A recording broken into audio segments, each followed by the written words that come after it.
开始了，还有10多分钟，准备一下，看今天第3天的 TI。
Welcome, welcome, my friends here and everybody watching at home to day 3 of the International, my friends. That is right, we are back for an extremely exciting day. By the end of the day, you guys will know one of those teams going into the grand finals. Slacks, I appreciate the energy, but today is also a very sad day. We're gonna have 3 more eliminations, man. There are not that many teams left in the tournament. Oh yeah, that's right. We wore the all black because it's funeral day. This is my favorite day. This is when a lot of people get super sad, so it'll be good for us as viewers. What is wrong with you? Nothing. No, this is competition, and I think it would be fitting if we take a moment and respect all the teams that have fallen along the way. Of course, of course. All right. Let's go ahead. Let's say a short word for our friends that have left the tournament. What about Nemesis? At least the voice line sold well. That is true. The Philippine voice line, that's true. Navi, any words for Navi? There are a couple of, they're children. They got plenty more TIs ahead of them. They average age of 20. We're just getting started. Yeah, sure. Boom. They didn't go 1 and 4. Okay. 0 and 4. They did go 1 and 4. That's good. That's good. Good. We take those. What about wild card? Any words? I got 2 words. Yeah. North America. Yeah. What can you do? What can you do? Absolutely. It happens. It happens. Shame. Spirit. I'm sure they can dry their tears on the other 2 Aegises that they have. Oh, yeah, probably. Liquid. A lot of Liquid fans here, and let's give a shout out for Liquid. Hey, everybody loves Liquid, right? Crowd favorites. I'm sure they're enjoying that from the hotel room. That's fantastic. Aurora. I am saying that maybe the spirit of Nightfall still lives on. I saw some BKB TPs yesterday. Oh, okay, there we go. Yakuta Bros. I mean, they weren't even supposed to be here, so That's right. Good for them. Back home where they belong. What can they do? Tidebound.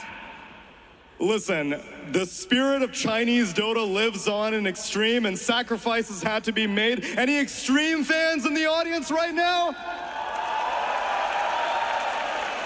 Absolutely. One Chinese team had to be left in the wreckage, brother. Absolutely. And finally, the most recent loss, I'm so sad, Tundra.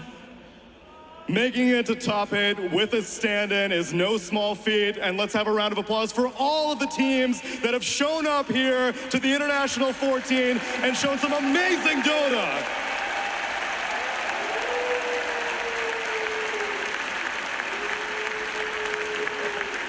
Well, that was fantastic. Thank you so much for all those teams, and great news for all of you at home. 3 more going to the graveyard here today, so get those cheers out for them. They need to hear you, because by the end of the day, we're going to see a lot of tears, and we're going to see one team going to the grand finals. You'll get one more round of applause for all the teams as we get this day started!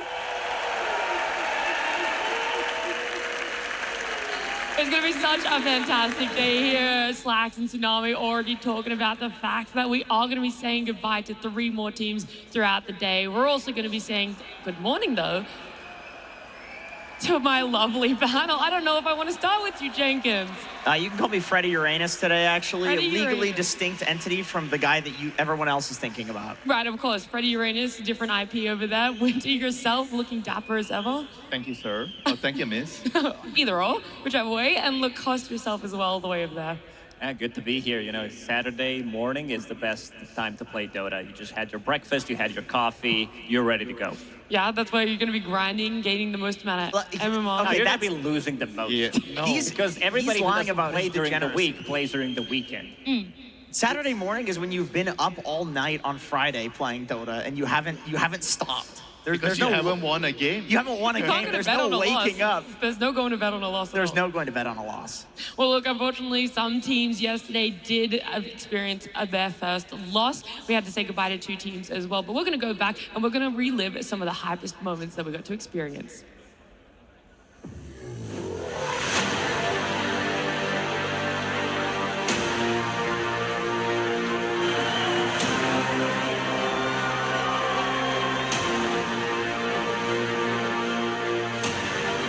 Going to jump up onto the cliff. There we go. Yuma's able to get over to the back. Nice, the vision will follow. They've locked down 33. The heals are coming out from Toby, but 33 will fall. Chrysalis will get the ultimate off. But the lasso's there, locking him down. Chrysalis bashed up as well. No chance to do the damage as they control him.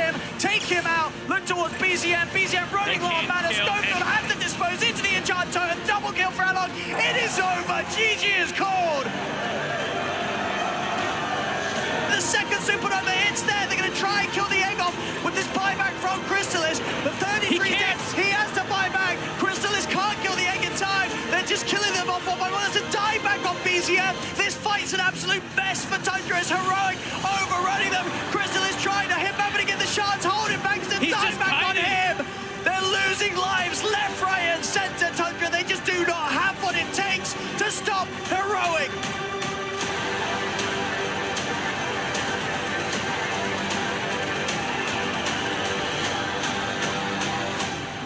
Over Glocker's place, into the hook shot. The silencer stuck in place. You'll be able to get off the global silence? No! The silencer dead right off the bat. And you can see, Nothing to Say does kill off Omar, but now he's gonna get chased by Noob. Noob coming in with the arena, onto 3 heroes, gets the spear, onto Bach, with the dead shot to follow. That is a dead Undying. Nothing to Say gets hook shot from out of nowhere by Omar, as these heroes are just dropping like flies for Tidebound. There's the Eggswell with the epicenter from Nothing to Say. The Soulbind to follow. Shiro has the Chronosphere at the right of it. The Stonegaze is doing absolute work for Ghost. Finally comes off the Chrono, but the egg with the beautiful Sunray placement, and Tidebound have basically nothing left in the tank. They are dropping hard as Shiro trying to time walk away. He'll get it. No! Triple kill for Sumail.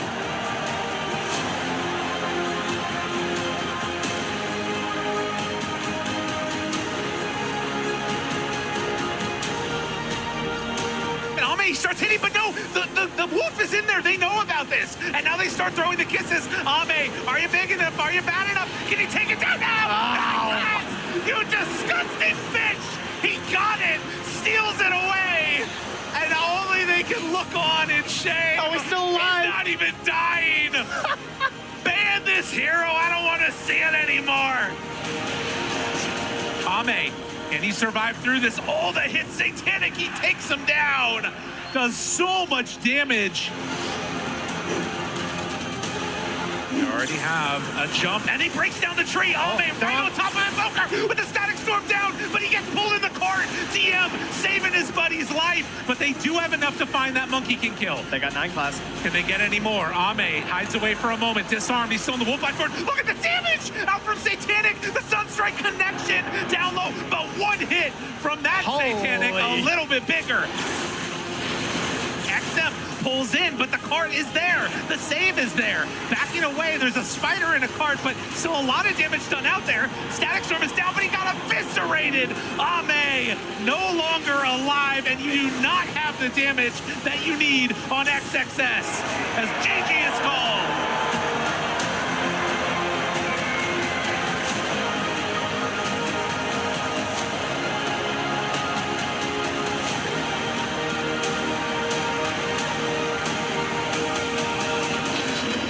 For it. Side device on the Bristleback, lands the spear. Maureen with the epicenter, all in on this Bristleback. He actually went to the back line, hit GPK with his burrow. Now he's been Fiend's Grip, but that's fine. He got off the BKB, no pulled in by Bushwhack, and they managed to burst him down. Animar! What is that damage between Pure and GPK? They just ripped through him, and now Skeeter is fighting this fight without his other 2 cores. They're trying to get him back to the base on this first life, but pulled back in by Save. That's life number 1.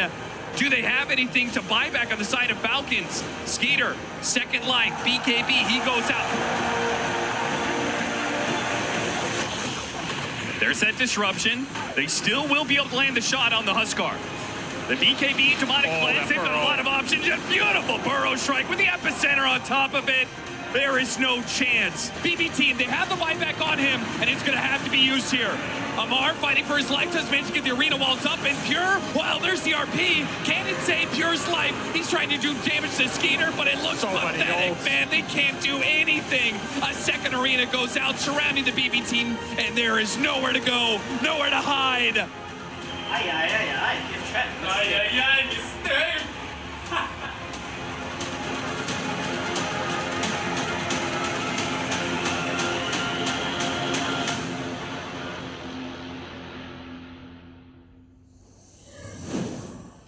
What an absolutely action-packed day number 2 that we had yesterday. The teams are stepping up when it matters on this TI stage here at Barclays Arena. And of course, we get to see a little bit more of what our bracket is now shaping up to be. We're saying goodbye to Tundra and Team Tidebound yesterday. It does mean Heroic and Enigma Galaxy progressing in that lower bracket.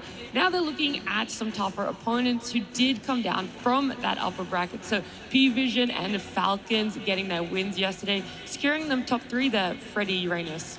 I think this is probably the result that most people predicted, is that these two teams have, for the whole year, been very strong, and they're coming into this tournament very strong. For me, the surprises, the very pleasant surprises, are Heroic and NGX. Yeah, these are the 2 big underdog stories that could potentially make the full run through the lower bracket, because they already eliminated the multiple TI winners that they do have on side of Tundra, and also Tidebound as well. Enigma Galaxy, they might become Chinese slayers today, because they did eliminate Tidebound. They're playing against the Extreme Gaming in the next series. Could be very, very spicy.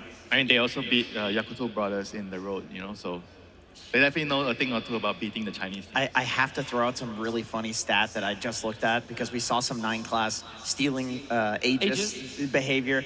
He has the most average courier kills in this tournament by a huge margin. He has 1.53 average courier kills per game, and then the next guy is Schofield at 0.94. Like, that is such a huge difference, and to me, this is just a way of like how he plays, right? This is his identity. He's so annoying. That was such a weird game. This is the only game throughout all of TIs with the lowest number of kills that lasted over 20 minutes. The game just kind of ended with one big team fight. We had some of the lower number of kills in, let's say, TI2, IG versus Navi, only 5 kills, but those last for like 16, 15 minutes. But this is the only one over 20 minutes that was well, a very weird one, I gotta say. Like, I mean, it definitely shows that there's a lot of things you need to do in the game, right? A lot of objectives. You can't really just go for the kills. You were mentioning 9 class killing couriers. Like, apart from killing couriers, he was busy taking watches, picking up Lotus, and scouting. So he doesn't really just go for kills. I think he does a lot of things that are very underrated, that a lot of 4 positions need to take a look at. Yeah, I think a lot of people are looking at him because he is someone that is attending TI for the very first time. There is a potential chance for him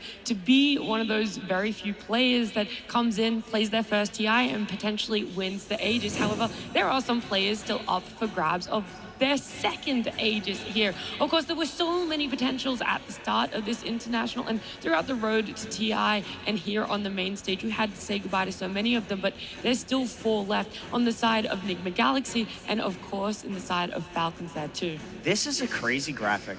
I just, once again, I just think it speaks to the unpredictability of the entire tournament. Like, you have some legendary names that are out. And, of course, we lost 3-time hopeful as well yesterday. So it's been a great TI, and I'm very excited to see what we can get today.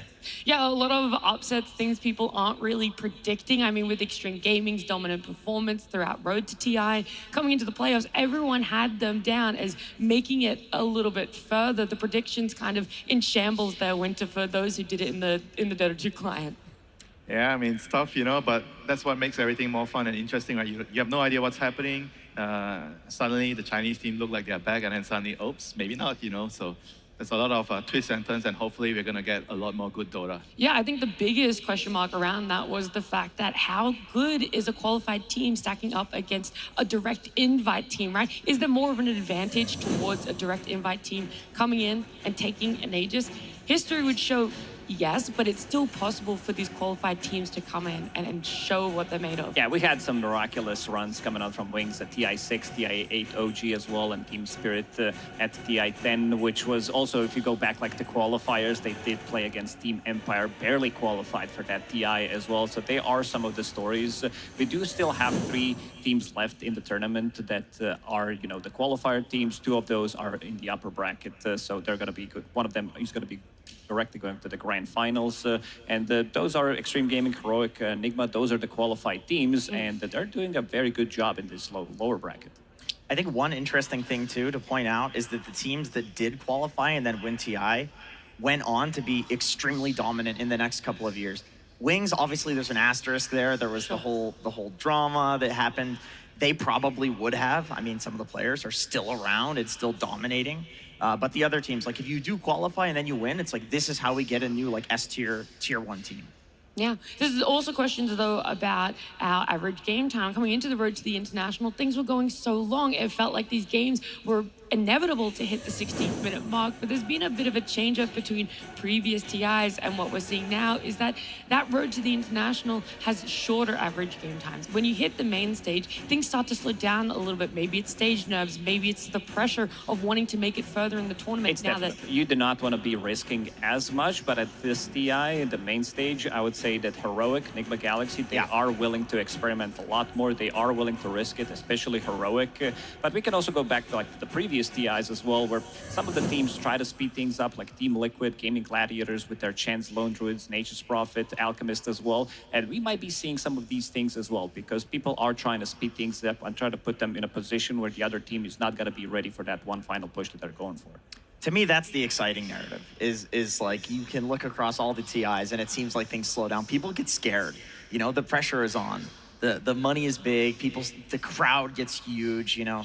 There's a lot on the line, like mentally speaking, but a couple of the teams here just don't seem to care. Like they really are playing completely carefree, and like this is when you see the most exciting Dota, because they make other teams crumble under the pressure, mistakes are made, and then we get to see like crazy, potentially late game games. Yeah, especially Heroic, right? You brought up Heroic actually has like one of the lower average game times here at 39. So they are definitely a team that's not really afraid to do something unconventional. They are just trying to make random moves on the map, catch you off guard, and kind of force you to make a mistake, you know, at times.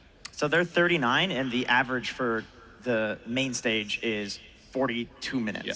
So they're like almost 4 minutes under. Yeah, and their opponents, BB team, they are also on the slower side. They are at 45, you know, so that's a very big contrast between the two teams. Okay, well, when we do eventually see that, we'll see exactly what sort of route the teams want to take. But you're talking about specific heroes, Lacoste, that could speed up games, maybe also drag them out a little bit. But here on the main stage, there have been some absolute standout heroes that teams are loving to get their hands on, or maybe getting their hands on for the wrong reasons. Yeah, I think the big one that stands out the most is going to be Beastmaster, which is mostly played from the mid role, I would say, because this is also the flex. You can go for the Helm of the Dominator, one of the Helm of the Overlords, a very scary hero to play against because he's putting up the tempo. Shaker stands out in terms of the lower win rate because we saw yesterday this Helm of the Dominator in the mid lane where he gets against Muerta, exactly, where he gets destroyed. We saw Queen of Pain, really bad matchups. People understood that the way to play against Earthshaker is try to dominate him in the lane, pick a favorable matchup, and then go into the Ancients, try to block them and be very annoying so that he can't get that Blink Dagger and be the tempo controller of the game. The Phoenix is an interesting one too, because that really wasn't brought out in the road to the international. It was that last day that we saw a big gotcha pick of a Phoenix offlane from Tundra against Liquid, and now it's picked up a little bit more Winter. But what is it about that hero that offers some strength in any draft? I mean, scaling is number one thing, team fight. And I think the other reason is a lot of the cores that are being picked up, like tanky cores, like Falcon type of heroes. Phoenix is really, really good against those heroes with the Sunray. You're doing percentage base damage. You're going to be killing them really quickly. I think that's partly one of the reasons why Phoenix has seen a resurgence. I think the same heroes that you're mentioning that Phoenix counters in the game also like tend to lane against Phoenix. Like we're seeing like offlane Phoenix, for example, do extremely well against Ursa's, Sven's, like these heroes that just don't want to be harassed from range with magic damage in lane. And then in the game, you're scaling, getting like the Spirit Vessel, magic damage. We even saw Whisper get the BKB eventually to like deal with the counters. So yeah, I think it dumpsters the lane and then it scales into the game. Okay, two things that you definitely love a core to be able to possess there. We're gonna have a look at some combos for the safe lane, because we're talking about this Phoenix, what it is good against, but are the most successful safe lane combos having that archetype that you guys are referring to? Troll, Warlord, and Pugna definitely being the most notable one here, with the highest win rate and picks there too. Yeah, Pugna and Troll, both of them are kind of lane bullies. It's very difficult to lane into this, but Heroic is the only team that managed to beat this combo yesterday with the Batrider, with the Marcy as well, playing super aggressive, knowing that they don't have any kind of stuns. They do have slows, but there's also good combination between the other heroes as well, because you see this Marcy, you see Disruptor. Disruptor's going to be in a lot of combos because this is the most contested heroes. At the main stage, his win rate is pretty abysmal. I believe it was like 17%, but this hero so that still makes gives this you win a rate. lot. That makes this win rate even more significant. I mean, just the idea of like Marcy jumping on somebody, they get away, Disruptor glimpse back. Like all Marcy wants is to have a fight anchored somewhere. And Troll Pugna is a weird one because you would think like Decrepify. Anti-synergy. Yeah, how does this synergize with a Troll? But I think it's the lane bully synergy, and then also Troll often can dominate a lane, be left alone, and then what does Pugna do? He goes and takes every single tower. Like he's so happy to have a core that wants to be left alone because then he takes every tier 1 tower on the map. I mean, there's also another reason. In the team fights, Pugna likes to play with some frontline that's hard to die, and then you click your R button, you don't die, So Troll is exceptional at that. You're in front, they're trying to kill him. The Pugna kind of saves him with either the heal or the decrep, and then he gets it. It makes Troll so hard to kill. Yeah. Taking all the attention away from him as well, so the Pugna definitely loves it. On the other side, though, the off-lane combos I would love to take a look at because it's how are the lane matchups going to go? If the most successful right now is a Troll and a Pugna that's dominating the lane, then what do you want to see on the other side? The Bristleback and Hoodwink is being picked up the most, highest win rate, but I want to put a caveat with this. It's BB team that has picked it up 4 times, right? So they are pretty much single-handedly raising the popularity of it and the win rate too. Yeah, they love to run this combo. It's also the combination when you pick both of them. There aren't many break mechanics left in the game. Hoodwink is pretty much the only. It's not a reliable one, but with the these professional e-gamers from position 4, they know how to land their abilities. So taking away the break combo against Bristleback is really nice, and also the other combo you talked about, the Disruptor, what he wants to do, what Doom wants to do. You need to have a good chase potential to be able to kill a hero. Doom a target, go for it, to be able to just get on top of it and make sure that the hero dies. I mean, this really shows that teams are putting a lot of emphasis on getting the right heroes together in specific lanes, right? You're not just thinking about what heroes are strong, and then we're just trying to piece together all the strong heroes, right? Especially on the support role. I think you ideally want the support hero to be able to pair really well, so when you're opening the draft, and you have to really consider everything, so everything needs to be flowing together. What do you guys feel about opening drafts with supports versus cores at the moment? Because when we started this TI, it felt like every team, their meta was we want to take what felt like the most OP core and just really have that as our strong foundation. As time has progressed, it's leaning more towards just having a stronger support. I feel like it really depends on like the order, the pick order, like whether you're first pick or second pick. I think that also matters a lot. And obviously which support, like Naga, I think probably is one of those that whenever you have the opportunity, you're gonna be picking up. You don't want to really or think about, should we give up Naga and maybe trade for something? I think that usually is out of the question most of the time, So it really depends on the sequence and what do you really want, in your overall strategy. I don't have the exact stat for this, but my feeling tells me that we're seeing a bit more cores as well, because this Lycan, I think this might become like the hero of the main event because he's such a powerful tool that the supports can't really deal with it. These Beastmasters, Queen of Pains, these type of heroes, like even Mars, some teams are willing to pick it immediately in the first phase. There are a lot of strong heroes. We saw yesterday, Enigma Galaxy picking twice their Muerta from the mid lane, and also potentially, anything from the mid lane that can dominate some of these melee matchups could really work out well. Yeah, I would like to also add into that, like you said, the Muerta, and also the ability to be able to flex the hero would definitely increase the benefits of getting the hero in the opening draft. Yeah, it definitely depends on like what is the tier of overpowered heroes.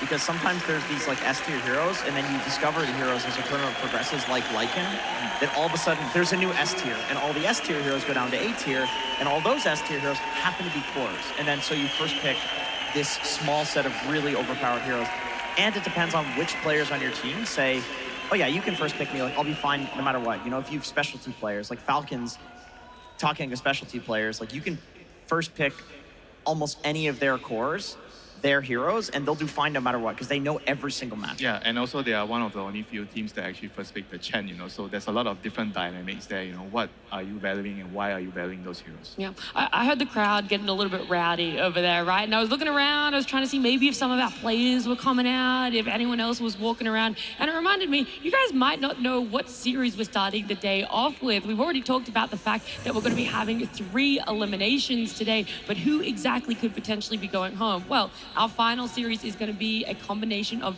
whoever wins our first 2 series, right? We have BB Team up against Heroic and Extreme Gaming up against Enigma Galaxy to begin our day. That 3rd series, it's going to be interesting. It's not elimination, but it is going to be giving one of those 2 teams, either Falcons or P-Vision, a direct slot into that grand final. They're going to be our very first grand finalist. But yeah, our first one to begin the day, Extreme Gaming up against NGX. Who wins, the XG or the NGX? A lot of X's going on here. It's such a close one, you know? I really feel like at the start of main stage, people would have said XG, but I've been feeling so impressed with what NGX has been pulling out, and I will die on this hill that Sumail and Kuro, when they said like, oh yeah, he just felt like playing Muerto mid.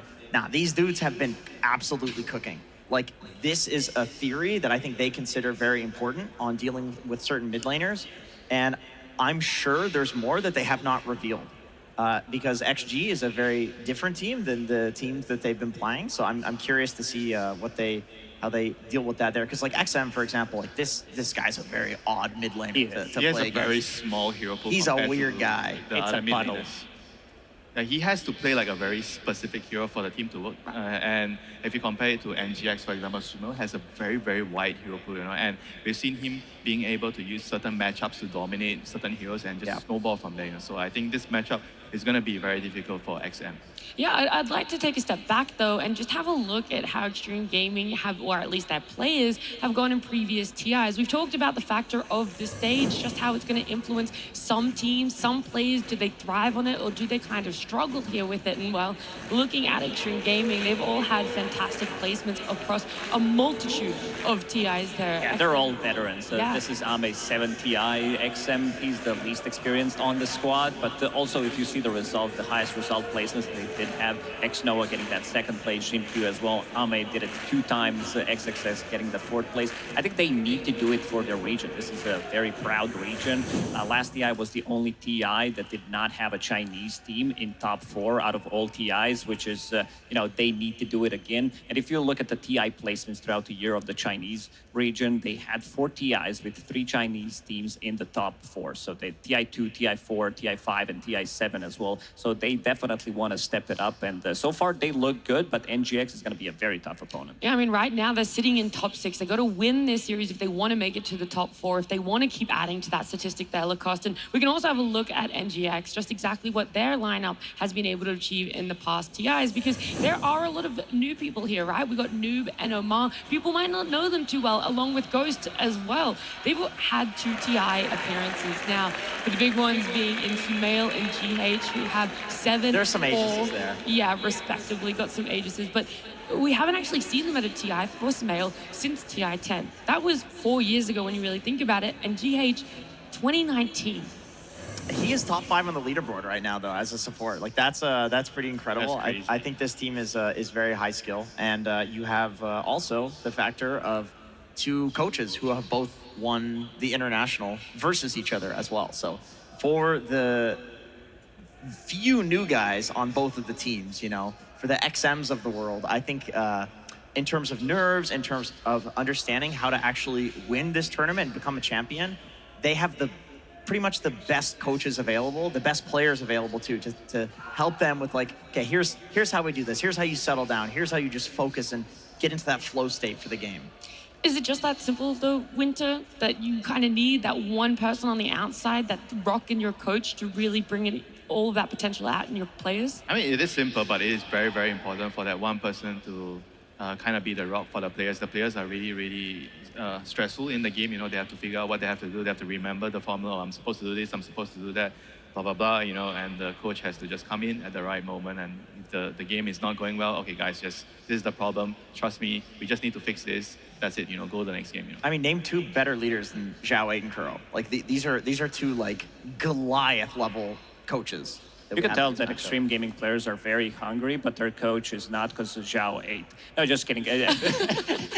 No, he is definitely the type of a coach that will force you to play pretty much anything, and you can still see that he has that love for the game. And I love the dynamic between him and Ame, because I think Ame probably has the only say in the team to be saying, I want to play this hero, and Zhao 8 has to say, yeah, we're picking that hero no matter what. And we saw that from a lot of the coaches as well in the different teams. Alrighty, with the sound of the horn embarked plays Arena from Hamburg, Germany. There is only one thing left to do before we start our day, and that is, of course, to officially open it.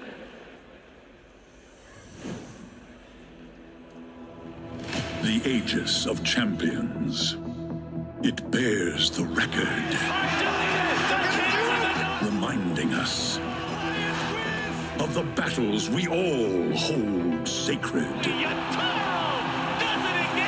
The triumphs we still celebrate. The legends we will forever revere. It summons the world's finest contenders, allowing us, empowering us to honor the giants of the past, to realize the magic of the present, to witness the origins of the epic stories of tomorrow.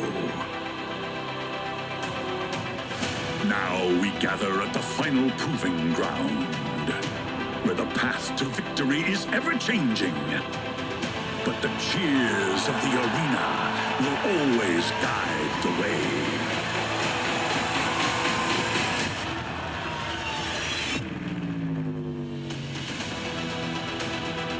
The Aegis of Champions arrives in Hamburg, Germany. A beacon of challenge that shines around the globe. 6 teams compete for ultimate glory. Only one can seize immortality.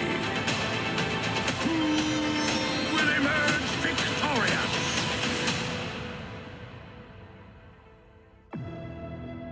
The battle begins. Our arena is definitely ready to get the day started, and it is such a big question. Who's going to be progressing? Who are we potentially going to be saying goodbye to? We do have our first series, Extreme Gaming, up against Nick Galaxy, and this is a tough one. One of the teams, they've been in elimination multiple times. The other side, Winter, well, they've had a flawless run so far until now.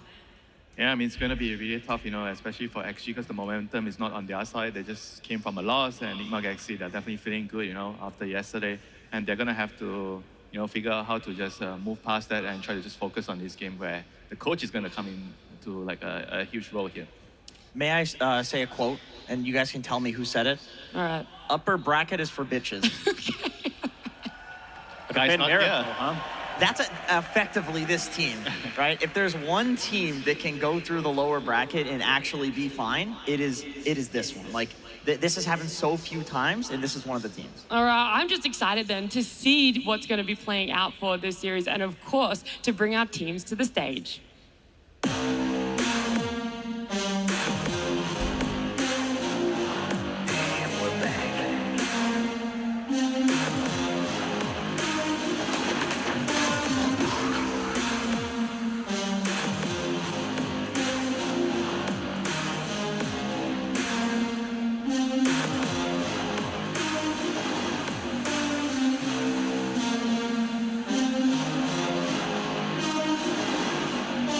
Extreme Gaming! After an entertaining and flawless run in their road to the international playoffs, everyone thought this team was unstoppable. Would there be an answer? Yesterday, we saw them fall a little bit short in their series, but they have a second chance here. They're going to have to bring everything out to try and change the tides against their opponents.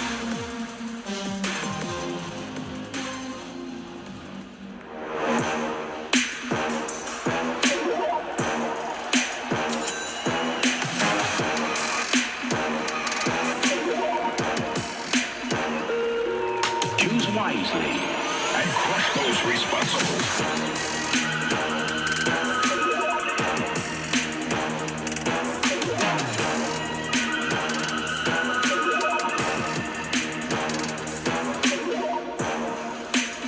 Enigma Galaxy. This team has been self-destruct the brink of elimination. They love the pressure, their backs against the wall. This is where they get to show exactly what they're made of. They've been able to do it time and time again so far at this event. Will the streak end now? Will the dream live on here, Jenkins? I mean, they are against a very, very tough opponent. Extreme was defining the entire meta for the road to international, and I think because of that, they had a huge target on their back. That's the thing. People figured them out, but they defined the meta. Can they redefine it? Absolutely. They just did it. Like, I really believe in Zhao Weight's ability to come up with something fresh here. He watched the NGX games yesterday, said Muerta mid. I don't care. I've got an answer. And I'm excited to see what that answer is today. Oh, absolutely. But you also need to be aware that they need to prepare for multiple teams. Like, they are preparing for this series, which definitely is the most important series, but they also need to prepare for BBT versus Heroic, which they're going to be playing if they win against one of these teams later. So not an easy prep for the coach as well. I think this is one of the toughest one for them. Yeah, not at all. It's going to be a very long day for whichever team does come out as victor here. However, our previous encounters of these two teams are kind of few and far between in the last calendar year. They haven't really been making it to the same sorts of events, and so we have to look at just exactly what has occurred when they've played, whether it's a best of one, a best of two, or a best of three here. Yeah, so overall, I would actually say for NGX, Extreme is their biggest rival. They have been beat out by them, and you can see that they have played a decent amount, group stages and whatnot, but in terms of actual knockouts, it has been 2 times this year that NGX has been knocked out by Extreme. So that is, you remember that, right? That sits with you. Like, you don't remember all the teams you lost to in the group stage, but you do remember the guys where, like, your back is against the wall, their back is against the wall, and then they beat you. They're the better team. Right, they're the ones that take it up to the next level there. Something that is going to help them, though, is maybe looking back at exactly what success they found in previous series, some combos that have really helped them out. For Neighbor Galaxy, is that Storm? It is. That's Stormer. Stormer. He was, of course, with us during the Pro to the International. Now he's in the arena enjoying all the games going on. But Neighbor Galaxy, let's focus back up here and talk about some of the success they've had in the past. What's gone good now? Yeah, I think they really powered up yesterday when they were playing against Team Tidebound, the strategy that they did run, not just this Muerta in the mid lane with Helm of the Dominator, but also throughout the season 2025, they had, I would say, okay-ish result. This is nothing too crazy. I think most of the heart attacks are given to the Enigma fans. So whenever you're like watching, it's very, very difficult. Like it's just a roller coaster of emotions every single time they play. And during this road to TI playoffs and the main event, Enigma is always on the brink of elimination, which makes it super entertaining to watch. And they have probably one of the biggest fan bases, which makes it even more entertaining to watch these type of games. I would also say that both of these teams, they are like playing really well in the last couple of months, so they definitely figured something out the last 2 months, and they're ready to show even more improvement here. Yeah, I 100% agree. Both of the teams have powered on at the exact time of the year that they need to, which I think for one team has the entire China region essentially behind them and voting for them, and then you have the other side, which is one of the biggest fan bases that just really wishes this team could finally do something, and they finally do at the tournament that matters the most. Yeah, there's a lot of people that are going through those different stages of grief, whether you're at one or not, where you're wondering, am I ready to start believing in them? And I'm telling you, if we see any of these two combos, you can definitely start believing that Enigma Galaxy know what's going on here. Yeah, I mean, both teams here, like they really like the Bane, but the difference is Enigma, they usually like to pair the Bane with more like team fighters, like being more aggressive, whereas for their opponents, actually, whenever they pick the Bane, it's usually to pair with like a carrier, hyper carrier, like anti-mage type of hero. So I think there's a very stark contrast with how they utilize the hero. Bane is a very interesting hero to me because we've seen a lot of people try to counter it with, Abaddon, take off the grip, silencer, you global silence, and he can't feed his grip. And it really doesn't seem like this is the strength of the hero anymore. It does, you pick it and it makes it feel bad to pick a lot of the mid lane pucks of the world. Like it does have that function, but it's more like you see GH running around and making so much space with his body. Like, that's really what it's about, making space. Yeah, we've given a refresher course of people who might just be tuning in for the first time or have maybe been overwhelmed by all that Dota of exactly what sort of heroes we're looking for these two teams to find success. But either way, all their prep has been done and dusted. They're in the booths, and they're also in our lobby. Extreme Gaming versus Nigma Galaxy. Game 1. Game number 1 for these two teams fighting up against elimination and each other. Let's see exactly how the draft is going to shape up. Lacoste bans that Bane. We talked about it going in, how important it was for the side of Nigma Galaxy, and XG take it out along with picking up the mask for themselves. And it's a very annoying hero to deal with. Like, you're going for that one extra wave. We saw yesterday GH really punishing when they were trying to go for that extra bit of a split push, trying to make something happen on the map. BKB piercing tool, his positioning was stopped here. And these are some of the heroes that we talked about, that Extreme Gaming, especially XXS, he's one of the best Mars players in the world. They're not afraid to first pick this hero because it gives you team fight. We saw yesterday Falcons as well utilizing this hero pretty much perfectly. You can build into different items. Even Nigma Galaxy used it really well. I would say Noob had one of the better overall Mars performances. Well-rounded hero, a much stronger laner than most people do expect. It's definitely rising in value, I think, because of the build that Lacoste, I feel like you mention it every day, like people are not just going Blink Dagger Rush anymore. And also the heroes that Mars pairs with really nicely in the game, like Snapfire Phoenix. These are some standout heroes that we're seeing become very popular in the main stage. So you pick Mars, and it's not like you can even ban out the heroes that combo with it because so many of them are good that it feels like you're going to have a good Mars pairing. Hey, sorry, I wanted to backpedal a little bit. So yesterday against Tidebound, they also banned the Centaur. I thought the Centaur ban was targeted at Tidebound because Bart likes to play, but today they are banning the hero again. So I kind of find that was an interesting ban in the first phase, you know. The Centaur is not a common ban in the first phase. Do you feel like then it's something that is prevalent amongst the Chinese teams? Because that's one of the best things about the international is seeing how each region likes to have their own unique hero pools for a specific role or a specific playstyle. Yeah, definitely. Because at least for me, you know, Centaur is not a hero that I would, you know, first phase, you know, and he's a hero that I think can only come up in the right matchup and in the right game. It's not something that, oh, I'm just going to pick it like a Mars where I can just make it work in most of the games. This is the big one from yesterday when they were playing against Tidebound. Omar had extremely good game of Clockwork. He was pretty much the whole playmaker, and now when you pair him up with the Invoker, you can have a very easy setup for your Sunstrike later on. A Forge Spirits, we saw Invokers, again, going for the Helm of the Dominator, being a bit of a zoo hero as well, making sure that he can easily rotate. You can also just send your stuff to the side lane, have global presence with the Sunstrike, but also still getting some XP and the farm from the mid lane. Yeah, we talk a lot about the tri heroes moving around in the early game. I think as Invoker, you would definitely want bodyguards, you know, like Clockwork, that can either set up a Sunstrike or at least protect the Invoker when he's getting pressured in the early game, you know. So I think Clockwork is definitely one of the better ones at securing the rune. And we also talked a little bit about that as well yesterday when it was the Invoker against Brute matchup. Whenever you have this type of matchups where the mid laners don't really care about the rune, sometimes the rune fights, you just want the support to walk over there and just secure it. I was kind of expecting the Snapfire to come out. I mean, it's such a good combo with the Mars. Arena into Mortimer's Kisses is a free kill on pretty much any hero. You can easily double tap the Clockwork cogs with Little Shredder and get out of the cogs.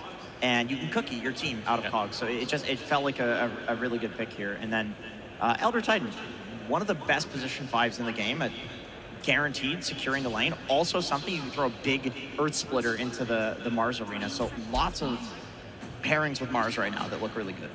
And also the fact that you amplify the Snaps ulti. I think that part is probably one of the best parts about this duo, Snapfire and ET. And we always mention that whenever you're picking duos, you really want to cover all your bases, right? You don't want to have support duos where they either deal too little damage or they don't have stuns or they don't really have any ability in the team fight, right? So Snap and Elder Titan kind of covers most of that department, and the Mars will give them the catch. I would love to see some Pipe Wire for Nigma Galaxy from the offlane. It is insane amount of magical damage. You did mention Eteora as well, which is going to amplify it. And this is relatively easy to execute combo from Extreme Gaming. Sure, if you miss a spear, if you use Mortimer's misses instead of kisses, that could also be devastating. But I do feel like, these are professional e-athletes. They're going to be ready to use those spells correctly. And right now, if Invoker gets initiated on with any of these spells, especially with the Arena, he's just very dead unless they're going to be picking up some safe hero from position 4/5. Yeah, but I think that the safe hero as well, right? If you have a safe hero, the Mars is just going to go for the blood spot, right?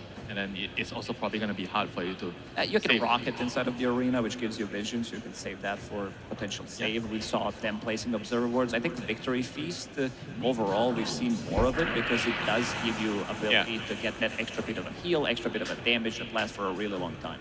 What do you guys think is the counter to Invoker mid right now with the Forge Spirit plus Dawn build?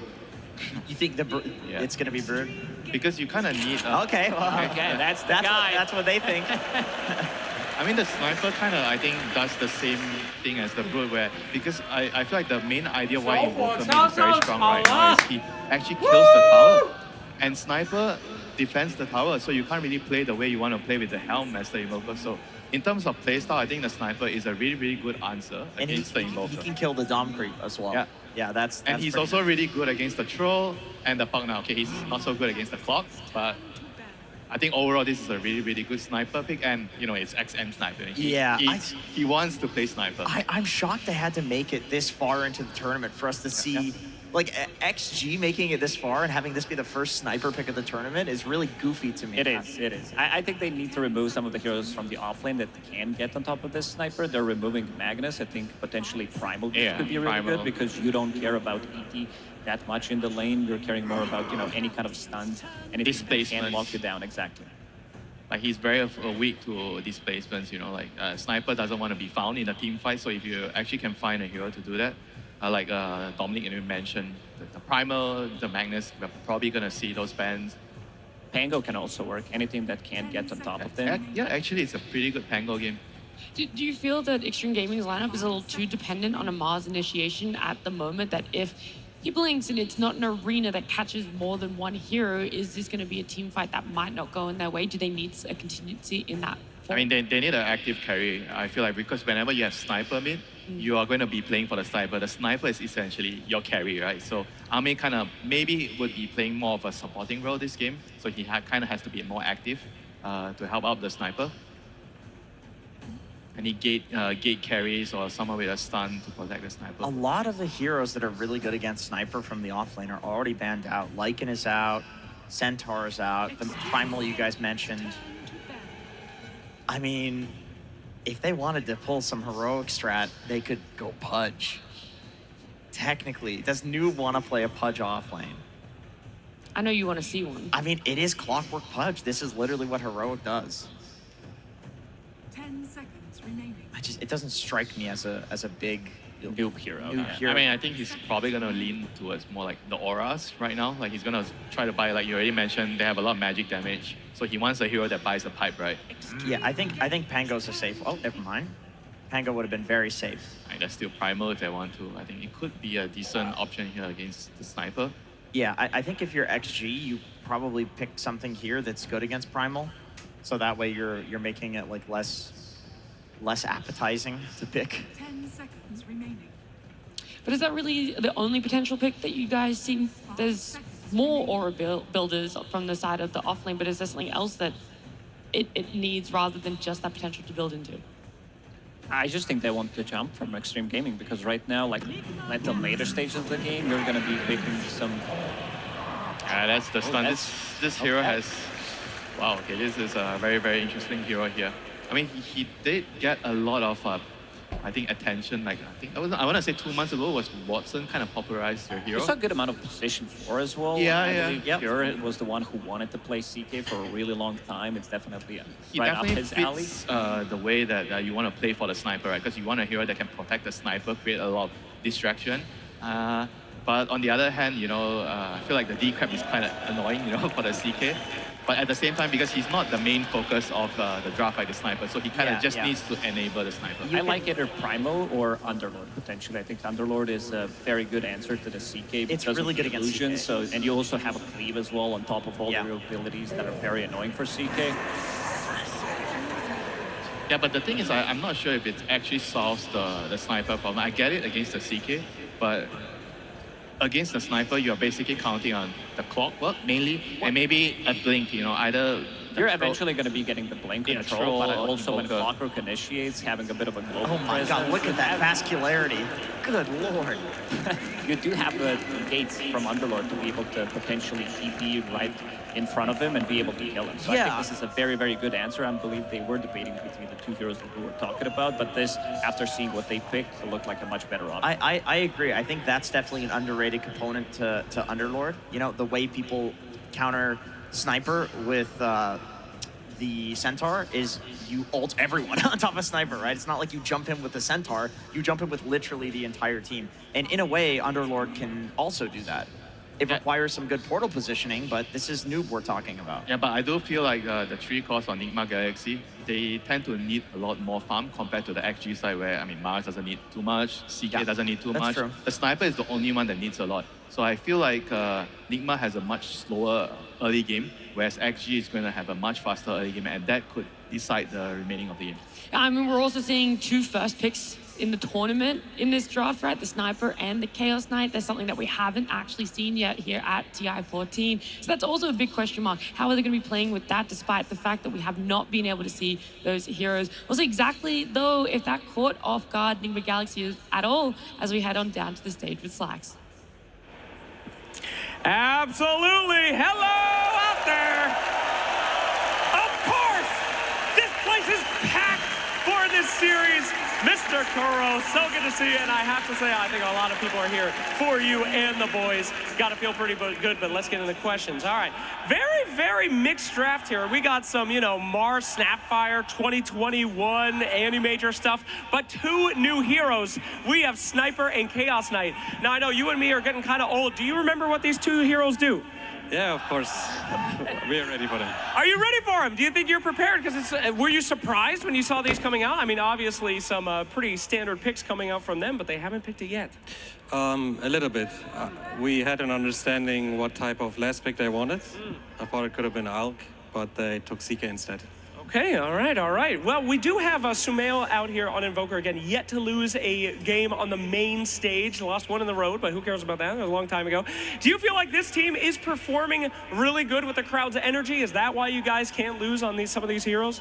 I mean, crowd is amazing. People are so good to us. Like, we love it. And it's really why we're doing this at the end of the day, especially the old-timers, Maroon, Sumail, myself. This is it, you know, we come to play TI, we enjoy it, and I think a little bit nerves are natural, but not necessarily a bad thing, and we're getting more used to it. But yeah, we're just enjoying it. All right, well, I am going to be sure to enjoy this game as well. My last question here for you.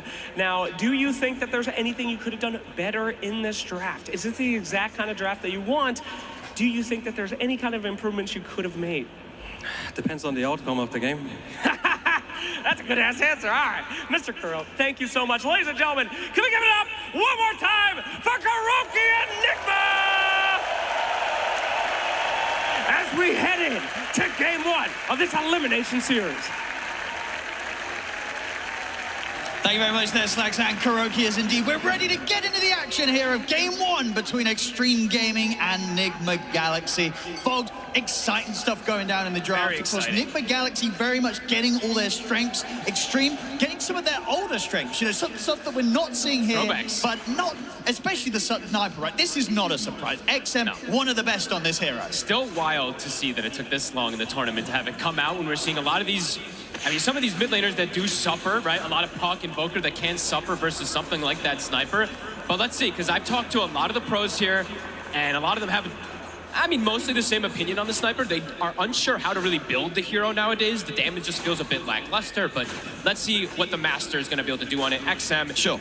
But we have to look at everything else, of course, too. We have a lot of very flashy things coming into this game. We have ET, I have to mention him, one of my favorites. Love to see this hero. But ending up with the CK last pick into a lot of traditional counters. He's playing into Invoker, which literally was one of the best counters for so long for versus that CK.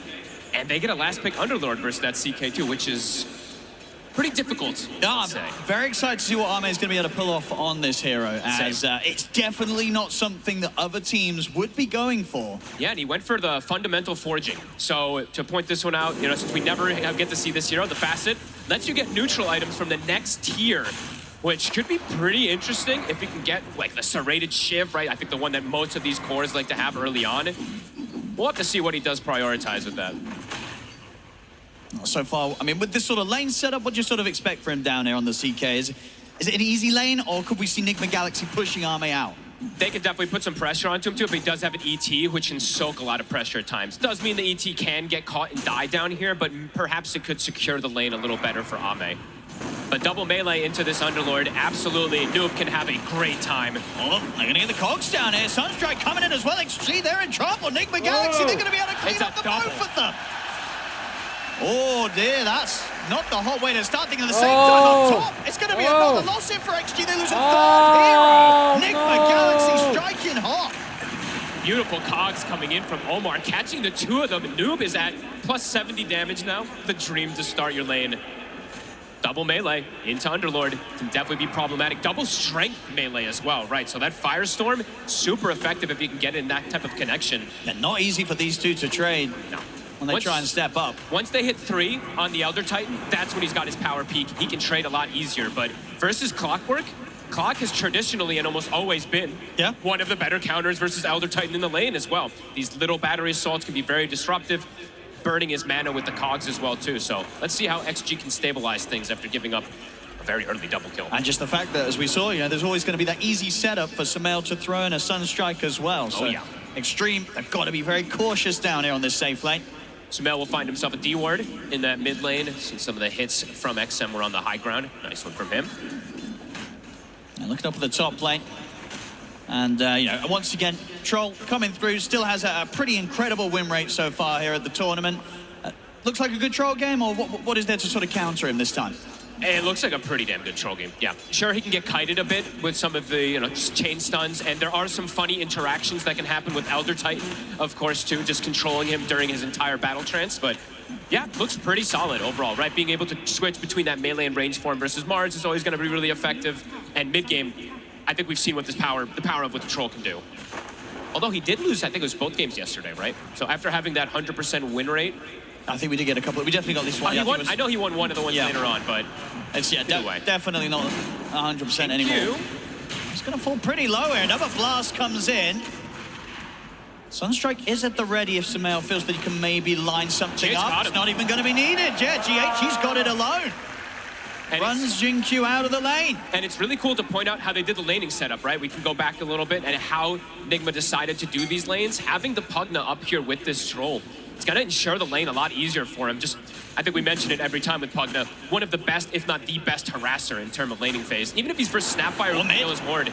Bit of a sneaky setup here. They've got the Tornado and the Cold Snap. Nice stuff for Omar to TP in and trap XM in the cogs. XM will get back up as Jin-Q. Tries to stand his ground and turn it. Brings Sumail down. Can he do it? He can. He does. He'll bring Sumail down first, XM, but will still fall. Another Omar TP. should be able to get away from Jin-Q. GH coming in to make sure that Nigma Galaxy don't lose a second hero. So it ends up being the 1-for-1. Not quite able to cancel the south there either. But yeah, for Extreme, they get that kill first. XM able to have enough damage to bring Sumail down in time. A clever play, though, from Sumail. Usually don't see this too often, right? Getting the Wex point early, trying to get the setup. Does, of course, you know, he dies first, but just on top of things, looking for these early movements. I think we've seen this from Omar so many times from Nigma.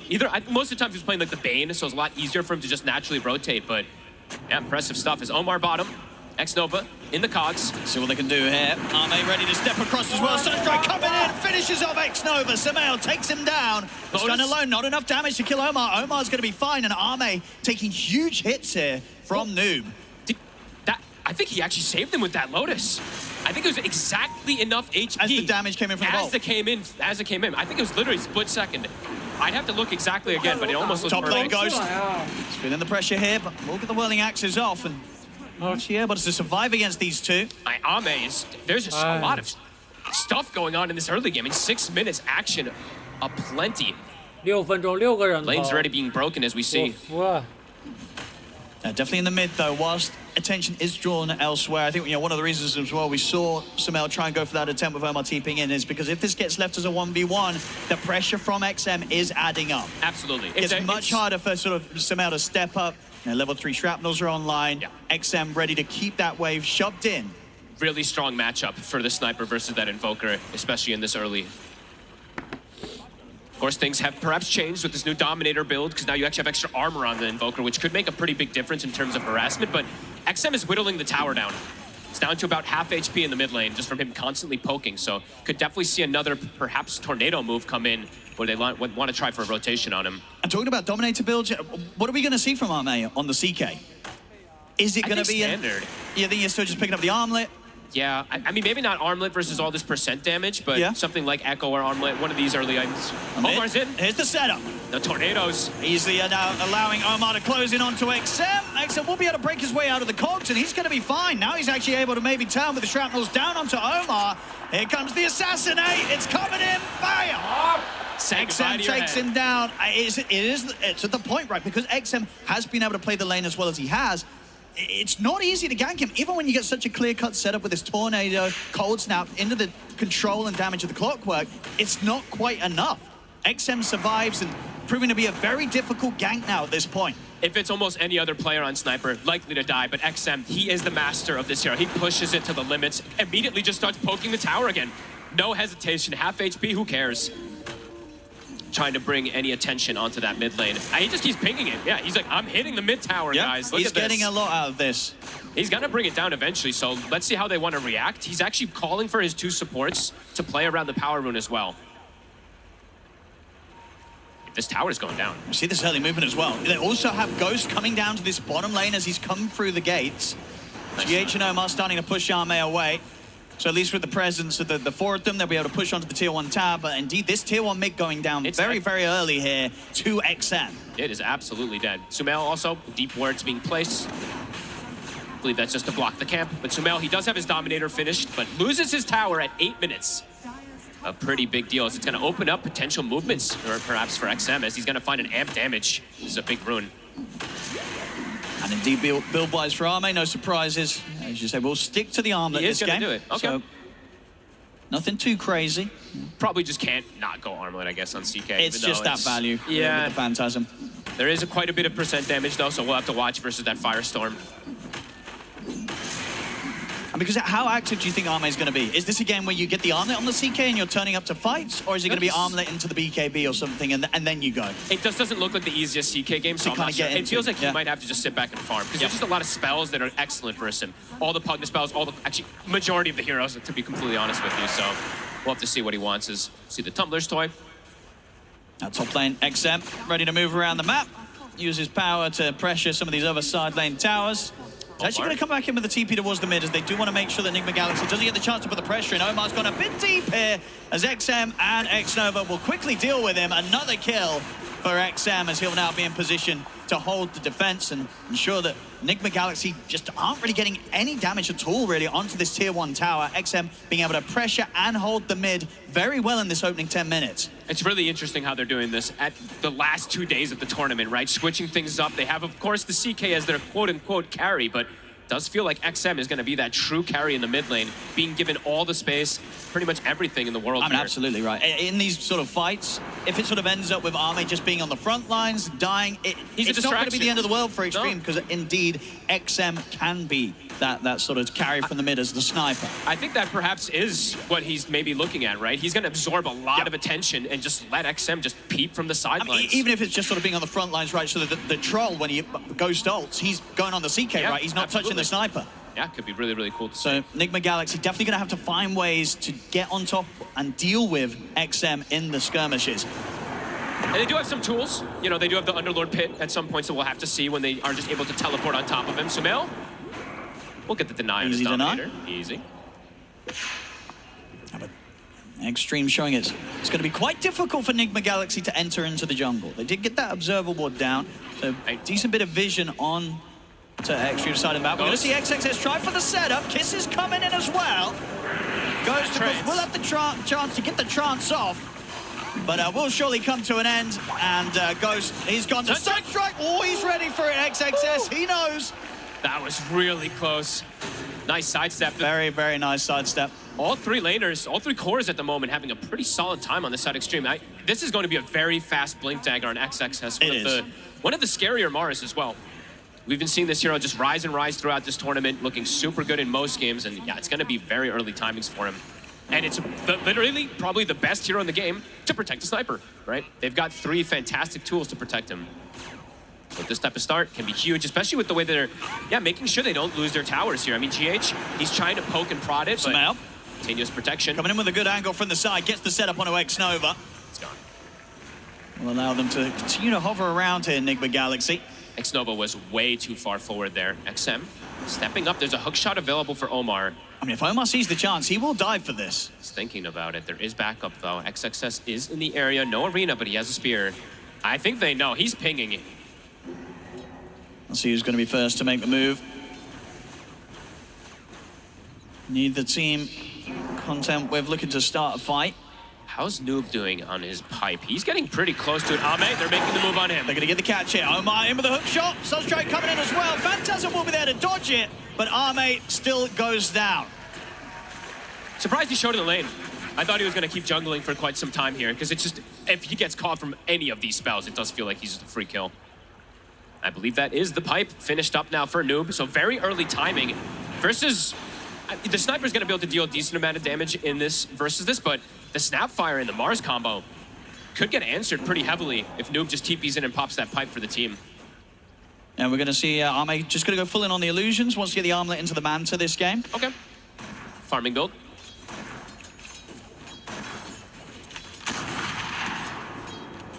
Good early pipe timing from Enigma Galaxy, which it's very early. Absolutely make the difference when they turn up to the fights. And they're going the build that we've seen most of the time on the Invoker. He's going for the drums. Some people have been pivoting away from it a little bit here, but more early game fighting they're looking for. Extreme, ready with the smoke. Blink on XXS. They've got Kisses plus Arena. And Splitter available too. I mean, the combo is going to be good if they find any sort of these cores, but Omar already ready to sort of disrupt the push forward. He'll throw his body into the hook shot. Samel still going to get caught here in the arena. Omar surviving for now. XM just dying here to the life drain. They kill off the sniper. Samel, can he escape this? He can't. XXS takes him out with the final right click. Noob, he should be fine. 2 beefy here on the underlord for them to go for. XXS trying to get the connection. Does manage to latch down onto him with the spear. Ame moves in with a stun. Noob falling low. The blast comes in. Noob goes down. Extreme. They find a third. Ghost, he's going to try and fight on though. Committing in with the battle trap. Another the spear stun. Comes in from XXS. The cookie Another forward. stun. That's going to be ghosted. Another stun. From XM catching the 2 of them. They're all dead. On Enigma Galaxy as Extreme wipe them. Ooh. They got XM, but it cost them everything there. The chain what stun. A fight I mean, and it was just such a rough start for Enigma Galaxy. I guess they felt because they had sort of Omar go in and tank the initial brunt of the attack from Extreme that maybe they could try and get something out of it. But the reality of it was, even though Omar throws his body in, XXS, he's still able to trap Samel in the arena. And from that point onwards, it was just chaos going downhill for Enigma Galaxy and Extreme just destroying them in this 5v5. They just didn't really have that much damage on the side of Nigma after they did lose Sumail, like you're mentioning here. They lost so much of it. Ghost, he's trying to join the fray, but look at the map where he is. I mean, by the time he gets there, it's risky. It's very dangerous. Because here we go, turning up at this point, he's already lost 2 of his heroes. Yeah, and all the heroes that are alive still, every single one of them has a stun, right? Mars has a stun, CK has a stun, ET has a stun, Snapfire has a stun. They're just completely controlled. And just a beautiful fight for Ame to be able to turn up to. He's like, you want to try and come and bring this sort of team fight into my jungle? I'll come and be involved. Get involved in the cleanup. A rough move there from Enigma Galaxy that hurts them so badly. Yeah, they cannot lose. They can't lose Sumail that early in the team fight at this point in the game. And it really is these sort of moves, you have to be so careful making them specifically into an Extreme when they have something like the XM Sniper, right? Yes. If you don't deal with this sort of backline damage output, these fights are only going to get harder and harder. The moves, the initiation, it has to be there for Enigma Galaxy or Extreme Gaming. they might just start to snowball. It feels like they might for sure. I mean, XXS and Xingqiu are having a hell of a game so far. The Snap has purchased up the Shard. XXS, he's already got Blink Arenas back up, as we mentioned from before. Oh, yeah. They know how strong they are right now. Yeah, they're ready to fight at any time. Even into the pipe that we were mentioning from Noob, they have damage to go through it. They really did. It did not make a difference in that last fight at all. Omar's going to try and get in onto X-Nova. Sunstrike coming in as well. X-Nova will get taken out with the arena. Damage. Two of them, and XM, he's in perfect position to do the damage. Noob, he has to get back out of there, but the Assassinate comes in, stops him getting back through the Fiend's Gate. It's another disaster of a fight here for Nigma Galaxy. And Sumail, as Extreme, they clean it up easily here, Sumail. They have sentries. They do. Is Xingqiu ready to lay it down? Ame drags Sumail back in. They just cannot fight into XG right now. XG are just so ready for this. It's too much overwhelming damage, too. Yes, you catch the ET, who was very disruptive in the last fight, but everybody else gets complete free spellcasting. And just free shooting it from this sniper. They have to find XM. XM's just going to be peeping away the entire time. They can't afford to make the jump without having the info on where this sniper is. I mean, it's getting out of control pretty fast. These first two fights, when Nigma's the one kind of trying to pick the fights after they catch the smokes, they don't even come close to standing in the fight. And they caught the ET at the start of things, too. Didn't matter. Still just far too much damage, far too much control. Nigma Galaxy, they've got to really sort of step back, reassess what they want to do in these next moments, because going for one more of these sort of moves and plays, if it comes collapsing down onto them, the game is going to fall into incredibly difficult territory. It feels like it already is, to be completely honest with you, because looking at the way that their draft functions, they don't really have the most stuns, right? They have a hook shot and some spell combos that can come in and some damage, but overall, Extreme, there's just so much control in the fight. Yeah, it's absurd. You're not going to stop Extreme from getting off all of their abilities. They're going to get to click their spells. Even if you catch, let's say, X-Nova in the front, as we saw there, XXS is going to get the spells off. If you catch XXS in the front, you're not going to kill him. This Mars at this point is way too tanky. You don't have the damage. I mean, because if you sort of look at the state of the heroes on Nigma Galaxy right now, it's like for Ghost, it feels like he can't turn up until he's got the Asher and the BKB done now, right? You just can't want to see this troll try and get involved because it feels like it's just impossible at this point for Ghost to turn up and have a chance of surviving against a 5-man of Extreme Gaming. And is he going to even do damage when he has that build, right? It's not really much when you're playing versus something like Mars, CK, these heroes that can just stand and absorb. Especially the Mars, as we saw there, he just faces him. He bottom. They'll find a chance to get a pick off there. XXS caught out alone, Nigma Galaxy. Good catch. Able to make something happen. And the question is, are they going to be tempted now to try and turn this into something else? They've taken one of the big kind of frontline presences of XG off the map. Can you go for more if you're Nigma Galaxy? I think maybe that's how their lineup just has to work, right? They do have that global threat to catch heroes split up on the side with the Clock, with the Sunstrike, plus the Pits, or with the Underlord, sorry. Yeah. But the team fights just seem way too difficult at this point. So, yeah, like you said, maybe reassess things, split the map up, try to look for these pickoffs to get an opportunity back into this game. Now we'll see things start to calm down a little bit. Of course, you know, XG, it's not like they mind things slowing down either themselves, right? They're running this sort of, it's a carry sniper from the mid.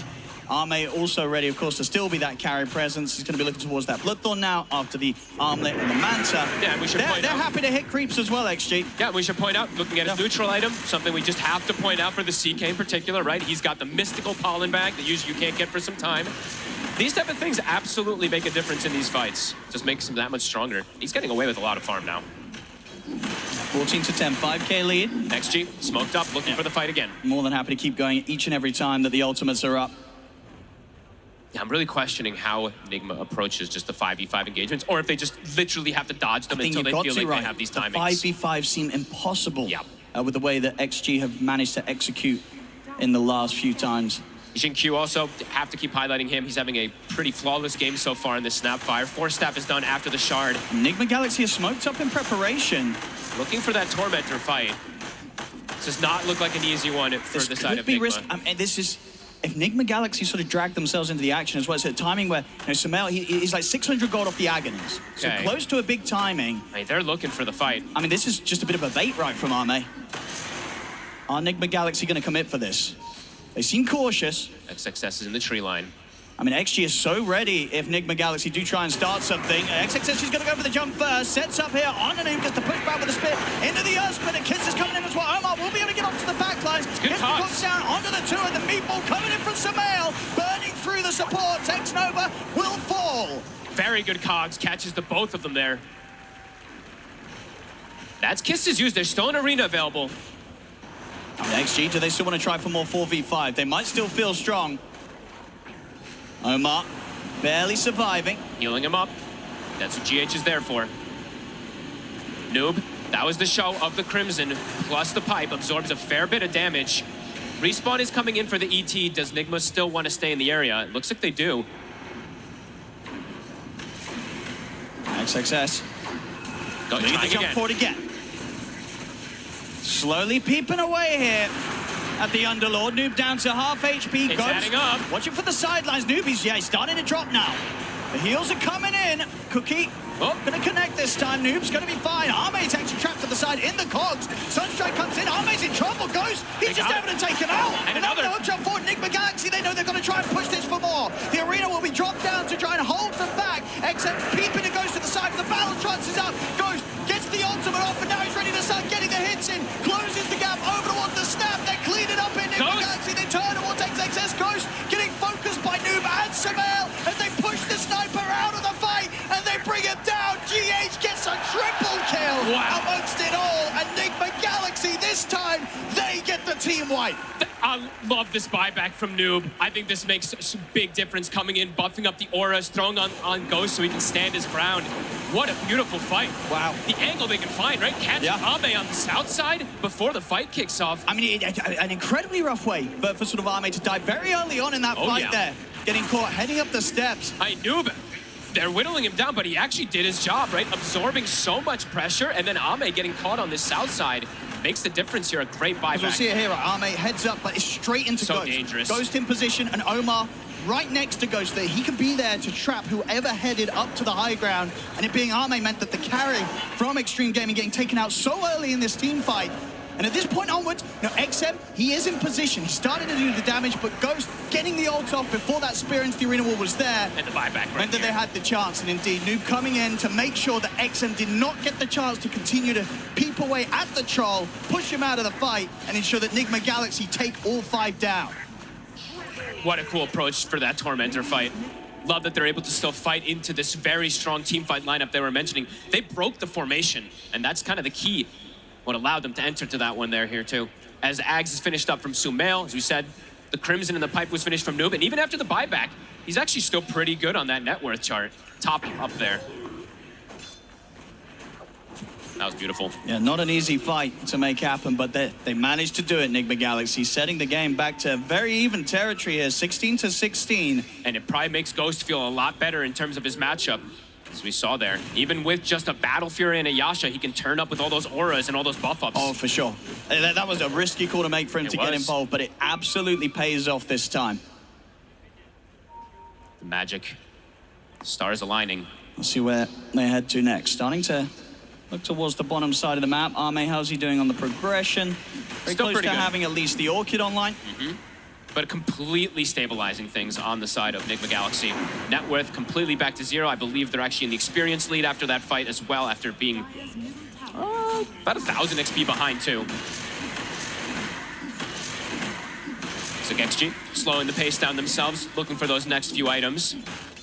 XM getting closer and closer to that Mjolnir. They do have to watch out in terms of these, at least in these fights, if they can get these, GH in particular, we didn't get to highlight him, but ending up with a triple kill in that last fight, he got a lot of healing off as well, too. So this Pugna, this pesky Pugna does have to be addressed as well. I mean, the support duo of Nigma Galaxy, we've seen it from these two before, right? And on these heroes, GH on his Pugna, Omar on the clock, they get a lot of work done. Omar and his clock has been insane on this main stage, finding both supports even earlier before the fight started, too. These type of things are huge. 2K lead now for them. Yeah, as we see that as well, even though the Ghost had the toughest start out of the carries, already so far, he's managed to do twice the amount of damage that Arme on the CK has been able to do in these fights. Cool, very cool. So a lot coming out here from the Troll, and this is pre-BKB, as I said. That was not easy for Ghost to do. Next fight round, he will have that BKB complete. That probably was all that last fight. He literally was attacking for so long, right? So, yeah, he's gonna have the BKB, so we'll be able to play a little bit easier versus that arena and versus those kisses, as we say. XM, of course, continues to scale very, very nicely. Full Mjolnir on top of the completed Hurricane Pipe. Next timings have been hit. They have BKB on the Mars, and as you said, the Mjolnir is done for that sniper. They're looking he has to be dealt with. Yeah, Omar's got to find him, or as we saw last time around, Noob's got to be able to try and set up with the Fiend's Gate to get in the face of the sniper. Yeah, they cannot let XG just set up for the team fight. They have to be ready to break that formation.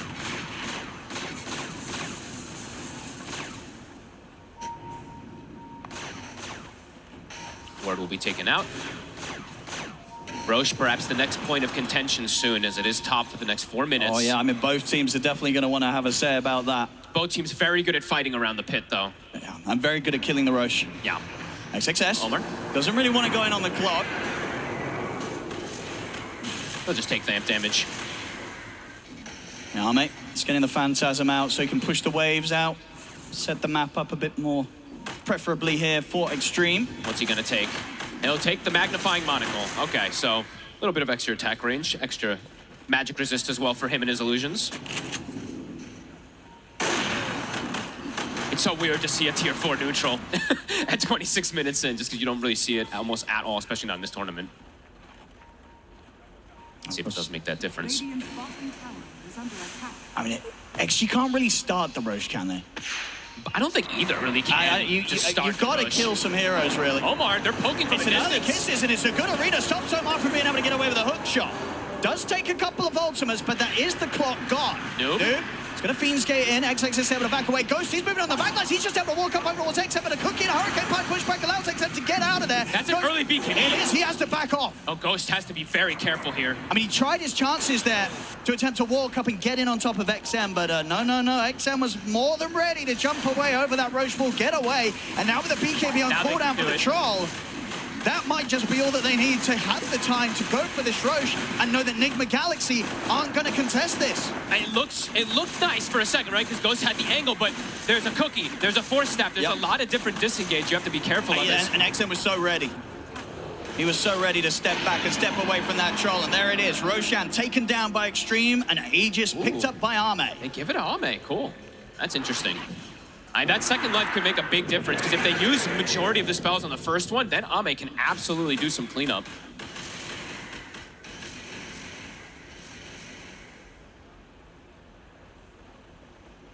Now with this Aegis online, what do you think the call is going to be from Extreme? Do they look to try and push this? Are they happy to still farm? And then Enigma Galaxy, are you avoiding the action, or are you still going to try and make plays into the Chaos Knight's Aegis? I feel like for Enigma, again, they might have to just sit back and wait a little bit longer, just for that timing in particular. Sure. But still, they could look for these global pickoffs if they do see an opportunity, because they do have that availability. But I would say that XG, they're the ones that are looking to lead the charge. I said that before, and Enigma was the one that actually took the fight, but I would imagine so with this Aegis. I mean, they should feel pretty strong still, even though the numbers are close. The team fight still has to be very specific for the side of Enigma. Well, they're going to find him out on his lonesome here. He's going down. No way out for him. A little bit of a freebie for Extreme. Next round of those items getting finished off, though, for Enigma Galaxy. SNY now done on Ghost, and Samael has got the BKB ready for the next team fight. Damage could be, if Ame is not addressed, if he doesn't get killed early in this one, it could be devastating. The Bloodthorn is done. Manta, Phantasm, Bloodthorn, if anyone gets rifted in, they are just pretty much dead. I mean, this is the thing, right? From Extreme side of things, if they get the stun into Bloodthorn and they have sort of the sniper and the CK focusing down a hero, the ET around, like anyone will die. They even Noob, right? will. You got to even be careful on the Underlord if you get grabbed at the start of the action. It has to be very specific conditions that Enigma has to find to be able to look for a fight here. It looks like they are perhaps thinking about something here. I'm seeing some lines being drawn. Okay. XXS, I was seeing he was debating which build he wants to go for a couple of times here. He has a full Hex on the Mars. Oh, wow. Very early. That is early in the build. Yeah, so pretty devastating in terms of either controlling a Pugna who's trying to save allies and Invoker who doesn't get a BKB off. They're looking for the fight, though. Do they want to fight around this tier 2?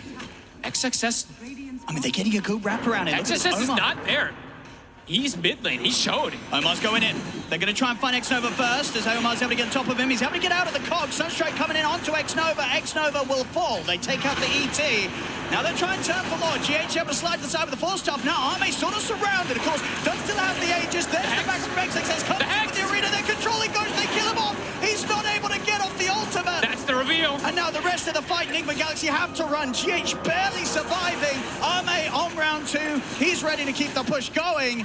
They tried for the fight, but... What a purchase. But Ghost getting caught out. not a chance to get the BKB off, to get the battle trance off. They kill off the troll, and with Ghost gone, no chance for the team fight to continue Enigma Galaxy's favor. I do not think they expected this to come out from XXS this early. Just gets the Hex off. You're not going to preemptively click your BKB in a lot of these team fights. Gets the control pre-BKB, and then he's just dead. Bottom, we saw a fair bit of split push, though. Like 2,100 damage done on this tower from Sumail in the meantime. Alme's ready to push it back out, though. Goes top. XM finishes off the tier 2 tower. That was a very decisive fight there from XG this time around. Yeah, Arme and XM continuing to maintain themselves at the top of the net worth on this CK and Sniper, and just both scaling up fantastically. Now, again, it really is for these two carries that are going to be very, very strong as the game goes on. So a lot for Enigma Galaxy to try and deal with. And so much kiting. You know, this is something that we always have to talk about when there's a Troll Warlord, right? The problem that this hero can run into a lot of times is just sticking on targets and hitting them. I'm seeing Disperser now built up for Sniper. He's got Hurricane Pike. He's got the Grenade. They've got Force Staffs. They've got Cookie. So definitely could be difficult if Ghost doesn't find the right angle. GH, he's going to be caught. The Hex again from XXS, making these moves easy. Starting to get easier for them. The I call this usually the XXS build because I think he very rarely deviates. He's going to go Refresher next, and the teamfight control becomes pretty ridiculous from this Mars. I call it the Hex-yes build. Here we go, push coming in on the bottom lane. Enigma Galaxy, do they want to do this? They're going to try. Sumail jumps in and commits straight away with the BKB.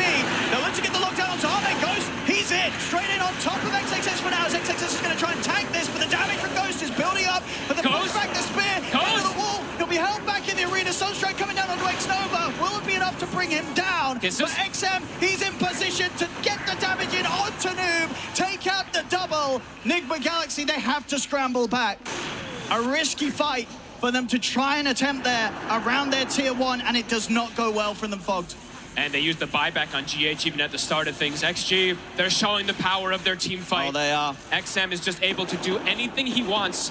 Ame, he is the distraction. So many spells absorbed there. The Sniper's just peeping on the sideline the entire time. This CK Sniper thing, you know, the first time we're seeing it coming out at this international, and it just feels so at home in the hands of XG. And they're healed up. The Greaves, as we see from Jin Q. He's even got a Vlad's for the sustain in these team fights too. As that shard is sitting there for some time. He'll get it eventually, but the push, XM, getting a fair bit onto this tower here. And yeah, he's speedy. Disperser's done, so he's so slippery. How do you stick on him? Very difficult. Even without that BKB purchase. Now Ame, he will buy his own BKBs. Yep, he's gonna have the two of them coming out. He said the BKB and the shard now being delivered. And now how do you kill the CK, right? The idea of killing the CK is around that Underlord and the Invoker. They couldn't even do a pre-BKB there, as we saw.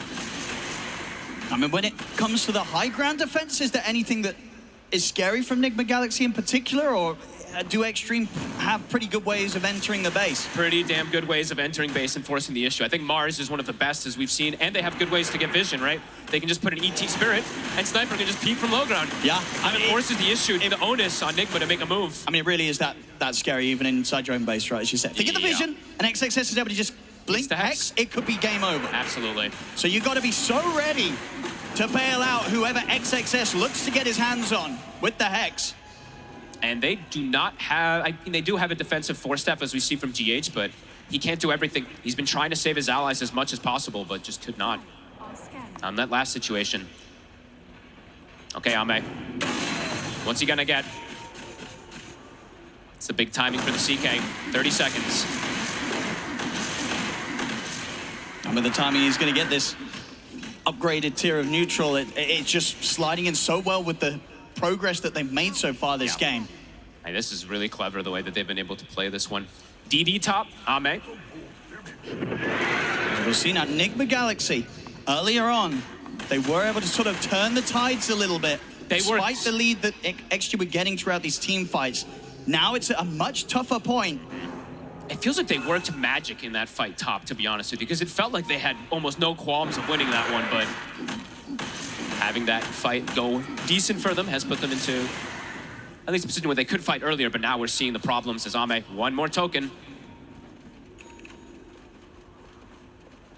Yeah, I've got the Blink Dagger now on Ghost, so they'll have a little bit better of a chance of finding his targets. His damage still feels limited, I gotta be honest. Here we go. What's oh my God, he got the Stygian. Yep. 35 minutes in, the power here of this facet. He's gonna kill anybody. And bottom XXS, he's caught the two of them. Noob. He's gone. GH is gonna try and run, but the Glimmer's gonna soon come to an end. As XXS ready to shut down the escape. The damage is just ridiculous at this point with this Stygian. It's 70 seconds, no Pugna. I mean, how do you deal with this? I don't know, Owen. This, I truly don't. Again, this Chaos Knight and Sniper are going to be doing so much damage in these team fights. How on earth do Enigma Galaxy deal with the both of them? And they're not squishy, right? The Mars is very tanky. His Refresher is about to be done, so you have to deal with 2 full combos. And yes, CK is going to be sitting at what? 4,500 HP pretty soon with that Octarine finished up. Outworld staff also for XM. Getting a very nice pickup with the alert as well. So that attack speed, bonus night vision, extra attack range. Pretty perfect here for him on the Sniper. Yeah, and now BKB finished up too. It feels like he has every single tool that he needs. This fight's just getting harder and harder, it feels. Roche. I mean, it's really going to have to be nothing less than perfect from Enigma Galaxy to try and turn this one round. As XG in a fantastic spot here. Just don't know how Ghost does damage. I feel like he needs that next item before the fight, but he is going for Satanic next, which is just survivability. I guess he does have Alacrity plus Solo Crest to buff him up a bit there, but feels like they are getting too tanky on the side of XG now to deal with. Waiting for that Roche. CQ. I mean, are you trying to take this fight if you're Enigma Galaxy, or you're waiting? I think you wait high ground. I think going out there is crazy, but they've done some crazy stuff this game already, so. Yeah, especially with this Refresher now on XXS. And all these brand new neutral items that they've been able to pick up some really big ones. So many things flowing in for Extreme Gaming, whilst Enigma Galaxy just struggling to get that next set of items complete. They just haven't had that much growth in these last few moments, really. Sumail going for the Lincolns next. And it looks like they are going to potentially try to smoke out and look for this. They are grouping up. It's a risky move, but maybe a risk that needs to be taken to get themselves back in this game. All right, Roche, it is up. Scout out the situation here. They know what's going down. Ame can just sit there and solo it. Roar will come out. Enigma Galaxy, they're going to look for their long wraparound, try and get up on this high ground. Smoke out, XG. Jinq will break, they know. Ame's coming in. They know what's up now. They know whereabouts Enigma Galaxy is. There's the jump straight away. XXS in with immediate Hex.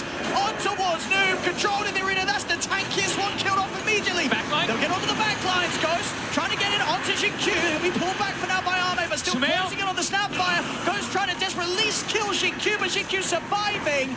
Can he actually finish up the job? He can't. Jinq will live. Noob, he brought back for this. He's dead again. And now at this point, Enigma Galaxy, they've got to run. The second arena will be off the mark from XXS, but it won't matter. They still get the catch onto Omar. The fight is still theirs, Extreme. Ghost? I mean, Ghost, he has to run. I mean, doesn't have room for that one. So I won't be able to pick that up and get out. But again, it's just such an awkward situation there where you sort of have Ghost trying to get this kill on Jinq. It just took him so much time where he's chasing this Snapfire out of the fight. Sure, Jinq dies at the end of it all, but at that point, the rest of the fight for the rest of the team has crumbled. They also lost their aura carrier immediately at the start of the fight. Noob just dies to the first control. It's just so much damage from these two. I mean, XM and Ame doing the work with the supporting cast. The XM Sniper, we said it's a thing to fear. 11, 3, and 14. Yeah, didn't need to bring it out in the tournament up until this point, but he's ready to bring it out now here, down in the lower bracket, and absolutely making a case for teams to consider it going forward in the drafts. Onto the high ground, 30 seconds, Noob. As we said, he used the buyback again in that last fight. You see the damage here, coming up to 45,000 nearly, coming out from this Sniper. Insane. Actually doing almost more than his entire team, just on his own. XM has been able to just sit and stand his ground. Trying their best to hold back here.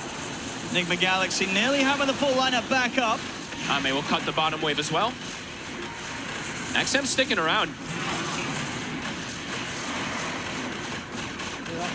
Level 25 has been hit. More shrapnels. They can't push him off these barracks. It's gone. That's the mid-melee racks gone.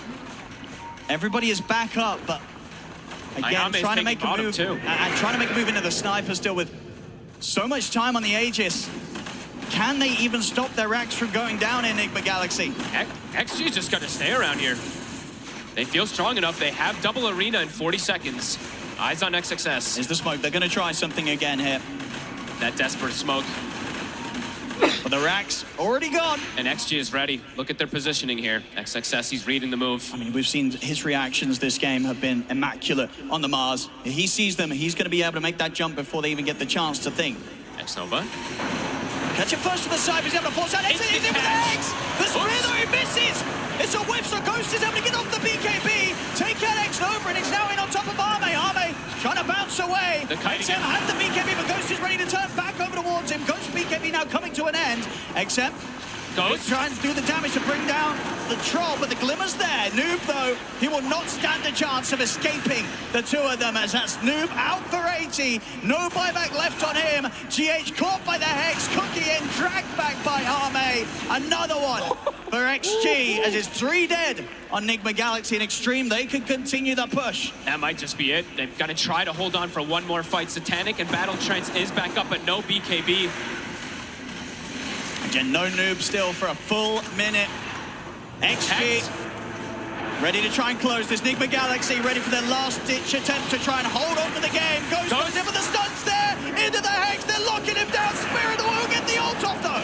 Level but will it 25. matter? Ghost trying to fight back, but he just not have the damage. They lock him down as the ult comes to an end. Ghost will fall. Extreme here. Crushing these final moments against Enigma Galaxy. They'll try and hold on here with the last two. Noob's going to be back up in 25 seconds, but the Mega Creeps are up for Extreme. XM onto the tier 4s. Enigma Galaxy, if they got anything left here in this first game. They're going to give it a chance here by the looks of it when Noob's up in 10, but the tier 4s are falling. They might not even get that time. They've got no Ghost. They've got no carry. Ancient exposed. As there's Omar in with the hook shot. Noob back up in 2 seconds, but Omar gets destroyed. The Ancient exposed. Noob's back in, tries to get over the fight, but the Hex up to Samel will jump for, but Arme turns towards Noob. XM destroys the both for the double kill. Godlike for XM, as GG is called. Extreme will take game 1. In their own fashion, with their own heroes, X-Nova sipping his drink at the end of it, saying that was easy. One fight that Enigma took that looked pretty cool in that top one, they had a good turnaround, but afterwards, XG put them back in their place. The team fights are just, it felt impossible, honestly, Owen. I was still very impressed, as I said, with that one fight that Enigma took, but my goodness, this draft and this play from Extreme, absolutely. It felt like they got what they wanted. XM, he gets this sniper in a perfect position. He has these bodyguards to protect him, and I didn't get to see the damage numbers at the end, but well over 50,000, I believe, on the sniper. Easily from XM on the sniper. Something about this team, every single land that they come through on, you've got to be ready to expect it, because the sniper pick and the way they play around it, it is perfect. Extreme Gaming, take game 1. These guys who were coming into TI main stage undefeated for a reason. We didn't know exactly why the sniper was not getting picked up, though. First time we're seeing it in this tournament, Lacoste. It's an XM specialty. We see exactly why in this game. They didn't have to bring out the big guns yet. They were waiting, you know, to be in this position to bring out the strategy that XM has been using pretty much throughout his whole career. It's a really good matchup against Invoker. Sumail did struggle throughout the whole game. They made the rotations. They made sure that he's having a good time. And also, I got to point out this CK with Fundamental Forging. This is something that Pure was talking about during one of the Dream Leagues in an interview, that he wants to play this. He still hasn't shown it yet. He's also a crazy player. But who gets it? It's Ame. So you are getting the level 5 tier neutral items 35 minutes into the game, which gives you insane timing. He gets Stygian, that's minus 13 armor on top of his Reality Rift, plus also the items that he did choose before. So you have GD Poland Bag, great against Pugna, great against the Troll Warlord, so he's not getting the heals. Yeah, we were theory crafting, like, what's the best item that he can get? And I think we all agreed. It's like, if he gets Stygian, just go game 2. Like, this is over. And then he gets a Stygian. It's like, oh my, he's going to one-shot somebody in the next fight. I mean, especially with a sniper also peeping. Like, you're minusing armor for him as well. So, yeah, that was an insane game. I think Extreme's probably pretty happy with that one. Yeah, I think so. The fact that you're able to get what you guys have said is the best neutral item for a CK there were still some good moments for the side of Nigma Galaxy. We just didn't see them coming out in full force. It felt like team fights. We've talked about it, how hard it really is to initiate for them, Winter. Yeah, I think some of the fights, they were kind of saved by Noob. You know, he played really well, especially with that first buyback, like really early buyback, I think around 20 minutes. I think that was really, really crucial for them. But we see like a lot of attention here in the mid lane. I think Omar was like doing a really good job initially to pressure and try to slow the sniper down here. Professional sniper gameplay, though. This is one thing XM does so well, is he knows the worst thing you can do on sniper is run away, because you have nothing. You have no mobility. He's so slow, but you can turn and you can fight. Like he always knows when his team can come in and save him, and he can run away, or he can turn and fight. Even in this second clip that we saw, getting a solo kill, 1v2. Yeah, I mean, this is like the sniper's playground, you know, the first 10 minutes. He had a really good early game. His supports were playing around him. And then in return, he was taking towers. He went to the Mars lane. He killed the tower. And then he also TP'd back mid to save his support, you know, repaying them for their early efforts to make his early game good.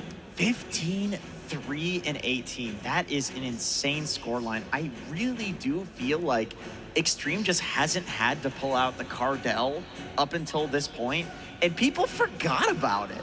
Like, you're playing against XM. You ban Sniper. You get this thing out of the pool. Teams have done this time and time again. Like, you don't make this mistake a second time. No, there's no way you're letting that happen at all. This sniper was amazing. Chaos Knight, obviously, it was fun to get to see him, but the biggest thing about the sniper here, Lacoste, is the way that he itemized. Oh yeah, this is pretty great because he is getting Orb of Frost, which is going to be turning into Orb of Corrosion. So it slows you by 13%, which is going to be upgraded to 16% slow. On top of your Shrapnel, very bad for Invoker. It slows range heroes more. Plus also the health against Troll, against Pugna as well. I did mention the GD Poland bag, the combination between the two. You're not really getting the heals. The only heroes so far in the tournament that did buy Orb of Corrosions were Monkey King and Bone Druid, and they buy it pretty much at the same time, between 6 and 7 minutes. This is the early timing of the item, but usually we don't see it for a good reason. It's not a strong item, but in a situation like this, he recognizes what needs to be done. He gets it, and he dominates the game with it. Yeah, and these are melee heroes. Like Lone Druid, you put Bite on the bear, like you're essentially a melee hero. You're using it to like slow and kite, but I think the way that XM was using it in this game was very unique. It's just not how you see it used a lot. Yeah, let's shift the focus a little bit because a sniper, we wanted to talk about it a lot. However, he wouldn't have had such a good game if his team wasn't there to really save him. He still needed someone to initiate for him. The Mars being a big one here, they're key part of that initiation for team fights. Yeah, pretty much. He had like 2 really big bodyguards in a team fight, right? Mars and the CK. I think that's what you want as sniper. And the build too, like rushing the Blink Dagger into Sheepstick, we saw that come into play. I think the way that XXS plays mechanically is very underrated. Yeah, like this is the fight where he actually gets a Blink Dagger, the 13 minutes in delivered. Omar had a pretty good understanding where he needs to stay, but the combination between him and Snapheart, like you're just dealing way too much damage in general. It's the 1-2 combo we're talking about. It creates so much chaos. It also allows XM to be able to peeping from the distance. Yeah. And this is the fight to have in mind where Underlord is super farmed. He's on the top of the network, so he's ready to join. He does have that pipe available, but it's still not enough. They're kiting the fight real nicely. And XXS, look at his position. He's ready to land multiple spears, finds a really good angle. This is pretty much the max distance for the spear, and they're going to be able to clean up every single time, turns around. I think both him and Amar are the best Mars players in the world. Collapse, of course, is up there, but the way he turns every single time he needs to soak up the damage is just beautiful. Yeah, despite your sniper, being such a key part of your win condition, the fact that you trade him off for a team wipe, you're more than willing to do that there. I think the way that Extreme plays right now and the way that they've won games, which is basically staying as a unit in fights and having this like extremely good synergy, lends itself to Mars super well. Like this is one of the best heroes for them because it does so much. You can bodyguard for heroes like Sniper. You can split multiple heroes like in and out of fights. You can use the spear to pull somebody back. It's like the potential on this hero is really, really high. It's like a super high skill hero. When it falls off, you can feel like just another support. But if you have somebody that knows how to play the fights and keep the ball rolling, looks amazing. Yeah, something that I think really helped Extreme Gaming with that one, we talked about the kiting, right? But also just how long everyone was living in this. It felt like they were able to kind of just evaporate Enigma Galaxy hero, and then it's like you have the numbers advantage, everything goes in your favor. The tide kind of turned a little bit when we saw that Underlord finally get a couple more items for himself at about the 20-minute mark.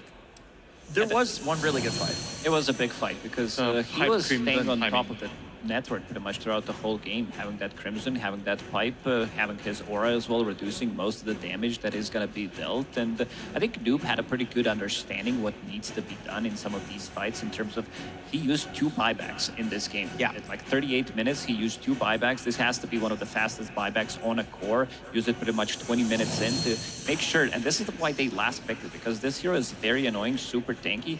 Sniper, unfortunately for him, outranges his aura in most of the situations. He's going to be dying here first, but he popped the Crimson already. Even Pagna is giving him the little bit of extra sustain. The problem in this fight for Extreme Gaming was that Ame got caught inside of the cogs, and they were ready to reset one more time. This is a bit of a longer fight where Ghost is going to go ham as well. Good arena, but this time around there isn't that follow-up that they've been using. That this 1-2 combo. Snapfire didn't have ulti available, and this is the buyback from Noob. We talked about that this is going to be used in a similar fashion to Centaur ulti. Come in, find the sniper in the back lines, and in this one, he's just going to die. Yeah, you can see despite the deficit, the team play is still there from NGX. This is still a really high caliber team where they understand that they're behind. They have the Underlord Pipe Crimson timing.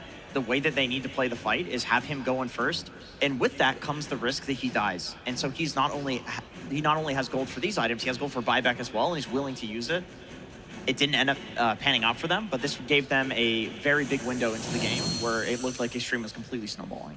Yeah, I think Extreme also kind of learned after that team fight because they realized that the CK cannot be too far away from the sniper. That's why he actually got caught by the hook. As long as they maintain formation, a diamond formation, the sniper's in the middle, and everyone else is surrounding the sniper, the team fights are going to be really, really easy for them. And also they were really, really good at going in and out with their hero. So they ensured that the sniper had all the time in the world to just keep peeping everyone.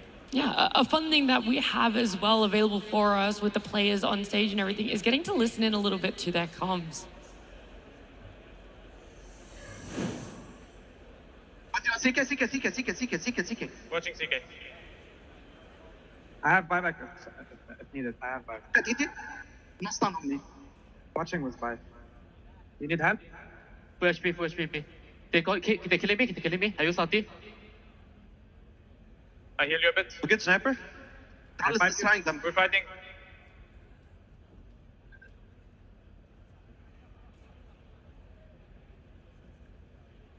Fucking shit, boys. I heal you.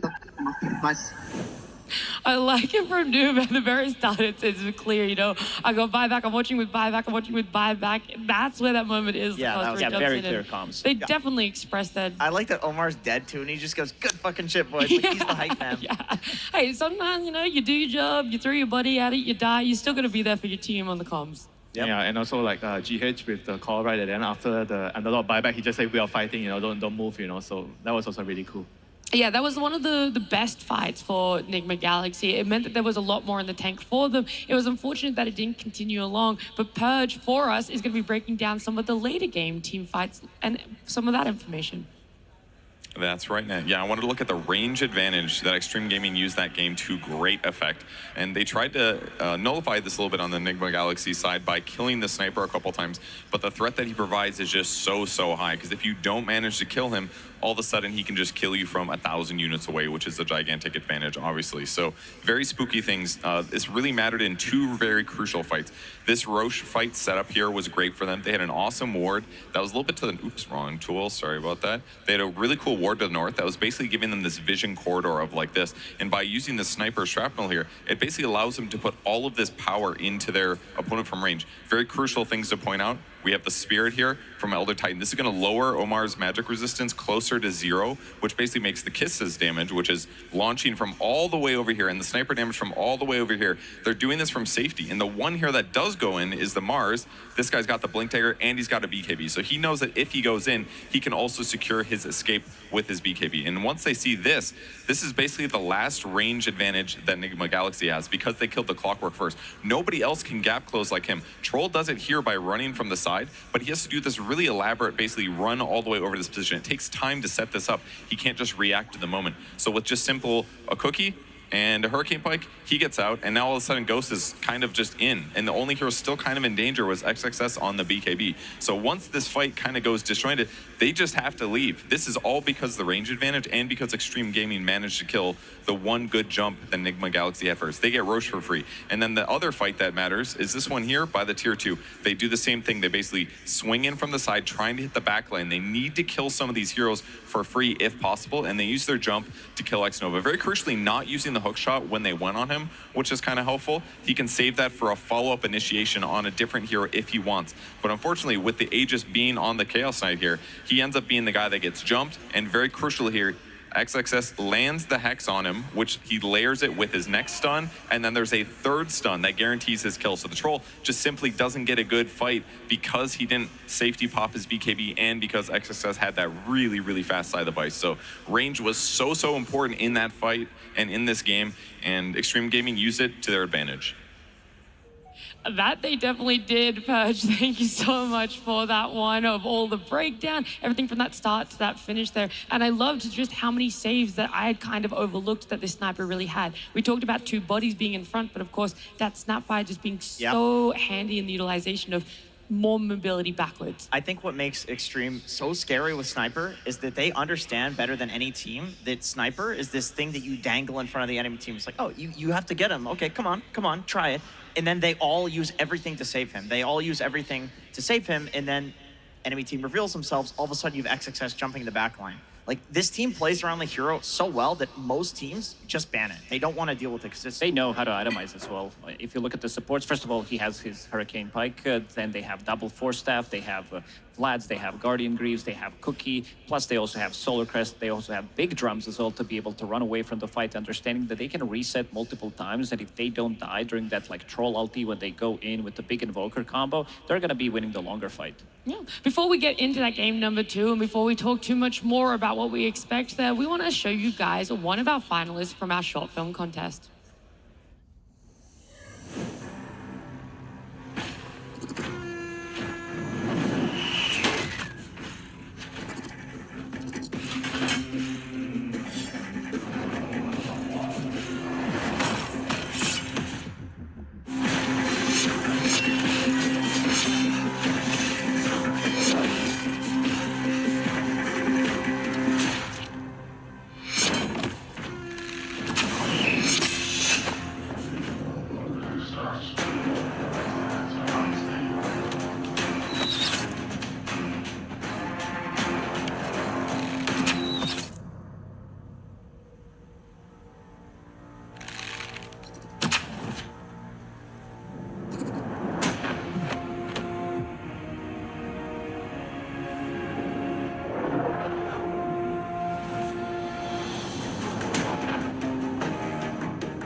What a fantastic show. That was sad. I feel like I felt every emotion from, like, you know, hype about this battle to absolute sadness around this armadillo.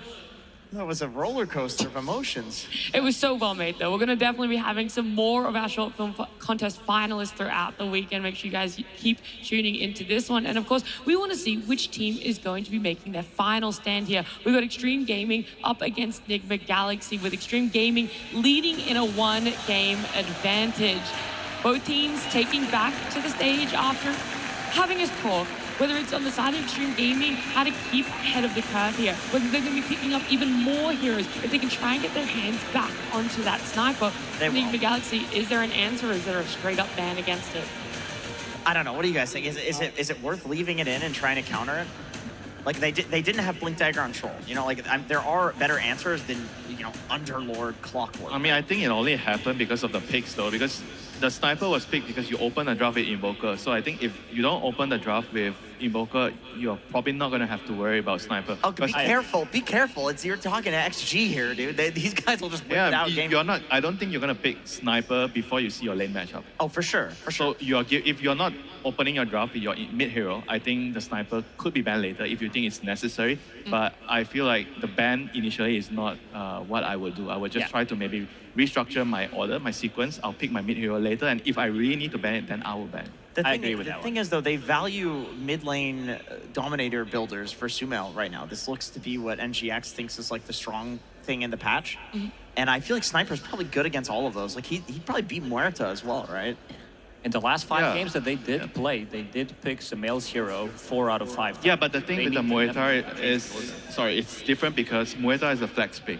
So when you pick the Muerta, you don't really feel like, oh, it's really going to be mid, and you're going to pick your sniper right away. Yeah, but they also opened up with the double Nature's Prophet, which is also a flex pick. So they might need to, maybe open up with an offlaner or just the straight up position 5/4. Yeah. It also goes back to those bans, right? For Extreme Gaming, it was very targeted against Enigma Galaxy. They went for like the Marcy, the Muerta, the Bane. So whilst it wasn't necessarily targeting what Sumail likes to play, it is taking out all these things that I think have been the good openers, the strong foundations on the side of NGX. Yeah, the foundation is going to be very, very crucial here. Who's going to be on which picks, which side. You're going to definitely have to plan everything around that. And I do feel like maybe it's more beneficial for Nigma to be on the second pick. Normally, I would say it's easier to be on the first pick side, because now the more I think of it, because both teams are very, very focused on getting their mid matchup. So being on the second pick side means that you can decide based on what they are opening, and then maybe you can 9-pick Sumail's hero without fearing that, oh, there's this sniper. Because I don't think they are going to open number 8 with sniper. No. So they're going to pick something else, and then if you think Invoker's open is a good game for it, then you pick the Invoker at 9, and then you ban the sniper in the second phase right away. So I think in this sequence, second pick is probably easier for Nigma to plan around. And if XG has last pick, you're just not letting sniper in the last ban phase through. Yeah, I agree with that. Okay, so it feels like there's a couple of solutions there. We'll see exactly what they've been able to bring up for themselves, because it brings me great joy to say we've got a game number 2. Extreme Gaming versus Nigma Galaxy. Game 2. Our lower bracket run for Nigma Galaxy could end short here. They've got to bring everything they possibly can to the tables. Extreme Gaming, they've been waiting for this moment to bring out those gotcha picks, get that sniper on these hands, and now looking towards the bans. It's not changing up too much in what we saw for that game number 1. Shadow Demon is also out now, but this also allows Nigma Galaxy to potentially take the Bane for themselves on the first pick if they want to, because I think they've been playing very good, but also banning Mars, which means that Beastmaster's not going to be in the pool, and this hero has looked amazing. He is undefeated at the TI main stage. We did have the stats for it, I believe 5 out of 5 games. It allows you to be played from 2 different roles, and it gives you so much tempo. Yeah, I think if Earthshaker looks like it's going mid, even just in general, like Queen of Pain would be really good to come out here. I think Noob plays an excellent Beastmaster. I know it's been played a lot more mid, and Sumail can play it. He was one of the first people actually to start experimenting with Beast mid. The Shaker, like, we have seen the counter to it, and it is dominating it in lane. Shaker not having a very good win rate on this main stage. A lot of teams have come up with ways to bully him out of lane, but also been very proactive on the spots of either blocking the Ancients being stacked or just taking another call with them to try and steal it. I think the main idea here to exploit this hero is he's after all a melee hero in lane, right? So you have to be able to pick a good matchup to pressure him. So I assume with the next ban, they're definitely going to more or less remove the pop, because the Muerta is already banned. So those are the 2 main heroes that are going to pressure the ES in the lane. I'm not sure if there's a third one. Both of those heroes also follow the Earthshaker, because of course, both teams are aware that this can go position 4, position 3, or position 2. You know what? At Quap, you can go to any of these lanes. If Quap is banned, could they just use Sniper for themselves to pressure the Earthshaker in the lane? I like it. Yeah. Because you think about it, right? He's going to go Ancients and Sniper is going to take your tower. I think that's like a fair trade, you know? Like, I feel like that would actually make it difficult for the Earthshaker to play the game. What about a Helm Dom Sniper mid from Superman? Are we going to see I think we're overcooking it here. You think we're overcooking? We'll see. We'll see if we're overcooking. I'm going to listen to Lacoste on that one. Okay. Yeah, it might be a bit too much. I'll listen to Kuro. I'll see what Kuro picks. All right, we'll be Enigma interested. Galaxy, they did ban out the Bristleback, which did give yesterday Extreme Gaming a lot of speed. This is also Battle Fury Bristleback, which is pretty uncommon. It's a good matchup into It is. Beast. It is. And also the other good matchup is definitely Gyrocopter, something that Beastmaster doesn't like to play, having that flak, making sure that you can pressure him in the lane as well. Yeah, I was looking at the past for Extreme Gaming. It's mostly been in that off lane for this Earthshaker. So you guys are right. You kind of want to hold off a little bit about exactly how you want to open up. If you want to put all your stocks into the fact that it is going to be going a mid Earthshaker, some more bans, Gyro coming out there, Bane too. And leaves Extreme Gaming going for the Warlock. I like it. I mean, this is a Beast lane counter. You Fatal Bonds the wave, and that will hit the boar, that'll hit Beast. So if it's played in the off lane, which I feel like it probably is here for NGX, Warlock will do well against this. It's also very hard to like initiate a fight against Warlock ulti plus Fatal Bonds. You roll someone, the rock's going to come on top of you and then get hit by some 2-3 man Fatal Bond and fight instantly turns on you. Okay, so they're doubling down on NGX and saying, well, you want to fight us? Okay, we're going to pick another S-tier team fighter. Circles on circles, you know? Yes, yeah, classic Dota. Classic TI, more circles. This is a really, really good pick, yeah. It counters both Earthshaker and Warlock. I mean, Warlock does not lag at all against This has to be Snapfire from Jin-Q again. It's just too good to pass on. You're playing against Beastmaster, easy cookie against Aurora. You have a follow-up from Warlock, a Fissure. So you can choose how you want to be taking the fights, prolonging them. Great against Phoenix Egg, great against Clockwork and his cogs as well, so it feels really, really good. That gives you a team fight. I think the one pairing that we've seen in the previous game, Snapfire plus Mars, now you can do the same thing with the Earthshaker. Yeah. The only issue with that is it does make the support duo a little bit weird between like Snapfire, Warlock, like who's actually running the lane with the off-lane Earthshaker also might not be so ideal, you know. So if they are going for a Snapfire, maybe I would lean more towards the Shaker being like a mid hero. I think they could, I mean, they could also go like Snap Puck, something that's like really, really active on the mid lane that solves the issue with the supports running around and doing stuff together. In your time. Yeah, and the Puck also definitely exploits, right, the fact that you have a Phoenix Clockwork support duo. They don't really have the best lockdown against the Puck here. So there you go, the Puck for Snapfire. And this is just going to mean that this game is going to be all about the team fight again. Punishable by the Sniper again. I mean, yeah, Sniper. I think they have a couple of good options. The Sniper definitely. Not sure if Sumail wants to bang it out. I think Void Spirit could be really good, very elusive. Yeah, but if you do, okay, actually maybe. Either that, if it was the different teams that did have these drafts, I would say that XXS would probably pick up Slardar against this matchup. It's very good. Like the two supports, you can easily three-shot these two supports. They don't have much armor. Oh, Ghost Medusa. Right away. Yesterday, they did pick it 2 times on 18. Okay. And it did work out really well for them. It's fair, yeah. I mean, they have this, you know, pick where they get the 2 bans, so they want to pick the higher priority thing. This means, I think they agree with us that there are like 3 or more options that are good for mid lane to pick against Puck. Yeah, so yesterday they banned what, Anti-Mage and Darkseer, right, when they picked the Medusa here. So that's going to leave what other carries against Medusa. Yeah, they also did Animage and Juggernaut in the second game when they picked up the Medusa. Oh, Ame Jug. I mean, if he can find any excuse to play it, he will. It kills the egg as well, and it's good against Beast and lane. We actually saw Warlock Jug lane as well. Okay, so you think it's not out of the realm of the question for us to get to see an Ame Jug on the main stage? I definitely think. I think Ursa could also be decent here, like Ursa with the lane with the Warlock against the Beast. You can also kill the egg. I think those are decent options here. They have a couple of very good heroes here to pick here for XG side. It's all about like thinking what are your priorities. Like, do you want more of a better lane or do you want more of a better late game against this Medusa? I have a wacky one to throw out there for Sumail. Ricky Maru counters the Puck in lane. You can't cookie when Ricky gets the Aghanim Shard. Good at killing the supports. Game & Gladiators, they tried that against Team Liquid, game number 1 in the Grand Finals last year, and it looked really good for the first 15 minutes, and then they just crumbled. It's good. A lot of these that we are mentioning can work out, but... Is it where the Riki could potentially fall off, the Beast comes online, and then you're going to have your Medusa online? Is there enough power spikes throughout the thing is, rest? the Riki with the Beast and the Medusa doesn't feel like they have the best synergy. It's very good against their opponents' heroes, but it doesn't really work with their own lineup, which I feel like that's going to be my primary concern with the Riki. Yeah, NGX definitely does need some sort of spirit type hero that's running around and doing things with the supports right now.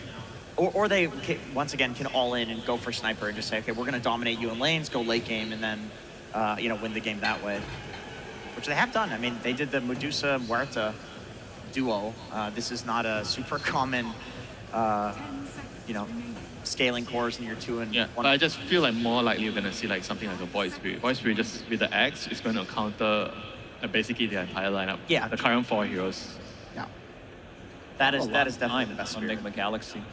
I think Troll could also be a good pickup. You did mention Ursa. All of these heroes are very good. Like, Ursa is not as strong of a laner. Warlock fixes that easily because you need that extra bit of a healing coming out in the first couple of levels. But also Troll, I think this is the hero that can build into either MKB. He's fine with that. He can also build into a slightly later Disperser after he gets a couple of good items as well. He can kill the egg. He lanes against the Beastmaster. Doesn't care too much about his boar.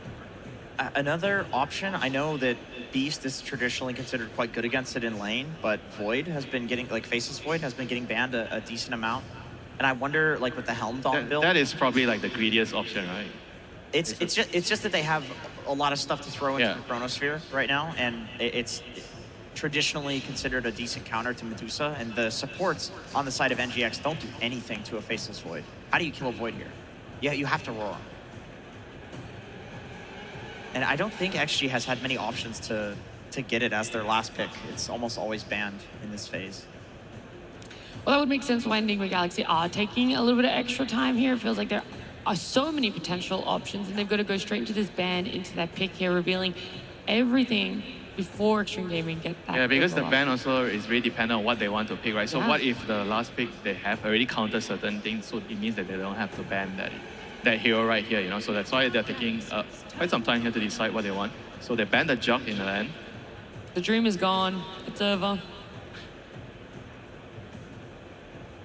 Now they have even less time for this. I thought that using so much reserve time, they would have been a little bit more confident in what they wanted that last pick to be. I mean, it's still good to use all your time, just make sure that you cover everything, you make sure you don't miss anything. There's a lot of options. I mean, we've mentioned pretty much everything. Yeah, Void Spirit. I think Ember Spirit can also work if he builds into Mage Slayer against... Wow, that is a fancy one. Okay, I was not expecting SF, to be honest. And they know immediately what they want to pick. Yeah. I don't know about you guys, but I feel like this Shadow Fiend might be a little bit too risky here. Like, it means that their lineup is going to be very reliant on the Beastmaster, and I think that with the Ursa being picked up, if Beast does not have a good lane, I feel like the momentum for Nigma is going to be really hard to play. They won't have much to go around, and Extreme Gaming, as long as they get to their team fights, their lineup is just going to destroy you. Yeah, I mean, I guess the argument is Clockwork makes up for a lot of what SF lacks in terms of being a spirit. SF does a lot of damage. He can't really kill heroes on his own until he gets some items. But Clockwork, he will keep people in a circle for you to deal, hit your raises, hit the ulti. Yeah, maybe the other reason why they went for the Shadow Fiend is they're looking at the Warlock plus Snapfire duo, right? So they are feeling like, wait, they can't really gank the mid lane. Yeah, they can't really kill the mid hero, right? Because when you're playing SF, you don't want to run into some Taz, some Spirit Breaker ganking you early, and they don't have those heroes, So maybe they feel like they could get away with this greedy SF pick. Now that you say that, I think that's absolutely it. Sumail has had some of the best solo lanes mid. If he can just get a 1v1, I think he's really confident. Yeah, guys, I'll get to the point that I'll have the items and I'll be able to carry the fights. Sure, hoping for less resources offered from the side lanes, make them a little bit stronger to cost. Is that then going to be profitable for Enigma Galaxy? A potential for that game 3? I think they want a slower game. I don't think they want to rush things. They're having Shadow Fiend and Medusa. You have Phoenix. Beastmaster needs a little bit more time to come online. So again, same as yesterday when they were playing against Tidebound, I think Omar will need to do a lot of work, and he did a lot of work yesterday. I definitely hear a lot of people cheering for Extreme Gaming, so I feel like we should quickly talk about their draft as well and what we see how that's playing out. Very well-rounded, incredible team fighters, tons of damage. I think if they can get to the late game, Ursa can hold to 0 pretty much all of these heroes, maybe barring Medusa. Yeah, I think the main issue for them is the SF. If they can deal with the SF, they are going to be having a good time. Yeah. All right, all that cheering was because the coach of Extreme Gaming was coming out of their booth, so we're going to head on down to the stage and get some words from him. Absolutely. Thank you so much. An incredible series so far. Am I right, everybody? Oh, yes. This is one of the loudest crowds I've heard in a while, so for both teams, actually. But let's get to the questions, my friend. So, a lot of confidence coming into the series. 2 heroes that we have not seen picked up yet at this event, and this draft as well. Full team fight, full let's run at them, in my opinion. Where did this confidence come from after the performances that we've been seeing yesterday?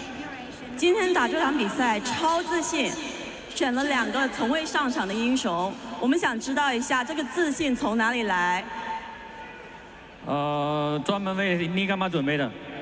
We prepared it especially for Nigma. Oh, okay. So any surprises then? I mean, the Medusa, a bit of a surprising pick in my opinion. Were you ready for that? 对面选了美杜莎，对主持人来说有一点点小惊喜，对你来说呢？预料到他们不是选美杜莎就选德鲁伊吧。With them, if it's not Medusa, then it's Lone Druid. Fair enough. All right. Well, I did want to give you an opportunity. As I said, incredibly loud crowd, especially over here from the fans of your team. I want to give you an opportunity to say something to them cheering you on. 现场那么多粉丝在支持，为你们呐喊，想有个机会让你们就是跟粉丝说一些。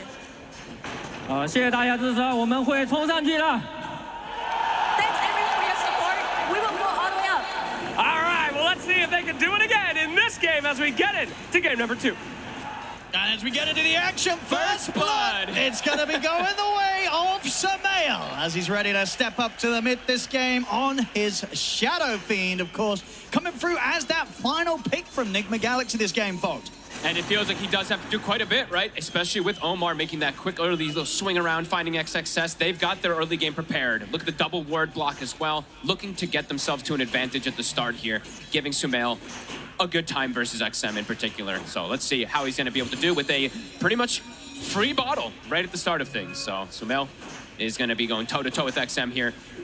Let's see how these side lanes go, because it does feel like XG is very prepared for them, having this Earthshaker, having this Snapfire, so you see them do very well with in the past, and having this Ursa snap-picked, no hesitation whatsoever. Oh, yeah, they were ready for that. They did not care what was coming out from that last pick in the mid from Nigma Galaxy. They were absolutely ready to get Ame back on the bear. Jingchu finds the kill. Indeed, able to catch out GH there on that top lane, so settling the score for now. And just sort of overall, what do both of these drafts sort of tell you about what these 2 teams want to accomplish here in this game too?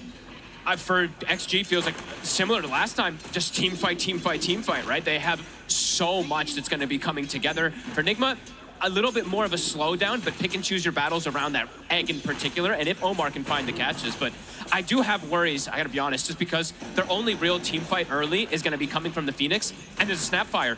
So that egg is going to be addressed in almost every single situation, and looking back to what happened in that last game, control became a bit of a problem too.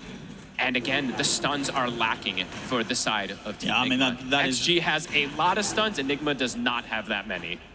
Yeah, I mean, so when you look at the lineups, would you sort of see this being another game where there will be that period early to mid where the 5-on-5s, Omar, they're just going to have more to press on XG, and Ame able to chase down the clock, finish off the kill for himself. Yeah, I would say, look, ease of execution, as we like to talk about it, definitely feels like it's there for XGs. If they just get out of lanes, even or ahead, they're just going to have those natural ultis coming in that do a ton of damage, as we've seen. The Shaker with even the Snapfire from the support. And yeah, we have to mention it too, right? XM, Sumail is looking to dominate the lane, because if you look at the game overall for the Puck, as we said, there's like no stuns. It's Clockwork Hook shot and a Roar in particular to try to lock down XM. It's going to be super difficult to catch him. Yeah. And we saw how well of a performance XM had last game on the sniper. And his puck, also one, as you can see from that Dota Plus level, one that he is incredibly proficient on. So yeah, if you give him sort of the setup to have an easy puck lane, he is going to be an absolute nightmare to deal with. And let's see how this bottom lane goes, because like you said, they snap, pick the Ursa. With this Warlock, they know it's going to have a free lane completely, and it's versus double melee. So Ame is set up for absolute success, and Noob, he's going to have to just rely on stacks completely. I see he's already sending the boar. He's got a triple stack hard camp already prepared for himself, but he's got 6 last hits. He's getting next to nothing down here in terms of CS. Yeah, very good control there from XG so far. And overall, do you sort of see why they were as confident as they were with picking up this Ursa? Do you sort of like how this hero matches up against a Medusa lineup in time, in terms of sort of timings and strong points? Yeah, no, for sure. It gives you Roche, it gives you Tormentor, it gives you itemization that you can do later on if you want to get a Disperser or anything, but also just straight hard damage, right? The longer that fight goes versus Medusa, you will be able to bring him down. And yeah, so much control. That's just the big thing I'm looking at. An unbelievable amount of stuns for them to stick on targets. See how the mid lane so far is going here between Sumail and XM. 27-5 on the SF against the 20-1 on XM. I mean, how does this sort of play out as they level up? Is Sumail going to be able to maintain a good lead with denies, or as a puck, are you normally able to set up the wave so you can nuke it every time? He can still get a fair bit, but Sumail having this, level 1 bottle, getting that first blood, definitely will have him a bit of an advantage. The problem is, I've seen so many games for Enigma, when they have Sumail with an advantage, Omar can swing over and get kills pretty easily with him. Omar can't do that this game. A lot of damage coming in there. CQ wants him, can't quite get him. The level 2 Shredder is very devastating in the laning phase. As we see there for GH, very low armor. Gets brought down incredibly low. Especially if there's ever a situation where XXS is able to get him with a right click from the enchant totem. Oh yeah, that almost shouldn't happen though. Right? Sure, yeah, you got to keep that distance. In the lane, later on, of course, that's going to happen, but... GH still very, very low. And Jinchu is just going to be able to shoot him down. That's twice that he's been able to pretty much do this, almost on his own. Yeah, rough couple of deaths there. GH getting caught out. I mean, Jinchu last game played it pretty flawlessly. This one, too. He gets the kill, blocks the camp as well while he's retreating. So a pretty perfect play coming out from him there in this top lane. Yeah, it's just going to continue to maintain the lane in a position where XXS is very freely able to farm and get a good amount of denies in against Ghost Farm.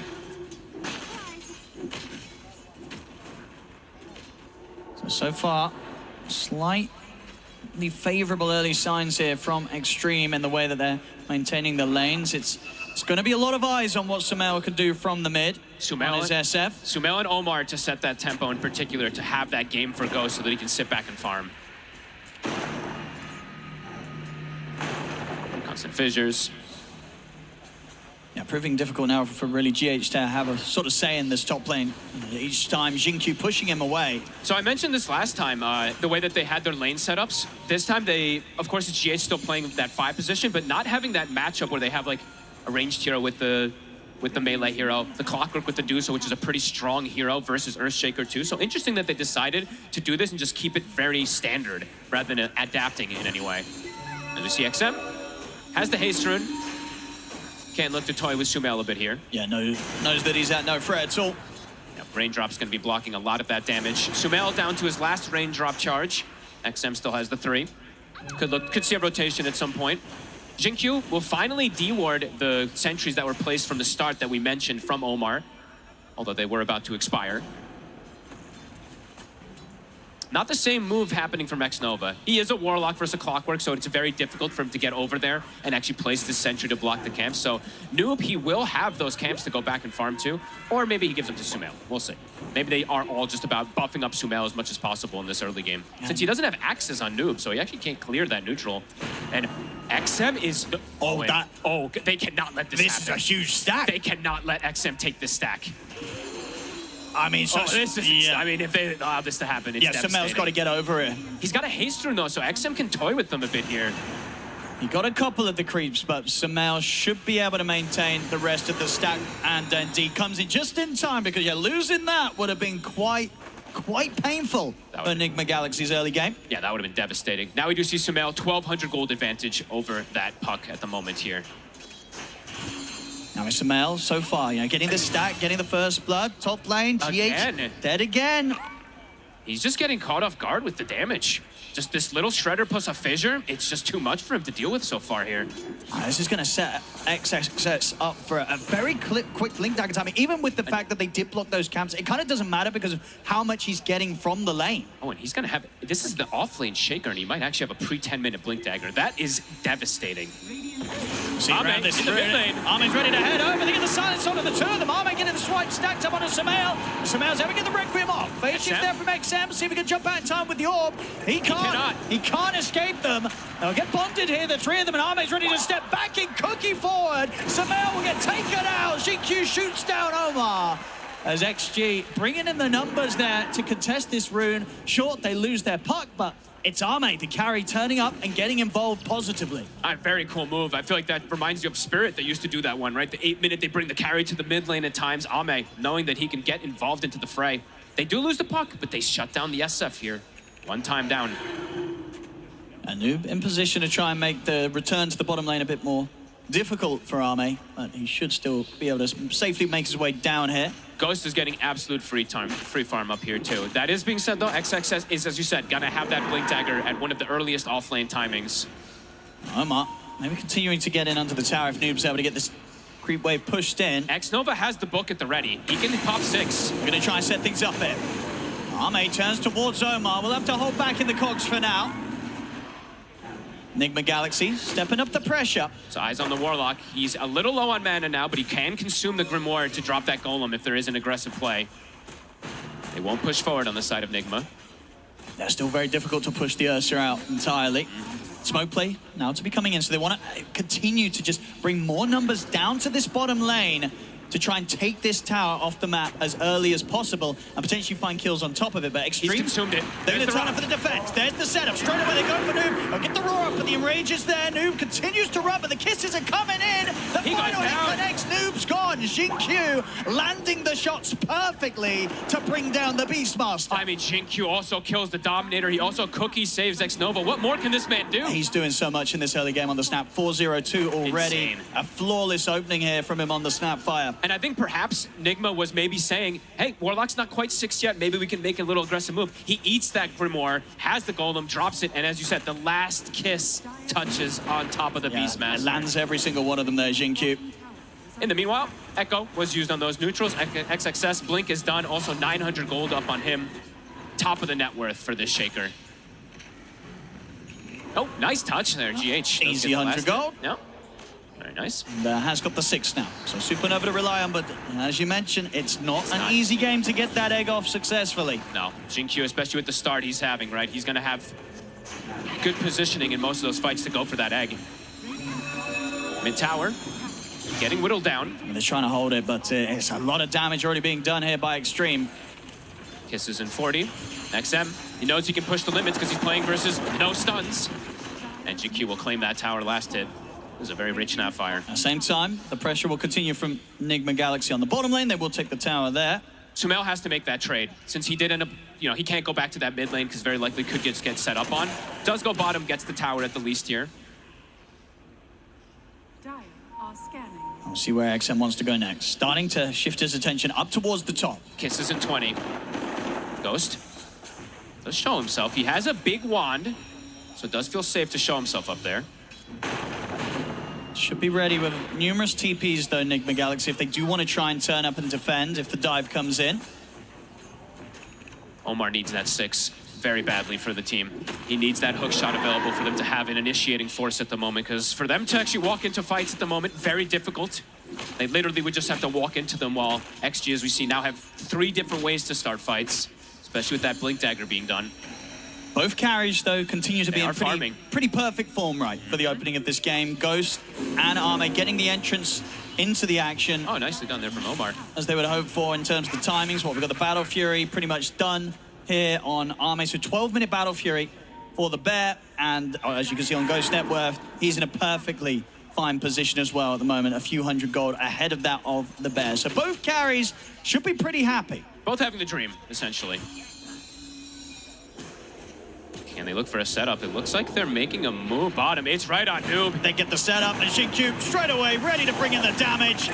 They just drop the Echo as well. No hesitation. He wants that extra money. Xingqiu gets the last hit again. Mega kill for the Snapfire.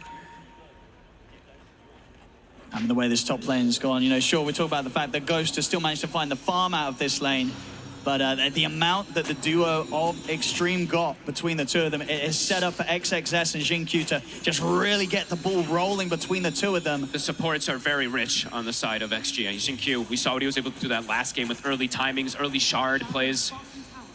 So far, having a very flawless performance. The support's definitely struggling on the side of Nigma. XM still falling behind a little bit from the mid lane. Absolutely. Despite also just, you know, being able to take out that tower rather early on in the mid. Hasn't quite found as many opportunities as he would hope for himself to get involved with the Dream Coil.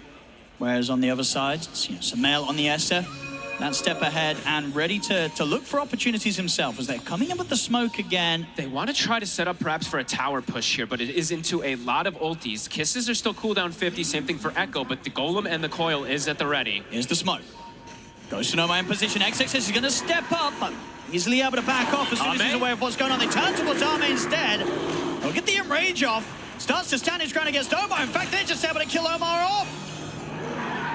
So Enigma Galaxy seeing if they could sort of trip Extreme up, but Extreme were pretty ready for them to turn up in that position. They got the tower at the least, right? So showing up for that, but do end up losing Omar again here after that first hook shot reveal. Ame will take that. Almost a Blink Dagger finished. Starting to get these scary tools versus something like that Shadow Fiend, who is very vulnerable to heroes jumping him. Double Blink's gonna be finished. Double Blinks and a Puck who could just appear on top of you very early. So they're just gonna drop the Golem here onto Ghost. TP's immediately coming in from Enigma Galaxy though, so the Golem won't be able to do much offensively. A bit wasted, but they're looking to go back in, Ghost. They're still going with the kisses. Ame's closing in. They'll force out the Stone Gaze, but the damage in for these kisses from Xingqiu bringing Ghost so low. They'll fuel him up. They're getting about to summon XM. He's there ready and waiting for them. Shots off the escape. Comes in with the coil. Oh, they were so ready for that. He doesn't get the wand off. Ghost got stunned. Now GH, we'll see XM look to chase him down as well. He's not going to go completely in for the dive play. He's already got what he came for there. I mean, that was just so smooth from Extreme. They had no idea he was coming from that angle. Really starting to build up the early lead now. Extreme 11-2, 4K lead, taking out these towers. And that blink is done now for the Ursa. Sumail's game just feels so difficult, Owen. Unless he can do some type of crazy position plays, but versus double blinks and a puck does feel incredibly complicated. Especially with these timings Ame's hitting, because so once that bash is online, right, it's going to be so difficult for Sumail to turn up and get the combo off.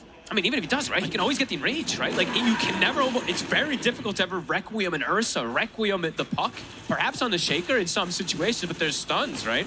It does feel very hard in this early game for Enigma with the way that XG has prepared, with the way these lanes went down in particular, too, as we keep saying, the supports, almost level 10 on the two of them. A slow start for the side of Enigma. Ready to go again. Echo slams at the ready. Kisses still going to be off for 30 seconds, but with just sort of the jump burst alone between the two of them, most of the heroes on Enigma Galaxy will suffer. Omar, Ame does find him. If they find Sumail, it's going to be quite a huge one. He's just a free kill on top of him, it feels like. They've got enough control and burst. Here comes the silence from XM. Nothing to be done there by Sumail. Uh-oh. This is looking really tough for the Shadow Fiend. They wanted him to get a snowball going, but he's now bottom of the cores after that death. Noob. He's going to start running down in this direction. I feel like he's got to be careful. XG's still got a lot around. He's going to open up with the roar onto XXS. See if he can make this play happen, but the kisses are up. XXS will die, but it's going to cost Noob his life. They get a trade. Xingqiu claims another.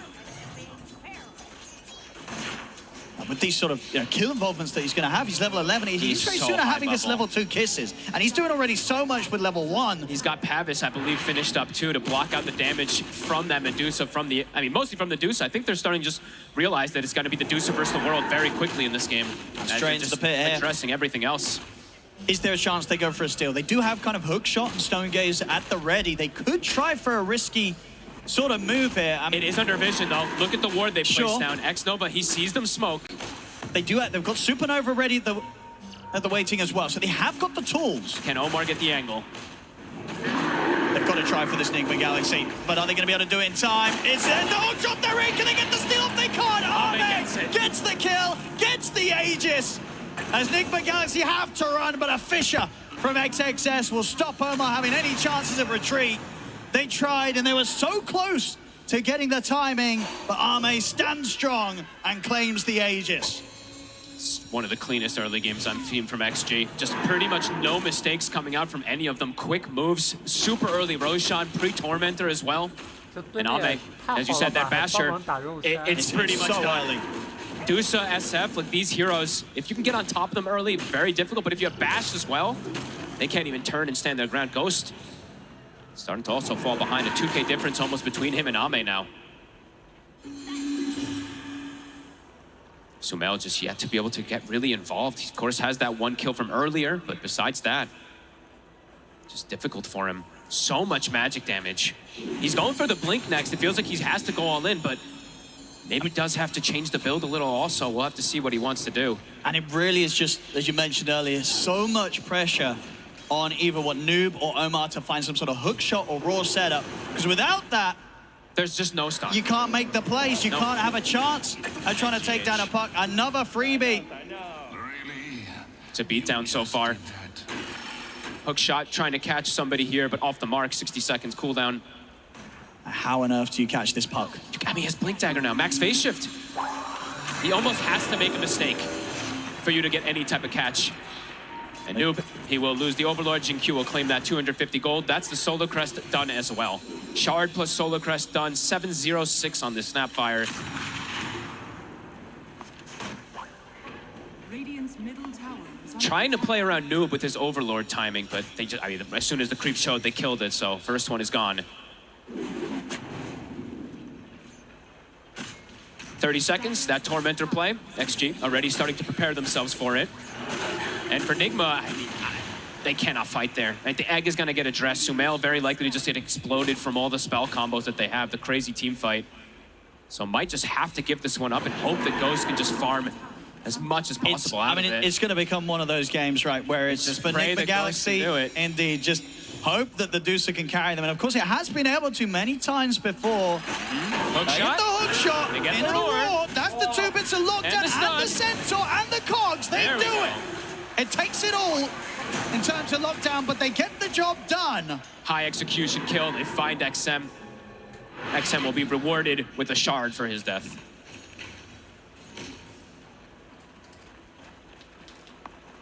Ame ready to continue to push on. 2 minutes on the Aegis. Not a lot that he fears right now. At least Nigma's able to find something there. Sumail also has the Blink Dagger done with the Arcane Rune. Oh, look at the items that come in, though. This is the issue, right? Because they're having such good times on the offlaner, too. XXS now has a BKB. So if he does try to go for that setup with a Requiem, it might just get countered. Noob might be in trouble here. Oh, yeah. There we go, straight away. Very dead. As soon as they see him. Another one for Jinq. He even gets the Overlord creep. He's just getting so much money. He is having a ridiculously good timing on the Snapfire. This is crazy numbers already. I mean, best Snapfire first 320 minutes 806. I think ever that I've seen. And yeah, going for the blink. I mean, once that's there, it's pretty much going to be impossible that you ever get the egg off. Yeah. He's always going to be able to blink in, little shredder in from a safe spot. And potentially just the saves too, like Blink Cookie and Ally. But yeah, absolutely, just positioning being crucial there. Omar, Sumail, they're looking for the wraparound.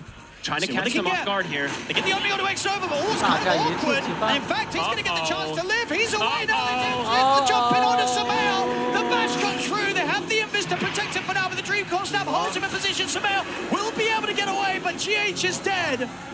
Nigma Galaxy have to retreat. They can't even kill the Warlock with their combo. Name diving in under the tower. On towards Ghost. That's the carry dead. A true disaster for Nigma. XG, a masterclass. Literally 0 mistakes, it feel like. And tier 2. And tier 2 probably to fall here too. Starting to fall indeed. I mean, getting so much done with this Aegis on Ame.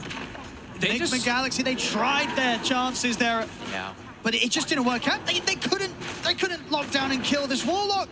And even if they do, very likely they all just die immediately afterwards too. So an attempt there from Nigma, but quickly answered from XG. Ame, BKB is about to be done after all the rest of his pickups that he already has. He is massive on this Ursa. I mean, Sumail's game just feels actually impossible. Coming on towards the top lane, Sumail and Noob, they got to get out of here. Power Ranger TP is coming forward. Immediately killing that Overlord. The kisses to Scout. And they're going to be able to find him. The Fisher comes in. You can't escape Xingqiu. He's always ready to spot you out and just do the damage. Like, what do you do against this Snapfire? Don't give him it. This is actually insane what he's able to do so far this game. Nigma can literally get nothing going their way, it feels like, right? Even when they got like one of the kills, it wasn't a free kill by any means. The trade ended up happening on bottom. I believe that was the last one that they were able to find. The moves from XG just too fast, and yeah, the BKB done for the Ursa. Sumail hasn't been able to find this Requiem combo, and he may not be able to at all in this game with the items that they've been able to pick up already. XG.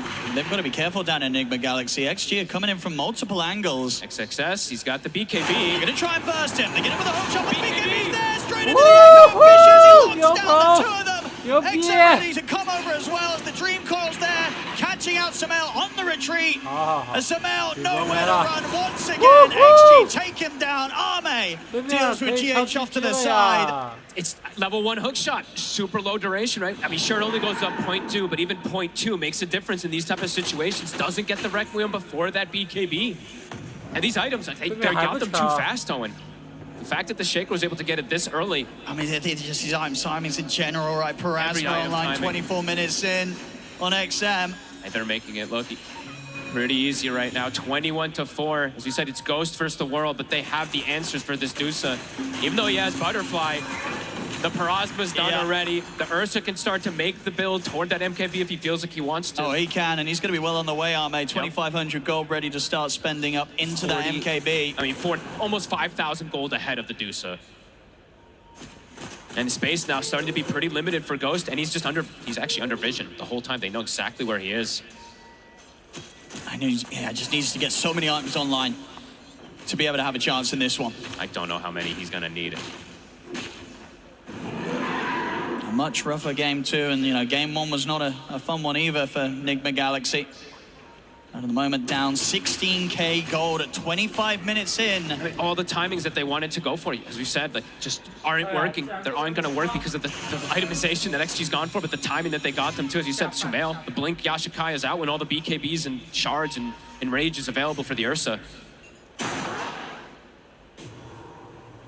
Setting up top. Guess they're scouting if there is going to be anybody in the area here. XXS is going luxury build. It's actually going to be going for the Octarine next. So more and more stuns going to be coming out from this Shaker. They find Ghost down here. Oh, they're going to find Omar, which is good news for Ghost, because that should give him the info to get out. You say that, but Ame's on him. Indeed, Ame coming in for this angle. He gets the bash. Ghost. Oh, he's going to try for the TP, but the coil's there. The Fisher, the kisses, everything coming in on towards Ghost. He can't escape. They're just reading every single one of the moves. Even though Omar tries to catch the gank, Ame comes from a different angle and instantly through the portal again. No hesitation. It's an incredible play so far here from Extreme. And we hear the crowd already loving it from Ame. They can feel it. Noob being stalked again. Oh, that was the Golem. Okay, maybe they thought he was on the other side of that there. But really despise these Helm of the Dom creeps. Yep, whatever. I'll get rid of it. Yep. Next up is like, I don't need it anyway. GH.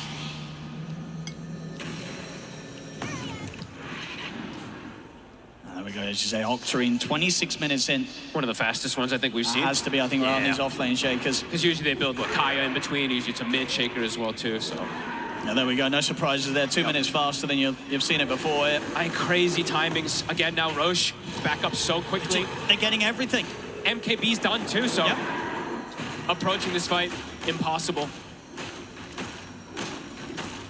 XG, they've got many options on how they want to continue this. Yep. They can keep farming it up. They can try and run it down the lanes. They're that strong right now that whatever they do, for Enigma Galaxy to find something to do in response, it's just going to be so difficult. It feels like this is one of those games where Ame is unlikely to die. 7-0 so far, set up for absolute success. 6K over the next core. And we saw a fair few of those games earlier on the road to TI from Ame, and he's bringing them out now on the main stage. Yeah, road to TI, he had 3 deaths total. Of course, the next day, did end up having 3 deaths in one game, but showing what he can do, and he's been given a free game. Yeah, and just showing as well why they so quickly picked that Ursa. They knew that Ame was ready to pop off on this one. Xiaowei said it. They came very prepared, and we're absolutely seeing that. A Lincoln's now picked up for XM, so the only spell that he had to worry about, as we said, was the Roar. Now has the protection versus that. Ooh, he's out. We'll get a sneaky grab there. A little bit of something there. They need every little bit of something they can get. Now let's see. Can Nigma Galaxy turn this one around? I mean, Noob is just not getting much growth, Owen. It's the issue. He got the butterfly, I believe it feels like 6 minutes ago or more. He's only gotten 2,500 extra gold afterwards. Just no real space for him to farm XG. They're sweeping the map, not giving that opportunity for him to get any type of items. Sumail does have BKB, but... Okay.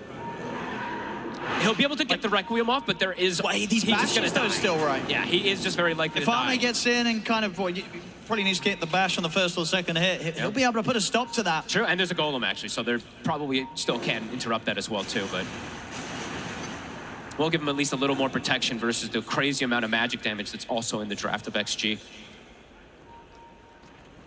But one of the more uphill battles, it feels like, for Nigma, as Ghost just now getting surpassed by the offlaner of XG as well.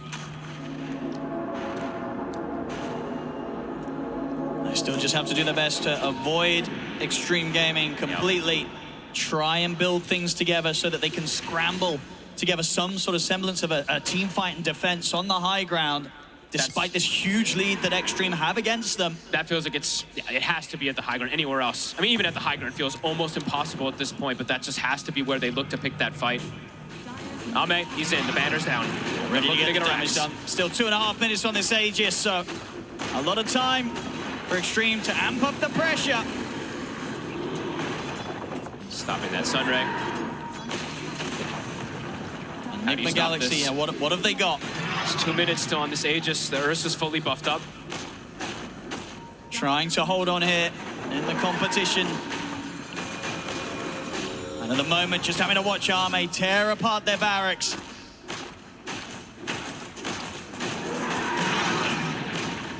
Can they even make a move to stop this set going down? Ooh, hook off the mark. Tried to go for the back line. And now he's going to pay with his life, Omar. Instant death.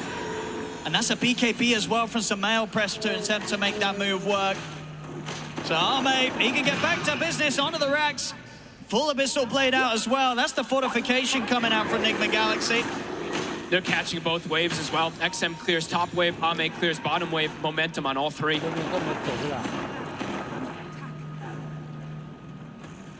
Backdoor will kick in, but the top wave coming in shortly. The jump. And he's ready to dive! Instant kill.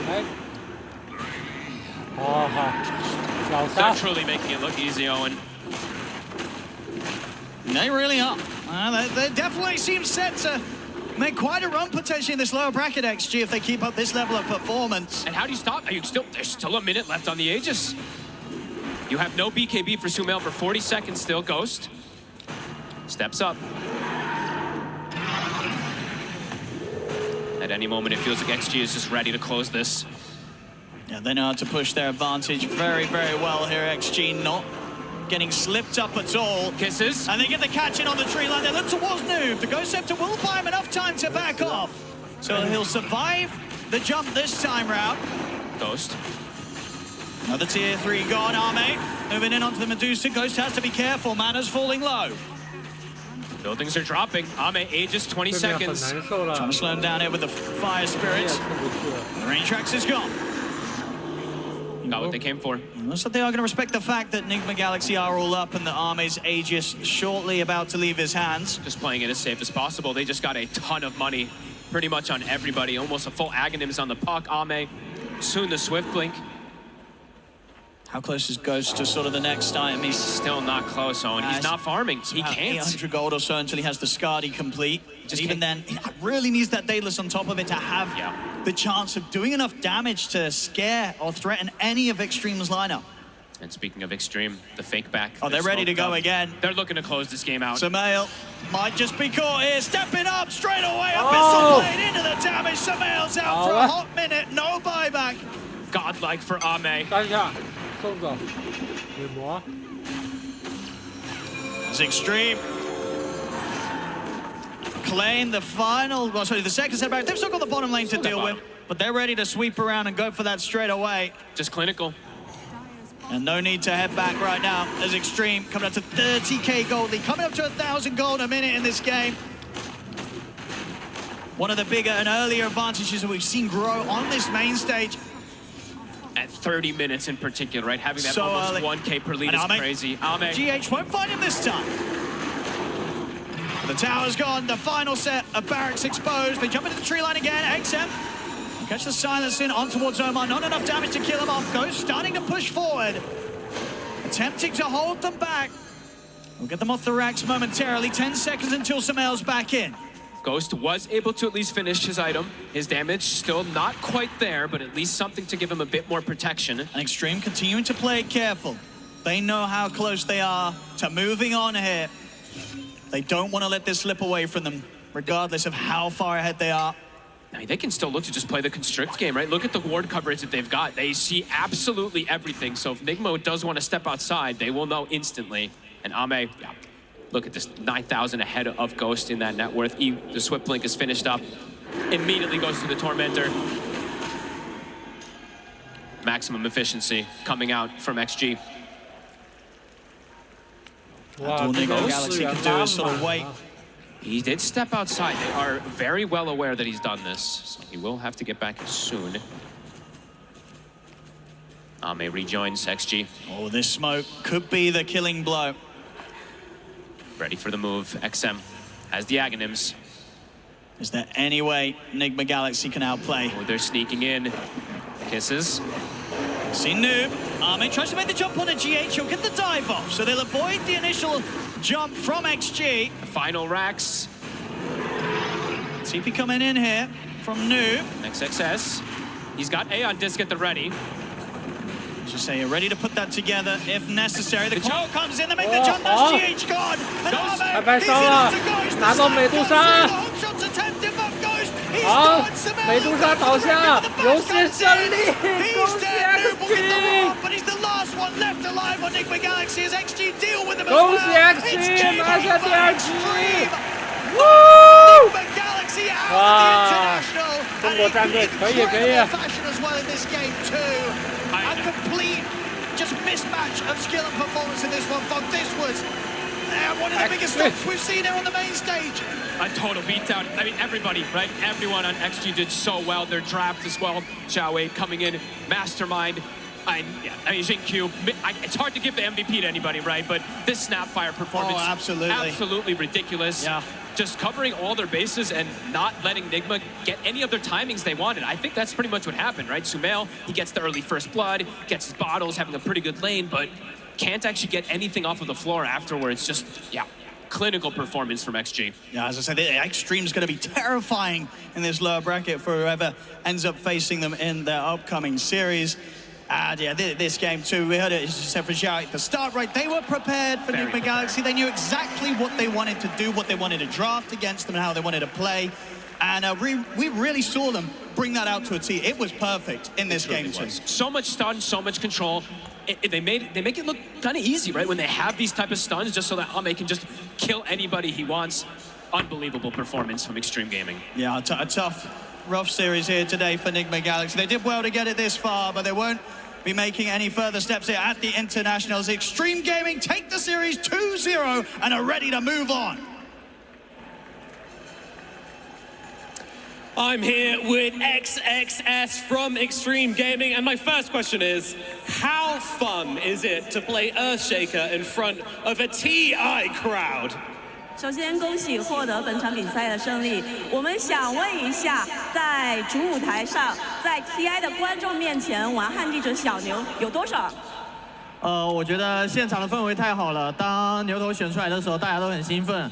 我很喜欢这种氛围。I think the atmosphere in the stadium is awesome. I love the atmosphere when we picked Earthshaker. Everyone's clapping. I love it. Brilliant. I mean, you guys came so well prepared for this series. Why did this aggression just work so well versus specifically Nigma Galaxy? 能看出来本场比赛之前做了很足的功课。你觉得这种非常暴力的打法，为什么针对 Nigma 特别有效呢？我觉得我们只是拿到自己比较擅长的阵容，发挥的比较好，所以赢了他们，就这样。I think it's more of us picking our comfort heroes and making our strategies work. It's more of that. Worked extremely well for you guys. And I want to ask as well, what did you learn yesterday from your series versus P-Vision that you're able to take into this one and just take it so dominantly? 我们还是想问一下，从昨天的比赛，在 P-Vision 上面有没有学到任何东西带入了这场比赛当中呢？昨天我觉得 PV 的带线，然后把我们搞得有点晕吧。然后我们今天比较注重一下带线和就是一些处理。I think we were a bit knocked off by P-Vision's lane pushing yesterday. So today we learned from that and we took care of it. Excellent stuff. XXS, you played so well in this series. Hamburg, China, they may be down, but they are not out as they stay in the international. Make some noise for XXS and Extreme Gaming! The arena having a lot of fun and seeing Extreme Gaming continue here in the lower bracket. A lot of chanting, and I mean in that interview there we heard about it. It wasn't so much what they prepared for NGX, but very much having those comfort heroes look caused. And I mean the sniper coming out, can you get any more comfort than that? And then in that game number 2 as well, we saw them just feel flawless. Yeah, Amazursa also another classic. These are the heroes that they love to play. Xinqiu on the Snapfire, on fire pretty much throughout the whole game, getting being paired up with either you see this Earthshaker with Ursa, just to have +1 so that he can be grabbing the kills, and it was pretty much flawless. We said that Enigma Galaxy, they need to take it slow, and they took it slow, but you know what? Extreme Gaming, they wanted to end this one quickly. That was a nice little tidbit about the lane pushing. Like, that was very honest from him, because I do think P-Vision, you know, we saw it yesterday, the way that they're using the Dom creep is very oppressive. So, I mean, this was not a close series, legitimately. So whatever they learned, like that worked out. Yeah, Extreme Gaming getting to bounce back like that. We get to see them progress, but unfortunately, it does also mean that we have to say goodbye to Enigma Galaxy. Yeah, thanks, Nat. I am here with GH, legend of the game. That's for you, bud. I realize you've just lost this series, bitterly disappointed and to go out, but have you guys had fun at TI? You've been incredibly entertaining to watch. It's always super fun to play in front of such an amazing crowd, to be honest. Having everyone who supports us here. So I would like to shout out all the crowd, all the supporters, all the fans. We truly love performing for you guys. They love watching you as well. So other than that, what has been the highlight of this TI for you and the team? I mean, for me, honestly, I'm just extremely grateful to be here in the first place. It's such an honor, such a great experience, surrounded by so many good, great players. It's just the overwhelming feeling. The standard this year does seem very high. How far do you think XG can go? Because that was a hell of a performance from them. I believe top 6 teams are all contenders for the top 1. So they could go all the way, they could do anything they want. Fair enough. I'm going to let you get back to your team in a second, but I just want to say, can we get a huge round of applause and a cheer for GH Enigma Galaxy for entertaining us at this wonderful TI? Thank you, GH. Back to you guys. A pleasure to see these players come out onto the stage, to just get the arena going. There is so much energy around it. Everyone has loved supporting them. Months ago, they put in that effort. They came through the qualifiers. We saw them last week put in a lot more effort to make it to the top 8. And here, they get to be happy still with a top 6 performance. It is, you know, nothing to be ashamed of to be knocked out by Extreme Gaming, someone who came into this undefeated. Yeah, I mean, in TI, like, this is where you want to see NGX perform. And I totally agree with Ted, and I think the audience feels the same. This has been one of the most fun teams to watch. They didn't just get top 6 playing, like, normal, boring stuff. They did it with style. Like, they completely reinvented the meta, and I think it caught a lot of teams off guard. And we will definitely see in the coming day teams using stuff that NGX came up with. Yeah, I mean, that mid-muerta was such an issue. It had to get banned out. And then we see SF coming out, right? This is a hero that isn't surprising at all to be picked up, Lacoste, but it is surprising to see how the mid lane went for him with the side of Extreme Gaming stepping it up. Yeah, they were ready for some of these early movements. Even though he did have the first blood, things were not going his way. I think SF needs a bit of a different setup. This is a really nice move from Ame. This is why he's one of the GOATs when it comes down to being super aggressive, understanding that they can try to kill him with the coil. This should be an easy kill, but the Clockwork is here, and they're still going to be ready. Like, even they mess up this gank a little bit. XM he doesn't go to the up ground and uphill, and he dies, but guess who's here? It's Jinkyu, it's Ame. Cookie lands on one, he goes for the bigger target, Jinkyu gets the double kill. These type of moves, you don't expect them to happen. We've seen Yuma from Heroic going for these twin gates rotation 5-6 minutes into the game multiple times, but these type of rotations where Carry leaves the lane 8 minutes into the game, goes to the river to secure the rune for his mid laner and try to grab a kill, it's very rare. I mean, it kind of also solves the problem, right? We mentioned that the SF was going to be a problem, and I mentioned after the draft ended, it's going to be interesting to see how they tackle it, and that was like a really important move, right? SF, he was top net worth at 8 minutes during the game, and that kill actually meant that it slowed down their momentum so much. Yeah, that's something that Spirit was really good at during both of their TI runs, was figuring out if one hero is a problem and they can't just bring the supports to a lane to solve it, they would bring Collapse or Yatoro would go. So it's really cool to see XG pulling out that here in the top 6 because, you know, once again, going back, like this is the sort of championship plays you need to win the whole thing.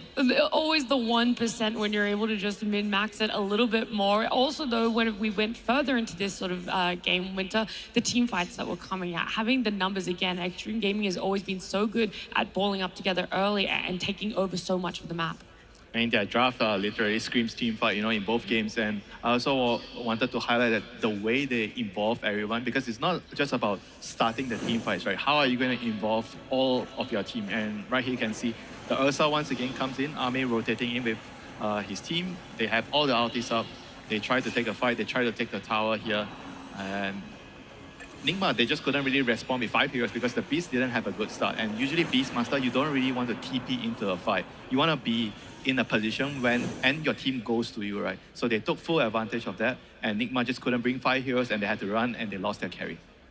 With so many early rotations from Ame, we kind of see him take that extra leap. There's a much bigger gap between the 2 carry players in this game there, Jenkins. Yeah, I mean, this is a Ame classic, the Ursa, and I feel like this is what Extreme has been playing really well around since day 1 of this tournament, which is having some, like, really bursty carry, and then heroes that can like kite the fight, do things from far. You know, they've Snapfire, they've Earthshaker, or Warlock. Like all of these heroes, just they poke. Like this basically lets XG play as a unit, and then Ame can like pick and choose his jumps and just not die. He went 9-0-4 this game, but honestly, this is how most of his Ursa games go because they pick around it. Yeah, a big difference between having an active early game carry compared to a late game scaling carry in the Medusa Lacoste. Yeah, I think Ursa did a lot more. Medusa, also a bit of a slower hero on the side. She needs 2 items to come online, and we can definitely see the difference. Even though Ghost was farming really well, but also you have Shadowfin. Like I think the problem was between Shadowfin and Medusa because both of them are kind of needing other heroes to go in, and the hero damage at this time, all of that is from the laning stage as well. He did join in one of these earlier fights, but Ame, like he's ready to take the fight. This is the best hero in the game to take objectives. They took the first Roshan, they did take the first Tormentor as well, and this time around, they're trying to go for a kill. Again, this is not the target you want to initiate on. This is your Warlock. He still gets the rock, even though Shadowfin's not going to die because they're going to be losing the vision of him off of that Glimmer Cape, but still, Ame, he's ready to join in. They have so many stuns, so many ways to disengage a teamfight. Pre-BKBs, you have this Earthshaker with the Fissure, with the Enchant Totem, and you can see the big difference between carry-to-carry matchup once they left alone, where Medusa's still not ready to take the fights with her like 3-4 items that she wants to have. It wasn't easy, though, to find the right target to initiate on. That Warlock, we saw it there at that 20-odd minute mark, how they struggled to kill him off. That's a position 5. Later on in the game, though, we also see them try and have a gank on the Earthshaker too, right? Caught just slightly out of position. You have the numbers advantage, and that one still doesn't work out for them, Jenkins. Yeah, you can kind of see like the struggle that they were facing in the draft as the game progressed, where the only combo that they really had was clockwork hook into SF Requiem. And even though they basically did it perfectly here, they still have enough in the tank for XXS to get the BKB off because the chain stun is just not long enough. So I guess you also need the Beastmaster in position, but then you have two cores in the same place. It's one of those situations where like one team drafted a lot of heroes that had many fight conditions, like ways that they can take the fight, and the other team drafted something which requires a lot more like outplay and maybe a higher cap. I think if you look at the score, it tells you the story of the game where both of the supports are trying to make something happen because all three cores are really not having a fun time. They did die 8 times on both of the supports. Noob didn't have a good time at all. Every single time Snapfire with the Earthshaker paired up with the Coil. Very easy to execute combos once they go on him. He doesn't have much of a defense. And they managed to shut him down. He was the playmaker who was supposed to take care of the map. You did talk about the Clockwork and the Shadow Fiend, the combos that we've seen that they missed. Executed the 2 times as well, but Ame standout player for a good reason. Yeah, the 2 moves that he made just now in the highlights, the gank in the mid and the top rotation, those are the 2 moves that kind of just cemented the lead, you know, for Extreme Gaming there. And especially like the Ursa, I think same can be said for the other side, on Nigma Galaxy side, when they had the Beastmaster, I felt like he lacked that carry gate rotation, right? And not to say it's Ghost's fault, but as Medusa, you generally do not want to You can't do that, yeah. And so maybe you have to go back to the draft. Maybe it's probably better for them to enable the Beastmaster, because like I said, you know, with the SF being in the pool at the end, it means that a lot of the responsibilities of the momentum of the game falls on the Beastmaster. And if your Beastmaster doesn't have a good game, you don't enable him, it's very difficult for your team to move around the map. And because he wasn't really the overall last pick, they picked the Ursa to kind of win the lane. So, and you don't help him, so how is he ever going to get into the game? Right, I mean, he's overall first pick, and they didn't flex him out of offlane. Like, it was very clear throughout the entire draft that Extreme expected the Beast to go offlane. They picked an entire lineup that countered Beast offlane, and then NGX felt like they still had to run it offlane, but then they have this whole game that they need to play through him, and it just results in this problem. It probably, I think, went differently because they saw the 2 supports, right? They were caught between 2 minds. So either we go with the original plan to enable the Beast, or right now we try to abuse the fact that they had these 2 supports, which doesn't really offer a lot in the early game, and we pick a greedier mid, right? So in the end, they went for that, and it clearly showed why it didn't really work out. Yeah, a lot of symptoms that came from what could have been a very simple fix, but that's all in hindsight. Nigma Galaxy now out of the international here. We're going to take a look at our bracket because Extreme Gaming's day is not over. Whilst they have won this elimination best of 2, they are going to have, best of 3, they are going to have to play later today as well. And that is going to be the winner of either BBT or Heroic. So it's a long day for them, a lot of time between, and maybe time to reset. Lacoste, it's a really fine line of resetting but preparing too. Oh, for sure. They did manage to reset after the Road to TI playoffs, where they were kind of undefeated. Everybody was starting to copy, try to figure out what Extreme Gaming is doing. They did lose to P-Vision yesterday, which was one of the game was competitive. The second one, they couldn't figure out what P-Vision's doing on the map. Very annoying team to deal with. And now they have a couple of series left to figure out who they're going to be playing, either BB team or Heroic. But Extreme Gaming, they're definitely resetting, and you can see them powering up. This is pretty much Extreme Gaming from Road to TI. All right, we would be talking about these teams, what's to come, what their time is going to be filled with, and we have a little bit of time to fill with you guys. And so over the last few days at this international, we got to catch up with everyone and ask them about who they think is the best mid laner. Hello and welcome to the International Hall of Fame. This year we asked every single one of the 80 players competing at our event to rate the very best TI winners in history by position. So we've got your carry, we've got your mid, we've got your off laner, we've got the hard support, and we've got the support. Gentlemen, let's turn our attention to the mid laners. I want you to cast your minds back to TIs of yore and perhaps of the yesteryear and choose who you think has been the most impactful and bestest mid ever. The best TI winning mid player as selected by the players, the Hall of Fame. Oh, this is a really tough one, I think. Oh, really? It's Miracle, end of the show. You're saying Done. Miracle, end of show? Yeah, I know it's Miracle. I know Miracle's #1 on that list. I think there's a case out there for Dendi. Okay. I think if people want...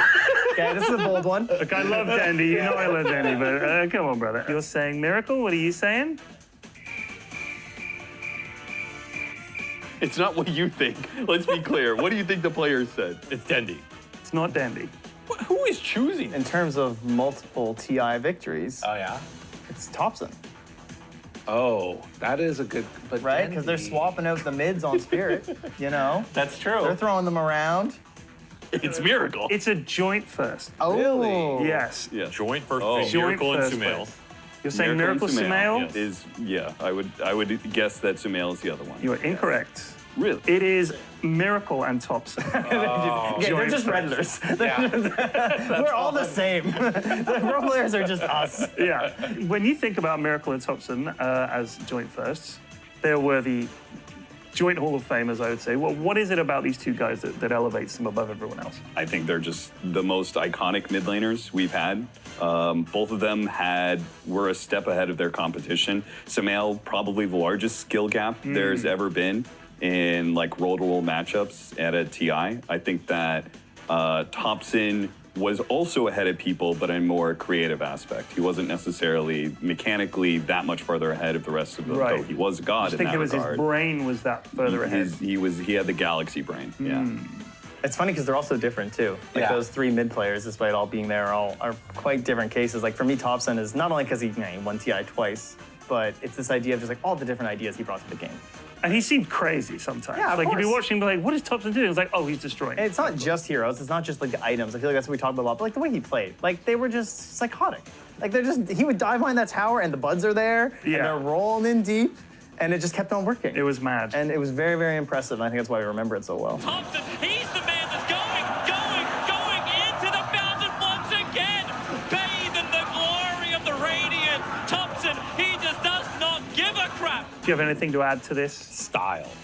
Style. One word. Style. I think it speaks for itself. Okay. That's what mid lane's about. Mid lane's about style. That's why every mid laner who plays it, they play it because they want to style on some dude, and they got style. The one thing that's weird about it is that Miracle has a couple more of those like standout moments where he had the enemy team in the palm of his hand. Literally outplayed 5 guys. Yes. Yeah, I think that's what it is, yeah. The reaction time was all about Miracle, the bar shot from Kaka. He'll connect, follow up vision for KP. He'll get the sun up the map side, towards the middle of the field, does see him. Cornered off Miracle, the echo is left there from GH on the only side. And damage out was Turbin with the side. SCC is gone for Turbin. That's what gives him the most credit. Yes. Is that he was like the individual. And the Buds were there like helping him out. But Thompson was more of like a gelled into the team thing, I think. Like Yeah, I they played a think lot you're right. around him and you saw the success together as a unit. When we think of Miracle, you think of just like some giant like, 25-0-7. Can you think of a play or a moment each for say either Miracle or Thompson where you would thought, holy crap, that's The Thompson Invoker, that iconic moment where he's casting a billion spells and outplaying everybody in that team fight. Yeah. Yeah, thank God that wasn't against me. Yeah. Seb, can he keep this man alive, though? He doesn't have the Black Hole backup. You have an Anna with a big gust heading him back. Tornado! Thompson! He's in with the back of the beach. Semi-blast coming down. Thompson wins the save. Gets both of them. Thompson Invoker! As far as Miracle goes, there are too many highlights to think of just one. Okay. That's the entire half of YouTube's video list is just True. Miracle highlights. Even now, it's all just Miracle highlights. Yeah. That's well, what yeah. half the Dota audience is still watching. Miracle TI highlights. ended, and they started loading up the Miracle 2016 highlight reel. Miracle highlights and Thompson builds. That's what people want. All right. Well, thank you, gentlemen. That was mid. Or don't go uploading, and searching for those highlight reels just yet. TI is still going. There's still space for some new mid laners to carve their name in that Aegis, and of course some moments for themselves as well. But that was our casters talking about who the pro players had voted as the best or most memorable mid laners. Do we have any differing opinions on the panel about it? I mean, Miracle has been such an iconic mid player. It's kind of hard to go against him. Yeah, those are pretty good ones. Yeah, I mean, I have a Miracle biased one. Okay. Of course, I want to say SCA mid. You can still do it, Winter. Nah, but they're totally spot on. Both of them, like Thompson and Miracle, they definitely change a lot of players' mindset in the mid lane. How you're supposed to play, how you're supposed to lane, what items are you going to go, how are you rotating. They definitely started a totally different trend. Yeah, and now we see, mid lane, just exactly how it is played out, how much more support is given around it, what the teams like to do. It's very indicative of their playstyle as well, and two teams that have extremely unique playstyles or hero pools are the two that we're going to see next. We have BB team up against Heroic, and I mean Heroic coming out with these Pudges. Obviously, they also love their clockwork. We've seen them with the off-lane Phoenix too. It just feels like you can never put this team in a box. They always go above and beyond expectations in any regard. Yeah, To me, this is the most fun team to watch of the tournament, and it's not just because they pick Pudge. It's because they create so much chaos in a game that they make their opponents, no matter how skilled, they will make their opponents make mistakes. And Dota, where there are no mistakes, is boring. You just see objective to objective, and the game ends. This is why TI is so great. You have the pressure, you have mistakes, you have a team that's willing to create these mistakes, and then you get these long games, opportunities for really cool plays to happen, and it just seems to happen every game with Heroic. Yeah, every single time. Game that they played yesterday against Tundra, if you gave their draft this Pudge, Shadow Demon, Broodmother, Tusk, and Phoenix to I think any other team, I don't think they would be able to win that game, because this is not like a super strong draft. It's just that it suits Heroic's playstyle. They know how to utilize these heroes. This is pretty much their classic heroes as well. We're talking about Tusk, we're talking about, you know, Shadow Demon on KJ as well. Support duo has been really the shining stars of the team, but I also got to talk about Yuma. This guy has been amazing throughout the whole tournament. I don't think he had a single bad game. Yeah, I think that's very fair to say. We're seeing him step up in every regard when it comes to it. Is he going to be able to step up when it comes to the side of BB team? They're drafting a lot more stable in what we see for their supports. I mean, that Hoodwink getting picked up 10 times. And it just feels like there is the big difference in what they want to do for stability in finding success. Yeah, the dynamic is definitely going to be interesting between the two teams, where one team is just trying to make everything chaotic, whereas BB team, I think they have to try their best to ignore that the other side, what they're doing. They have to focus on what they are doing and just make sure that, oh no, we see a random Schofield walking around, should we kill him? You know, those thoughts should be blocked out and just focus on our objective. Are we getting the Tormentors? Are we going for Roshan? Are we getting a tower? Don't just go after Schofield every time you see him doing something silly in the game. I will say for BB team though, the one word I would use to describe this team, even if they have just lost the series, is confident. And I think that that is what could potentially break the chaos of Heroic. As much as I love the chaos, I think the BB team could be so confident that they're just not swayed by the Schofields running around. They find the answer to the Broodmother coming out mid, or they just ignore it and let it exist. I didn't think I was going to say this ever, but you know who's the stabilizing factor in BB team? Is it Pure? No, it is GPK. Like, this guy has had tremendous years. Like, maybe before a couple of years back, you know, he would be on the flip coin side, but I don't remember last time this guy did something that was like game throwing or anything. Like, in most of their games that they played, he's the most stable. He's the one leading the charge in a game where they're losing 5,000-10,000 gold behind. He is ready to pull it back with his puck performances. This guy has a massive hero pool, plays those heroes to extreme, and always fun to see. Like, this guy has some really nice moves. One of the most talented mid laners we still have. I feel like he changed a lot after the break where they were trying out Kiyotaka. And then Right, it was that swap. It was during that swap, and then when he came He back, got angry. He came back and he's like... A vengeance. Yeah. He had something to prove, and I know that they've still got a lot to prove when it comes to being on this TI stage. So let's bring him out.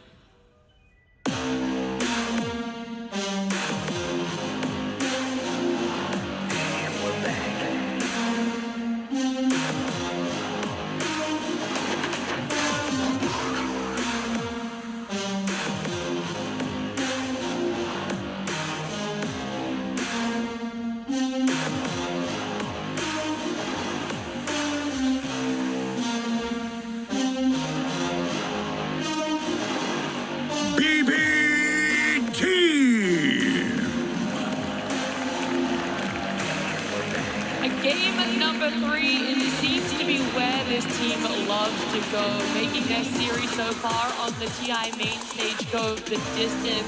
They have been one of the most entertaining teams that we've got to see when it comes to gameplay and execution. But someone else that loves to bring some chaos and some energy is, of course, their opponents.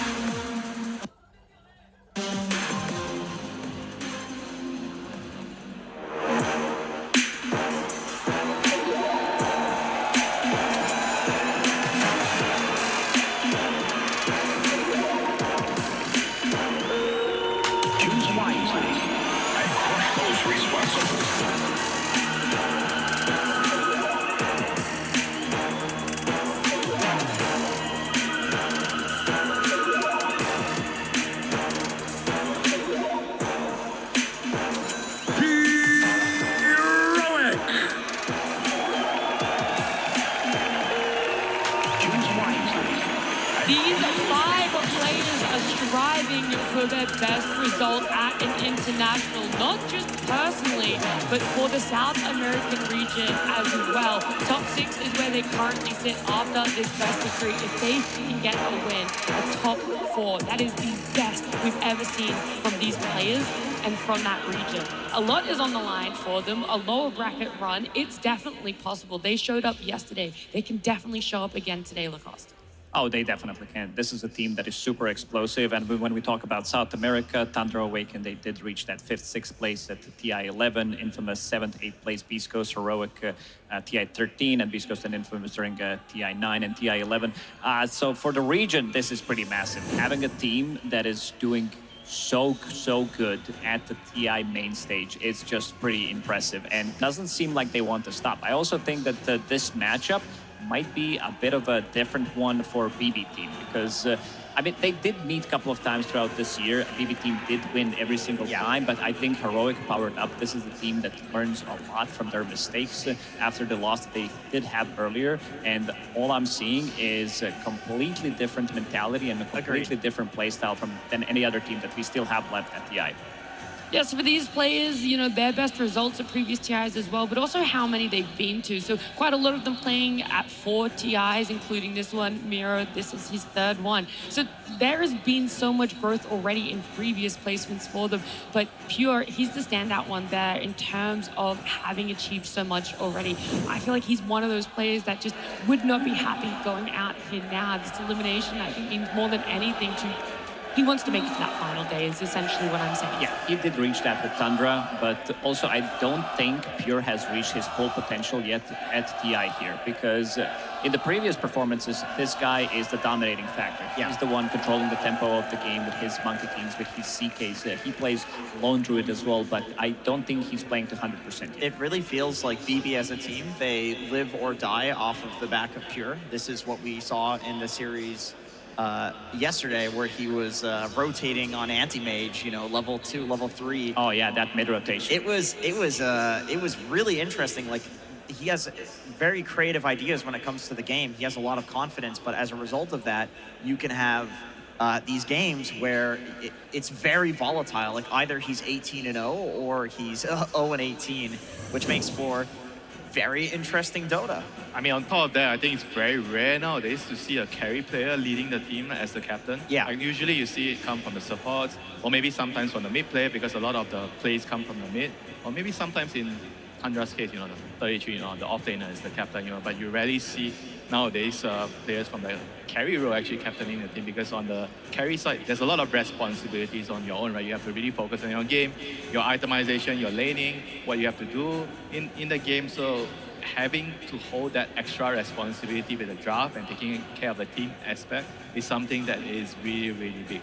He does have a lot of interesting ideas as well. This is the guy that during one of the Malakias, he was pretty much the only one who was playing Lifestealer. So if he sees something is good, he's definitely going to try to push it. I believe he had 90% win rate on the hero, 9 out of 10 games. He played Hoodwink Carry too. He did play Hoodwink Carry. You did mention that they are playing a lot of Hoodwinks from position 4. Got to be careful about that one. When you're playing against Heroic, Meepo can always come out. Guess what? Guess who also plays Meepo? Yep. Not so far at TI, but he loves to run it. See, this is the thing you have to be worried about if you're Heroic, is that the way that BB is making their way through this tournament, the way that they're changing every game, the way that Pure is trying things, and yes, he has some games where he doesn't look so good.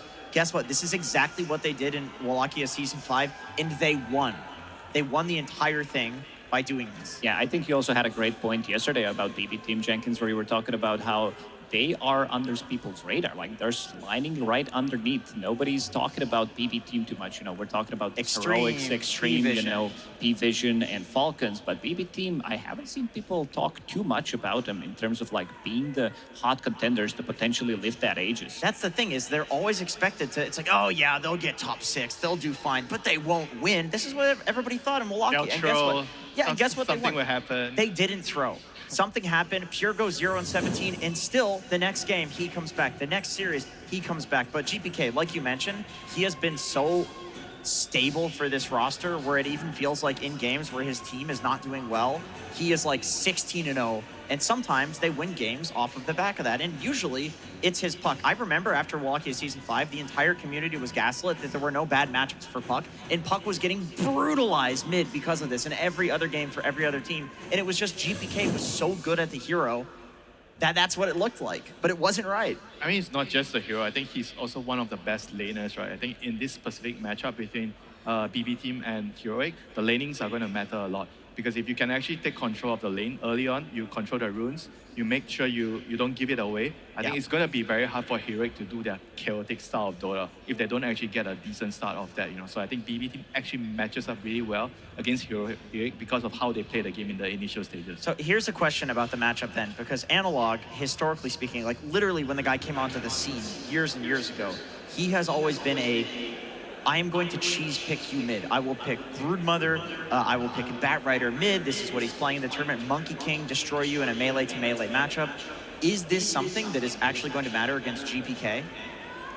I would say no, because GPK has been so stable. He's basically the rock of BB team, but Analog, this guy has been also powering up. He has a very interesting hero pool that he loves to bang out. Like yesterday, we've seen that Broodmother that you talked about. After seeing Invoker, this is the hero that GPK loves to run, so gotta be careful, especially at these, I would say, early picks, something that we've seen Nigma in the previous one kind of did a bit of a mistake opening up with that one hero getting countered immediately because they couldn't really flex it. I want to see that past encounters because we've talked about how it's always been slightly favoring BB team, how in tournaments when they're sliding under that radar, they're able to go the distance, go on to even potentially win it there. But for Heroic, this is just something that doesn't feel normal in terms of a tournament for them. There we have it. It's been hugely favoring BB team. Right. So yeah, it's not been looking good for Heroic. But this is months ago that you have to factor in. There has been a lot of significant growth for Heroic. It may be months ago, but it really comes from, I think, the root of how both teams actually play. Because when I was watching their games, right, I feel like Heroic likes to play on the side lanes more. They prioritize Whisper's game a lot. So they tend to give a lot of rotations towards the side lanes, whereas I think against BBT, if you don't control the runes and if you don't pressure GPK, he's going to try to snowball the game from there. Then, after that, if Miro gets pressured, he doesn't mind coming to the mid lane, or even Pure, for example, you know, he's rotating to mid lane to help the mid laners get runes and make plays, you know. And that doesn't really happen the other way around when Heroic, they are going for the mid runes. I don't really see Whisper come down as much because he prioritizes his own game a lot more. So I think the dynamic is what makes the difference there. Yep, and in the draft, he's also prioritized. So you might end up with Analog not having a extremely good matchup to 1v1 against GPK. So I do agree. However, this version of Heroic is not really the same, and because I feel like for the oh, come on. Take that phone away. That's a good way to... The arena was definitely vocal about what Where's they the thought security? Escort him out of the arena. Do either of these teams pick Tinker? I don't think we have... No Tinker Wait, okay, mids, when at you least. say No that, Tinker mid. I was going to say, they're not necessarily like Tinker experts, but I do feel like there is one person on almost every team. They're not going to bang it out.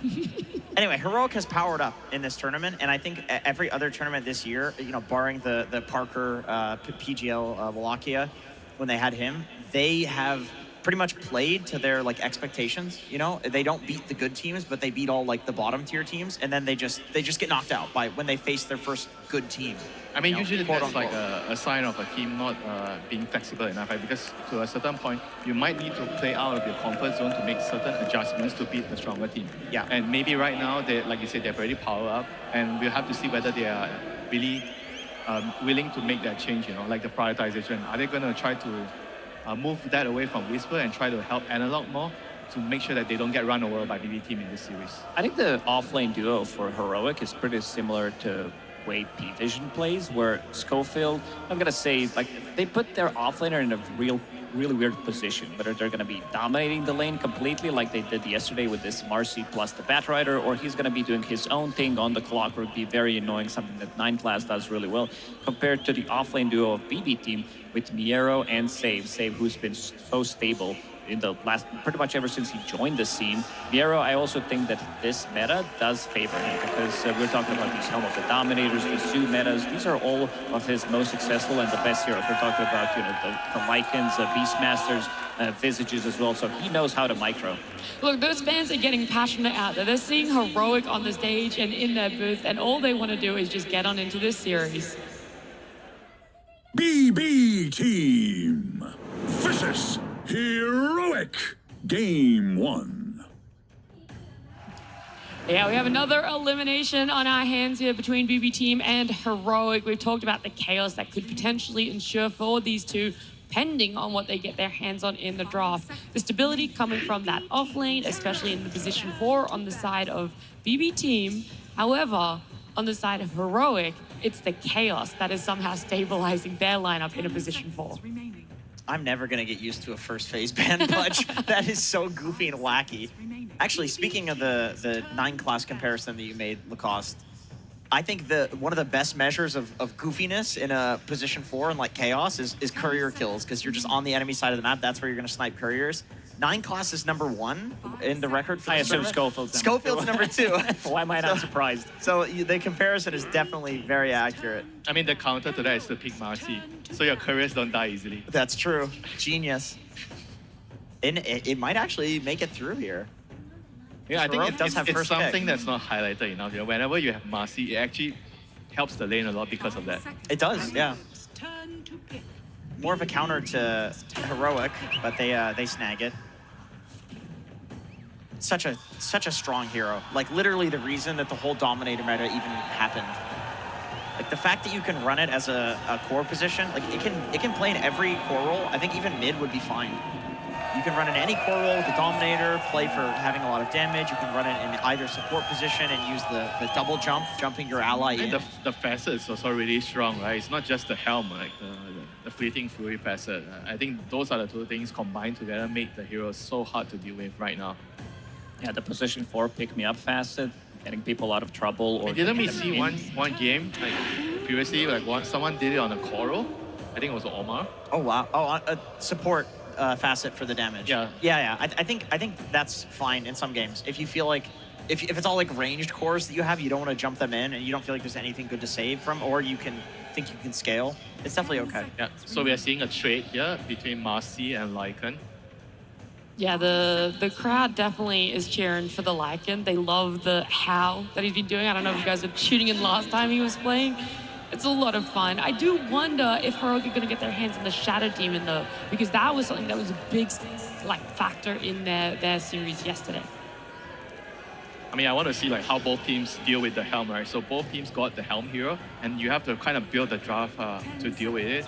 And I would always kind of favor the Radiant side a little bit more because of the fact that you get the earlier Roshan access and the Tormentor.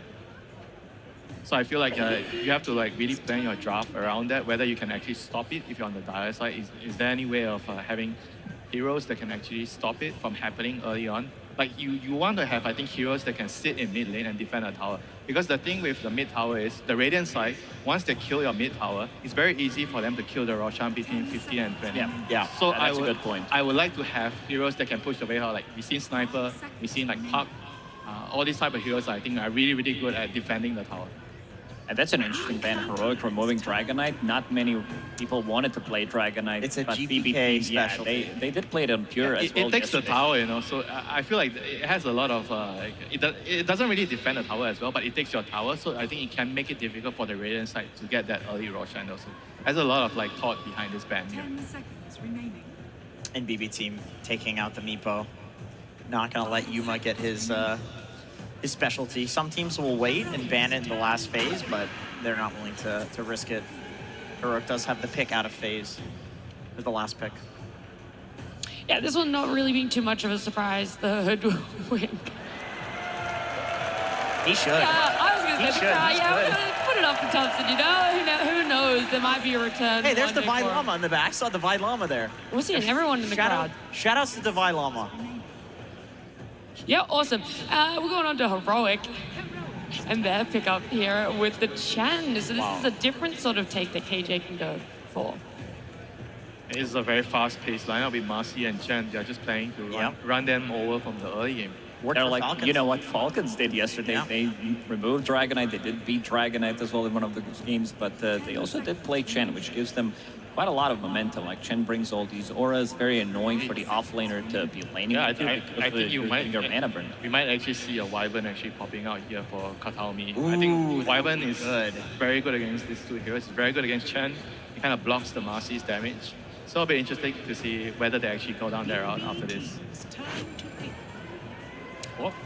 Okay, Queen of Pain. I would say this is quite punishable from her. It's also really good with the Chen, right? Because Chen likes to go mid and pressure and take the tower. Co-op always keeps the enemy mid lane low on resources, so it gives you a lot of opportunities to kill the tower. That's a cool point. That's a cool point. I feel like there are heroes that can counter Queen of Pain, and I don't know. She doesn't really like playing into Lycan that much. This is a very interesting one. I mean, Hoodwink is a really low HP hero and very hard to catch.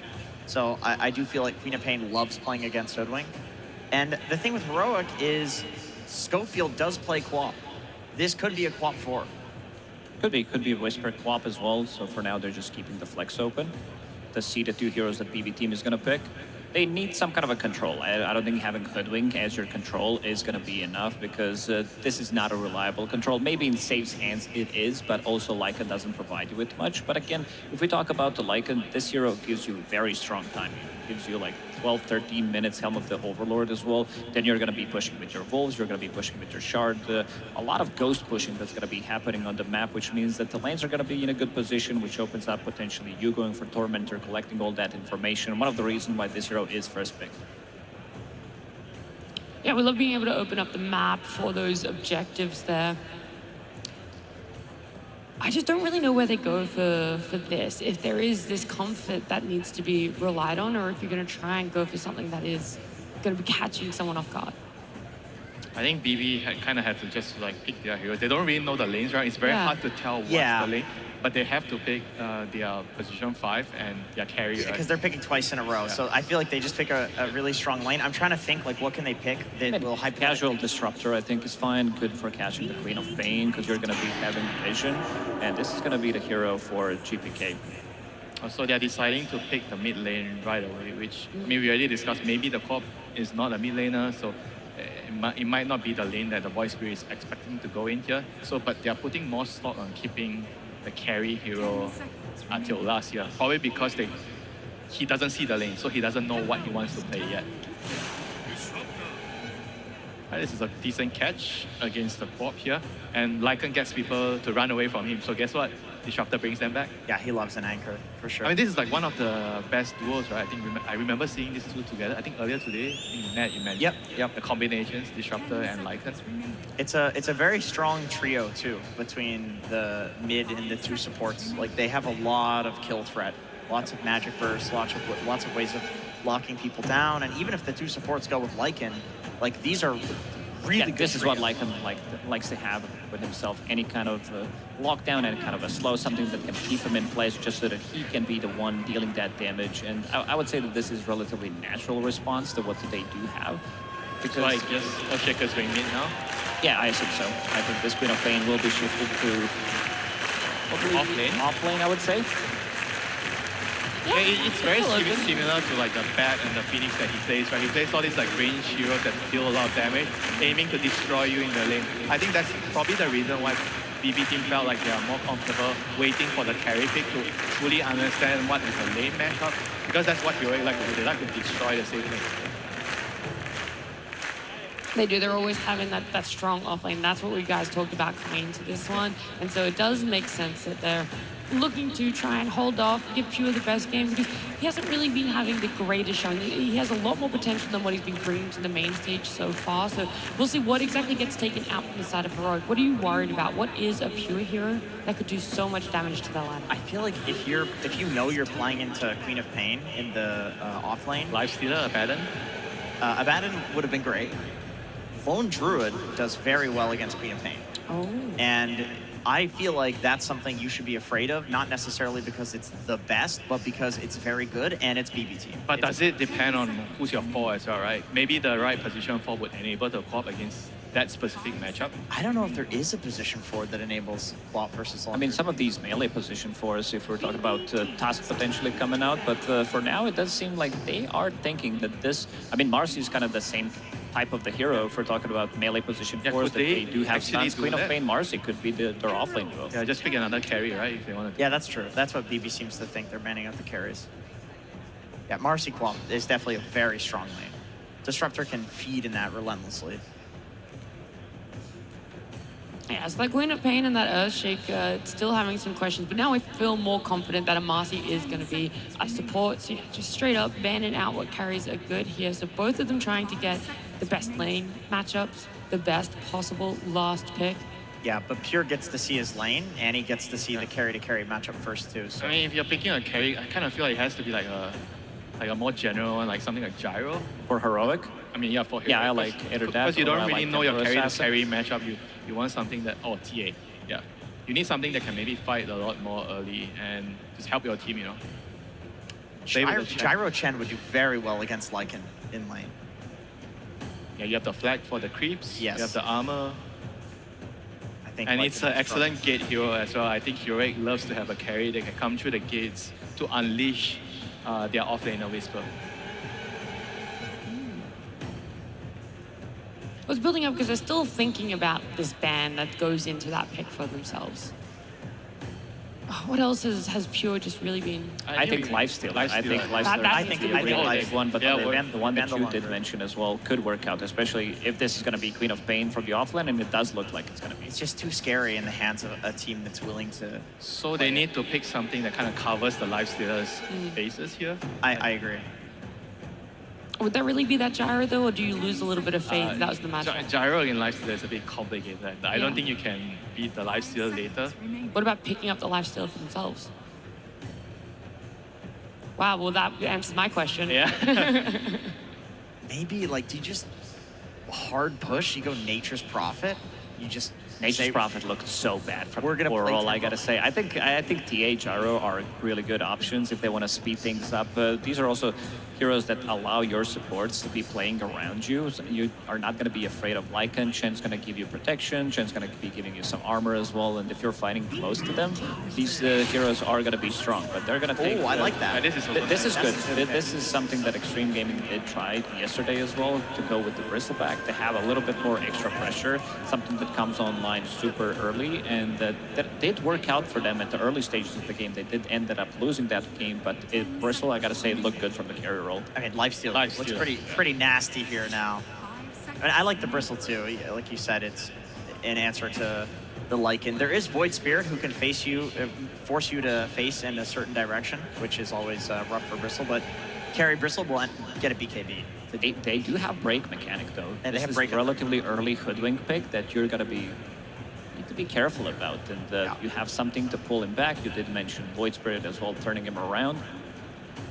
I mean, the thing about the Bristol is it kind of enables their whole lineup, right? Because if you don't have the overall last pick, I think the next best thing you could do is just try to make sure you have a draft that covers all your bases. You enable each other's timings, and hopefully you can, pull through, And this anti-mage means it's gonna go totally the other way for Pure. I see. Okay. I mean, this is a Co-op counter in the lane. This is a lane dominator against Queen of Pain. Although I will say.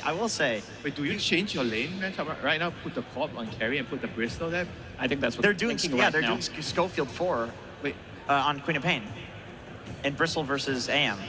Oh, that's actually a very nice switch up there. Smart, very smart. Because Bristol loves anti-mage. Yeah, he's not worried. Now, is this anti-mage last pick really lost its value, or is there still a lot of value in having it? I think the value is to win the lane. I feel like their lineup is slow with the anti-mage, but if you can actually win the lane, then it kind of compensates for that fact. But Heroic is noticing that how important is AM needs to win his lane, so they're swapping their heroes down to try to destabilize that. So I think I kind of like what Heroic is doing here, and I feel like this AM won't have time to pump. Yesterday against Falcons, this anti-mage was level 2 in the mid lane, trying to go for the gank. I think this time around things are going to be slightly easier for him, but overall, when you think about how much control they do have against this anti-mage, there's Earthshaker. That's pretty much about it. That's true. I like the switch up. I think Heroic has 3 winning lanes. Earthshaker should also do very well against Void Spirit mid. The question is, like, it is GPK. He seems to win matchups that he shouldn't. Does that factor in? But I love the switch up. I mean, it's not just the lane, right? After the lanes, they're going to group up with this Shaker and Chain Creeps and the BB in front. How is the AM going to stop the push? Like, they're going to lose their towers, they're going to lose Roshan, they're on the Radiant side, Tomata is going to go down. And I feel like AM is going to need too long and he's going to miss his timing in this game. Well, is there a timing on the side of Heroic now that we're seeing? Is there a moment where you feel like they might lose some power and kind of fall a little bit short? Is there that time limit? I think this is where Lycan comes in because this hero comes online so quickly, so it's going to be a lot on Miro to be able to do a lot. If he's not shut down, it's going to be him and GPK buying just enough time so that Anti-Mage can be able to push back because this is not an early game-oriented hero. Even with the Helm of the Dom, I just want to see how good of a start you're going to be having on this AM. Alrighty, we're almost ready to get into our game. Before we do, we're going to head on down to the stage with Tsunami and the coach of Heroic. Thank you very much. I am indeed joined by Caps of Heroic, where I've got some questions about what you made Schofield do this game. You picked up the Queen of Pain, decided to turn it into a support. What's the idea here? Well, I think everyone that plays high-level ranked know that Schofield plays a lot as a core. And Queen of Pain is one of the go-tos. He's always playing co-op randomly. And I think he plays really well on the hero, and we needed that for the draft. We're doing that a lot this tournament, and I believe him. I think he's gonna show he's good on the hero. I'm more than happy to see that become a reality, and what you're doing for the draft is working consistently. You put Analog on Shaker. I'm biased, but that has been my favorite hero to see him on. I'm happy you're making it happen. What was the reason in this matchup? They picked the Void Spirit. It is a flex for them, because Spirit already plays. And we figured that if we pick Shaker and we have co-op, we can have two good lanes against Void Spirit on both mid and off lane. So we could double flex and just play for that. It kept him guessing. I need a one-word answer for this last one. Anti-Mage, 25th, 24th pick. Are you scared? Yes or no? Nah. He's not scared. Let's see if it happens as we get into game number one. And you cannot afford to be scared going this deep into the international. Elimination on the line, but no matter which way this series goes, history is about to be set, Avery. We either have BB Team outdoing their previous performance in 5th, 6th in 2023, or a South American team top 4 for the first time in the history of the international. So many TIs have come and gone, and they have never gotten that far. It would be historic indeed. A lot on the line for these two teams, and one series to prove they are worthy to advance farther here. This is quite a Game 1 draft we have in terms of how much skirmishing, how much teamfight has been prioritized, and already the action commences. First blood to KJ on that bottom lane. Exactly what you want to see if you're a Heroic fan. This is a team that plays better when the action is fast, chaotic, in your face. You don't know what's going on. Classic South American style Dota. And Pure, he's gonna fall as well. Heroic taking this laning phase by storm just as they intended from their draft. This lane swap is really going to hurt the AM pick, and we saw how much damage this AM suffered yesterday on the hands of Pure. I mean, he had one of the worst lane stages I think he's ever had in his career on this hero in that last pick situation. He got lane swapped into another rough situation again, already suffering. You do not want a repeat of that game if you are BB Team here. Yeah, the upside being that it really can't get much worse than the last Anti-Mage performance, but the downside is this time around, elimination is on the line. You can't afford to drop the series. This is a very different team too. Heroic will play fast. They will push the pace. They will kill you around the map. They will hunt you. They are extremely good at it. And they have a Chen Bristle lineup where if you give them a lead, we could see something similar to what Falcons did yesterday. You just push 25, 35 minutes, first, second Roshan. If you can get it down quickly, high ground is absolutely on the menu for this lineup. You do not want to give them that 9, 10K gold lead. They will just end the game out of nowhere. This AM, he's on a clock. He needs to find his items fast enough to contribute in the team fights as Heroic try and push the pace, and the howls are already coming out. Collective 10 denies already from the Heroic side. You see not just the kills, but the denies that they're getting out of things, and it's only escalating from here. You're going to expect that, particularly with your Shaker matchup. And the fact that the Bristleback is able to get as many denies as he has as well. BB team are going to be walking into this early game behind in gold, but certainly behind in experience. Heroic got the lanes they wanted. They should be confident pulling ahead in this laning phase, particularly with that Shaker matchup mid. You have Shaker against a melee hero. You should absolutely free farm. You should get the denies. Fight for the Lotus will go BB team's way here. KJ, he's going to try and hold on. It seems like Pure, he'll take some damage, but in the end, gets that Lotus. And how did that fight with the Chen? I have to imagine KJ, actually, he was able to sit there. He was able to force BB team back, so he got the Lotus on the safe lane. Big win for them. Putting mana into these two side laners for Heroic, really important here between the Bristle especially and the with a jump. Yuma, he's going to make expert use of that mana. Pushes Miro out of position. A healthy amount of damage. The Bushwhack, the only thing that saves his life there. Putting the pressure on these Helm heroes always feels good. You just delay it a little bit, it counts for a lot down the stretch. If you can pick up a kill on this lane, it would be amazing for Heroic. Extra experience going into this Chen would go a huge way for KJ in this game. Get those auras up, your team fights a lot stronger. Another jump, another rebound, another toss beautiful in. Double hit, the Lotus. Bit and heal going the way of the Lycan. Will survive to the Helm though, flying out now. Feels like Miro got through at least the tough early portion of this lane. Analog feeling heat of his own. This glimpse is coming for you, just out of range. Almost got him. Has to hit it with the Ren. That does manage to do so. Now the glimpse is in range, but it's not even required to get the kill. Nice little rotation from Kataomi. I mean, that top lane not going well at all. Try and make something else happen on the map. And this will skew that mid matchup that was going Analog's way. Now it's going to swing back to GPK. We saw how much of a rock GPK has been for this team. If you're going to put resources into one lane in this game as BB team, it's got to go mid. Enable this man, let him carry you, let him carry those early mid-game fights. He's your one playmaker. He's got to create space for this Lycan and this AM. Look at this body blocking. KJ, true to his name, king of the jungle, but apparently not good enough as Kataomi continues his roaming experience. As a glimpse. The Disruptor with the glimpse ready to go. One kill, looks to turn to two. It's an immediate Bushwhack after the glimpse, guarantees a double for Miro. This double Disruptor rotation completely broke that stranglehold Heroic had on the early laning phase. They're topping the CS chart, but the net worth is starting to swing. And more importantly, there's just not the equivalent pressure going into the AM. The Helm is flying out for him. He's getting some decent net worth on that top lane. Top CS. Way better start for Pure than we saw that other time around. Yeah, the fact that BB team is actually up in gold now, is that, how concerning is that for Heroic, considering the fact they put in so much effort to win the laning phase, and it seems like the latter part of this has not worked out for them? It's still fine. I mean, you can still snowball this game. You can still put pressure on the lanes with Chen rotations. You can look for the Shaker blink. You can look for the stacking on the triangle too, right? Schofield trying to just deward these sentries to free up the camps. It's been a nuisance for them. So no stacks created at the 6-minute mark. Could hamper Analog's momentum here. If you can't find kills, you got to go back to that jungle. And if there's nothing waiting for you in the jungle, then where are you going on the map?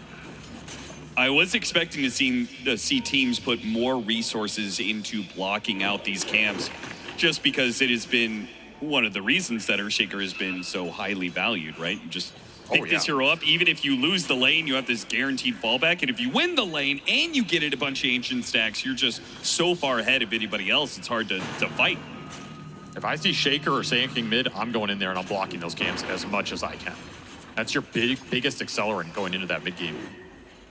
Analog definitely getting slowed down here. Whisper trying to make up for it, doing some creep cutting. Very hard target to all in and bring down. They might be able to get him here. They're going to try. Yeah, a decent amount of mana, so Pure can do some damage, and with the Void Spirit, it's guaranteed. They pull him back in off of the glimpse. And GPK nets another one. Analog will cut what waves he can just to try and deny some golden experience away from BB team, but the damage has been done. Pure, despite Kataomi's roaming around the map, is 33-7 in CS. This is, I mean, he had this similar CS score in like 15 minutes last time around. Oh, he's cruising here. Way stronger and more fluid early game for BB team than we saw yesterday. They're picking it up here, and this is the right time to do it, and against the right team. Again, you do not want to fall behind in this game. You get those helms up, your laning is really solid at that point. You can start to push heroes off of the lanes. You can threaten the towers. Those gank rotations are going to turn into objectives if Heroic can't battle back. And they need Analog in order to battle back. The faster he gets his Blink Dagger, the better. Good glimpse. Make sure the Katomi stays alive. Schofield is getting a little behind here in experience. I was just looking at it. This Queen did not want to take a lot of the experience off the lane from the Bristleback and has done some stacking, so Schofield's going to be the one super far behind in this game. I mean, he can absolutely make up for it in the fights, get that experience back. But he is a big playmaker for this squad. It hurts to see him on this super sacrificial role. Maybe he'll leech a bit off the stacks here. I mean, you got to pay him back somehow, right?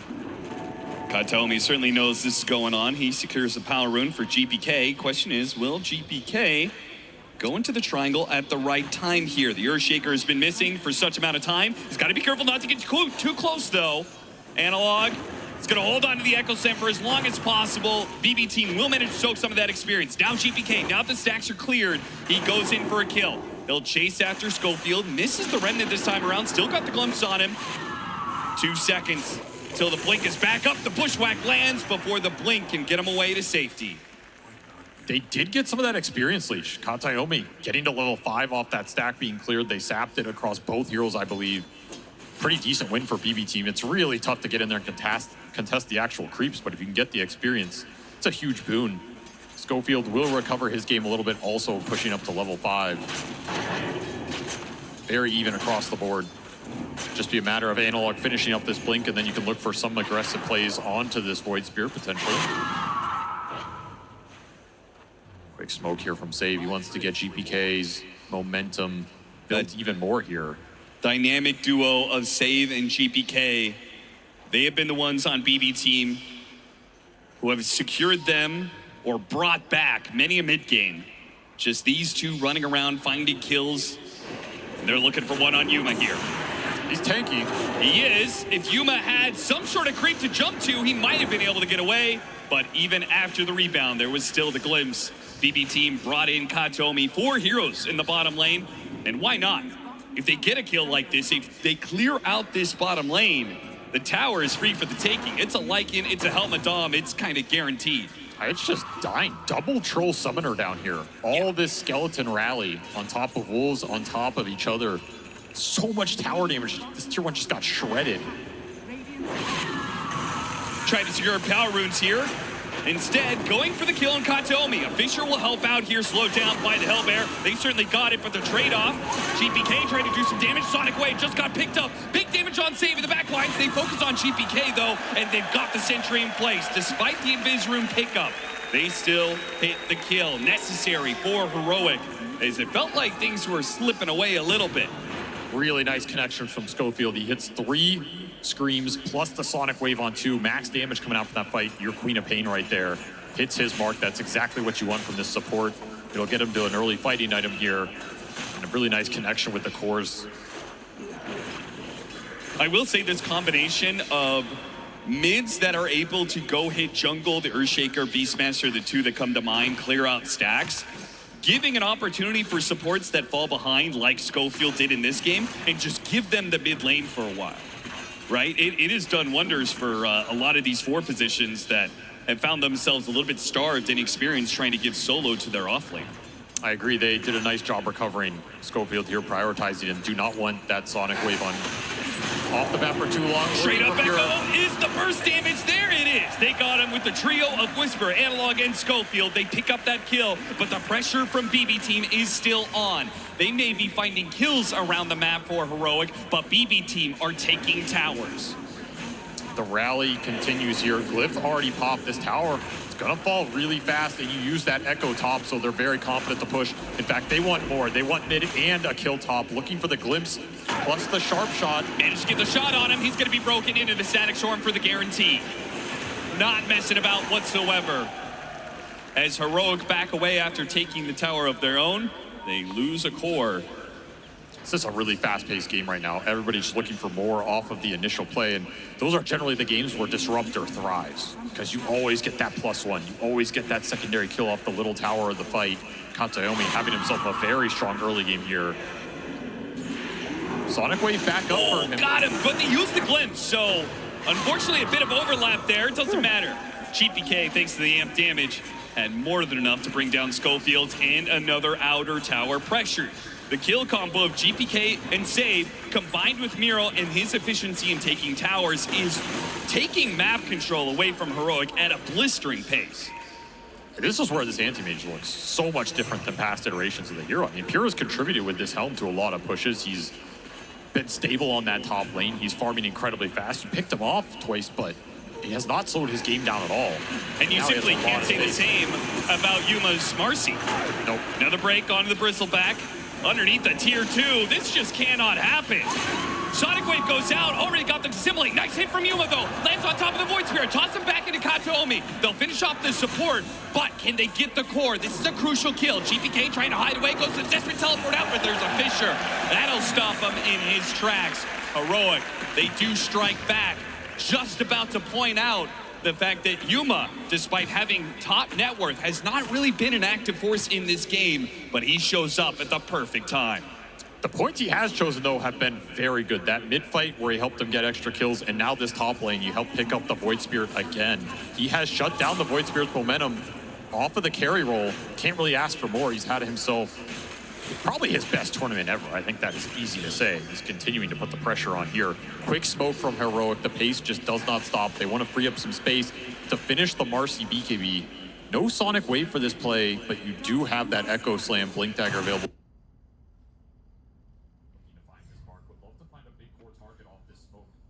Especially if you're bringing multiple cores. This could be Whisper just farming that Axe. Instead, he's looking for the aggressive potential. Scan hits. Right as he's on top of the Ancients. Perfect opportunity for a big echo slam.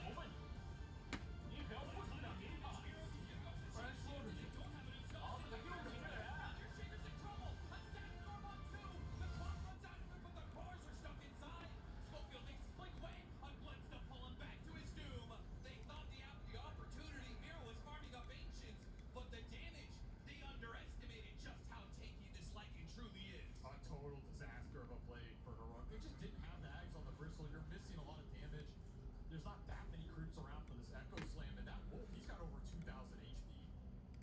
That is not easy to go in. Especially without that Sonic Wave. Again, you made that play without the Queen of Pain ulti. If you have it, it's a guaranteed kill.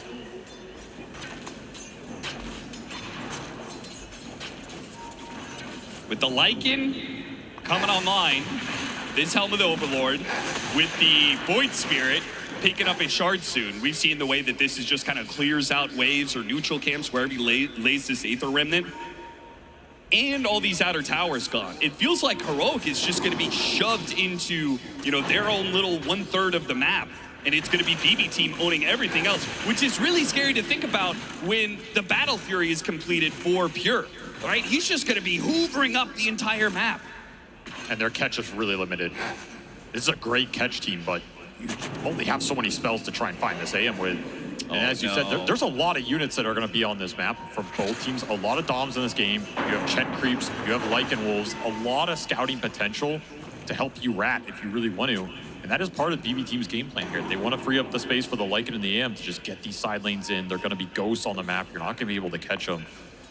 This next 10 minutes could be really difficult for Heroic to find the type of team fight they're looking for. If they can find that fight, though, the BKB on Marcy it's good should right now. ensure they win it. Like, I feel like they do win on 5-on-5. It's just unlikely they get the initiation for it as BB Team continues to pick them off around the map. Schofield shot down right in front of his mid-tier 2. Not even the middle of the map is safe.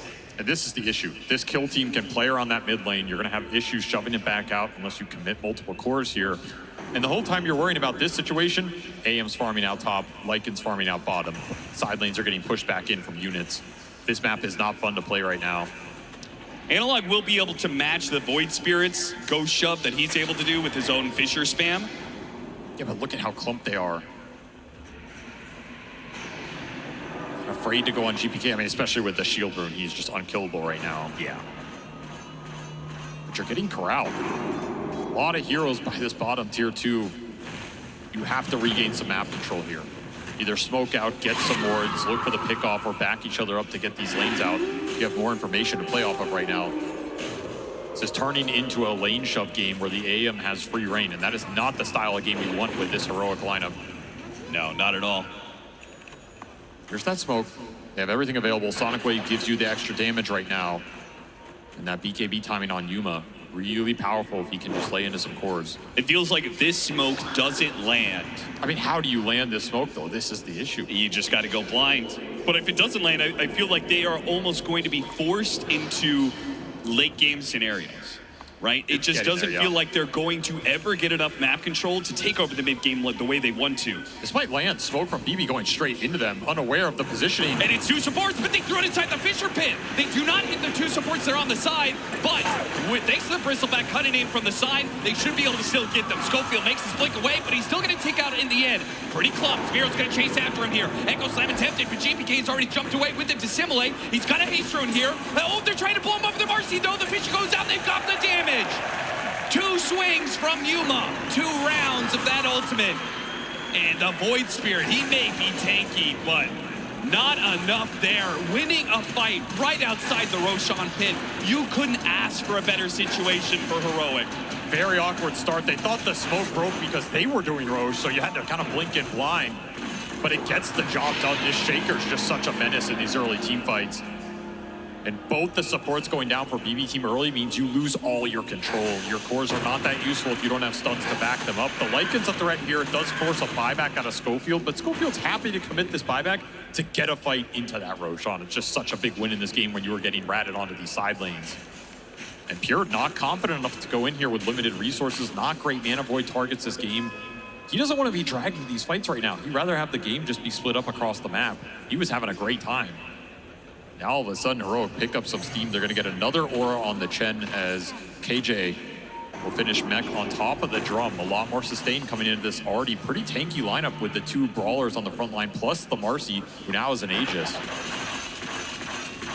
Momentum shifting back over to Heroic's side after that team fight. The smoke, it worked out beautifully. Now it's time to see if they can actually be a little bit more on the offensive, if they can actually get some of that map control back. Some of the ways they're trying to address this, they've got Schofield going more lockdown in the Rod of Atos. Pure, he got hit by the stun, pushed back in. So much burst damage. Beautiful connection there. That's a very limited window to hit that. They hit it absolutely on point. Yuma making his presence felt again. And that was Pure getting a little greedy, trying to kill some Chen creeps and Dom creeps. He actually mana voided them too. It just shows you how much it takes to get some of these off the map sometimes. Oh yeah, he's been mana voiding neutral creeps probably every 2 minutes or so. Yep. He hasn't done it off cooldown, but he has been done it a number of times this game. Probably feeling like if he can just get to the late game, he'll be able to win it for his team. But farming that area in particular, I think, is dangerous because you know that Heroic, considering they have the Aegis, they're going to go for the Tormentor at some point. They're going to play to that side of the map soon.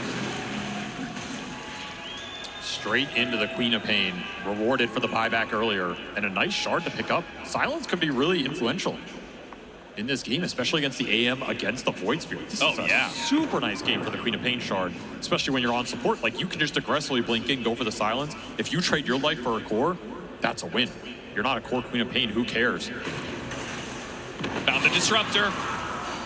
BB team maybe trying too hard to get control of the map. The Disruptor very far forward there. Oh, their momentum has been killed in this game.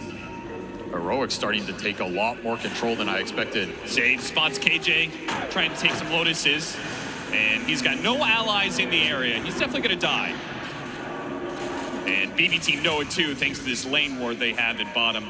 Awkward area to end up as the Chen. Yeah.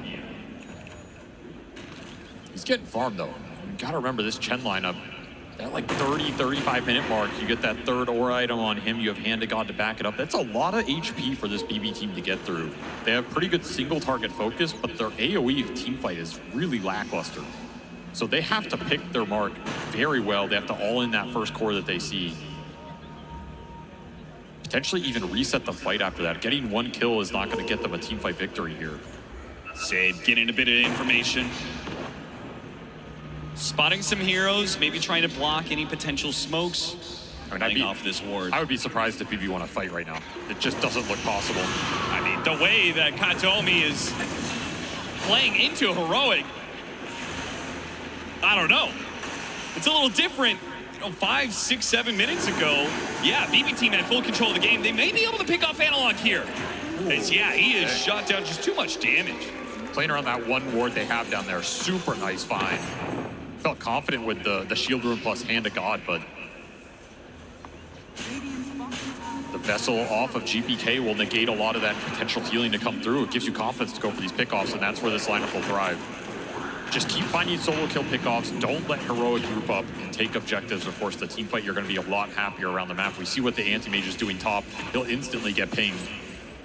I mean, you can ping him, but to go and kill this man takes a lot of time, takes resources. Yeah, if you don't kill him right now, he's going to have a Manta, making it even harder to pick him off when you get that jump, like that silence from the Quap, for example.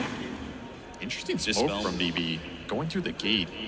Almost like they're reading some sort of play that was going to go on the AM, and they were trying to back him up. Instead, they just run into Whisper. Yeah, it's just a Whisper. Now, he has a BKB. He pops it now.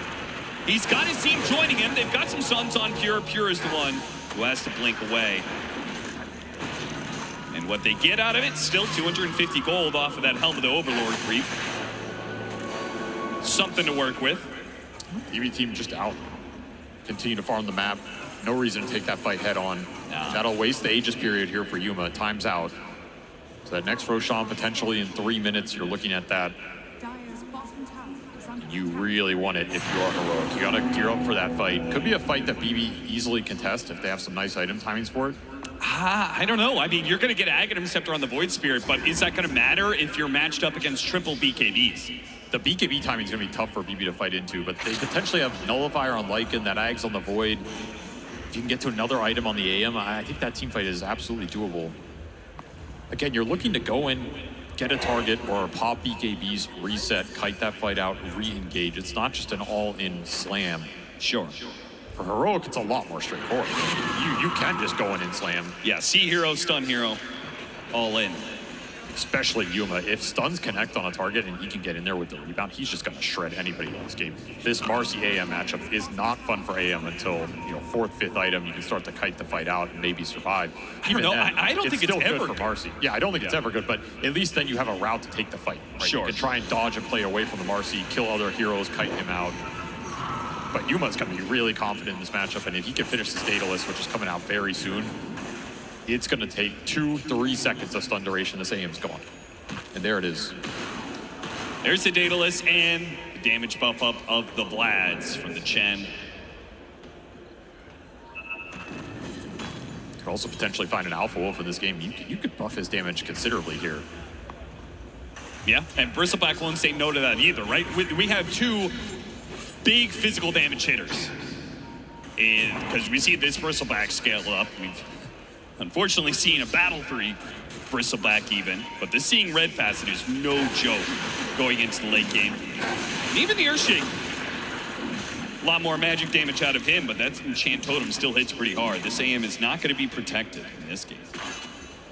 So I think you have to almost go 4 or 5 items on Pure before you take the head-on fight. I just don't think he can enter it. Maybe you get a really nice Mana Void target after BKBs are out. They know he's here, but the Fisher just a little shy. GPK able to get a jump away, and now Schofield is an easy pickings for BBT. Their long-range poke and kill is so nice with this trio. Yeah. Just so low committal. You can't turn that play. There's nothing to turn on. Yeah. Much harder for, I think, particularly for Marcy, who is kind of the shortest range core of these initiators. Like, you really need... You can't really contest this, 1,500 range that BB team is working with. No shot. The fight for Heroic has to be within Yuma's range and has to be centered around that Marcy damage. And every time you overreach or that fight gets stretched out, way harder to connect with your biggest damage source. So more time for BB to split this map. Game continues to be dead even. Yeah, well, look at that. I mean, Whisper is thinking the same thing. Yeah, I need to get on top of these heroes. He buys up a Blink Dagger. Yuma buys up a Blink Dagger. Double blinks for Heroic, trying to solve the gap close issue. I like it. More mobility in the fight to find your core target. More instant damage follow-up on the stuns from the Shaker. That could be a big problem for you in this game. The blinks should fix that. And Analog, he's going to find a gift down here. Yeah, what is this? Pure, once again, farming just a little bit too aggro. They are more than willing to drop double ultimates to get a big kill like this, particularly when Roshan is in that spawn tier. That's a huge find. Absolutely huge. Just gifted. I mean, I think that was a look of surprise from Analog. It's like, wait, this is real AM just sitting here farming. Yeah.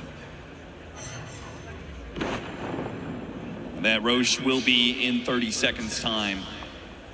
So Heroic are gonna set up for it, hoping it'll spawn sooner rather than later. That's a really long spawn for them. A little unfortunate here. But it also means they can just keep trying to take fights. Run into some wards, clear out the area. Thanks to a gem on Yuma, not even the Wolves are safe to scout out Heroic. Max spawn. You try and force it now, 15 seconds on the AM. There's a window here. I mean, they have a lot of physical burst to put into this. I also feel like it's easy for them to do it with just 1 or 2 heroes. Not a ton of risk in that regard. Yeah, you just man up here. I mean, again, BB's pit fighting is pretty lackluster. Even if you're clumped in that pit, what's to punish you? Static storm drop on a mass BKB lineup?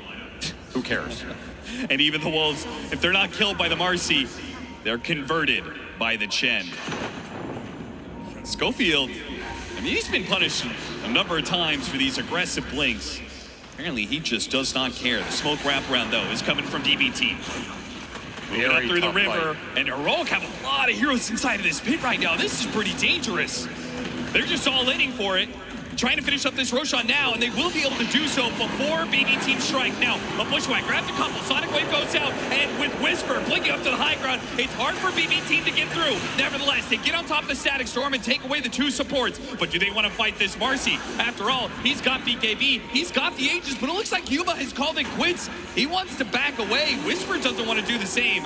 Nullifier placed onto Yuma as he's being hounded by the Wolf, but they go after the Bristleback now, who's just barreling forward still, refusing to back away. Now he pops his BKB, but it's a bit too late. The physical damage, it's stacked up, and he's dead. Gem on the ground. Beautifully played fight from BB Team. They got the angle. They take the Chen down first. That's your biggest target. Take the sustain, the auras out of the fight. You get the other support on top of that, and then you're able to kite it out. And there's just no ult for Yuma halfway through. He's got to bail in that situation. Yeah, I don't mind Yuma making the call to bail, but why are they not on the same page? Why is Whisper pushing after kills and Yuma backing out? It got very disconnected very early. The start wasn't terrible, but they could not protect their supports, and this Lycan is doing some work in these fights. And he's just chasing people down. There's no real control for him. Nobody wants to commit on that target. Big team fight when, even though the Aegis will go to Yuma, he does keep it here. Something Heroic to play around, but not the team fight win they were looking for. I mean, I think the bigger loss, I think the Bristleback dying, you know, that sucks. But I think the loss of the gem, it hurts. It hurts so badly when you're the ones wanting to take team fights. We already saw the last Aegis expire without a big team fight forced, right? Oh, they're coming through the gate. Miro, you see this, right? You see what's coming your way. You just took the Tormentor, but you might just sign for it to get the grab on him. Hit him with a stun, lock him down with a Rod of Eight Toes, and once again, the Unleash combined with the Sonic Wave, they've got him. A Bushwhack, grab on a 2 though. Save's gonna burst down KJ, and he makes a break for it. He's out of here. Nice little pickup from Save. That is a 7x streak on that Lycan. Yeah, Analog's not messing about. He could have waited for that Ghost Scepter to fade away and just enchant Totem hit him, but he didn't want to take any chances. That's a very hard exchange to evaluate. I feel like it's kind of worth it for the Lycan. The Shard went to the Hoodwink. That's the one you wanted here. Sure. It's to use that Boomerang to pick up another support kill. Like, that exchange is okay, but that was a big streak on the Lycan. A lot of gold going into the Queen of Pain there. Still, it's time for Pure, who does have a Butterfly. So he has an answer, kind of, to the Marcy for a little while. But he has to pick his blink target perfectly in the fight. Like, if he blinks in and he just ends up in the middle of the bristle of the Marcy, his fight's over. Yeah, nothing to bail him out of that situation. So he really has to let other heroes go in first. He needs to see the fight develop and come in later. It cannot be the first point of contact for BB Team. And Heroic will take that every time. I mean, if they see Pure, they're jumping him. They're all in him.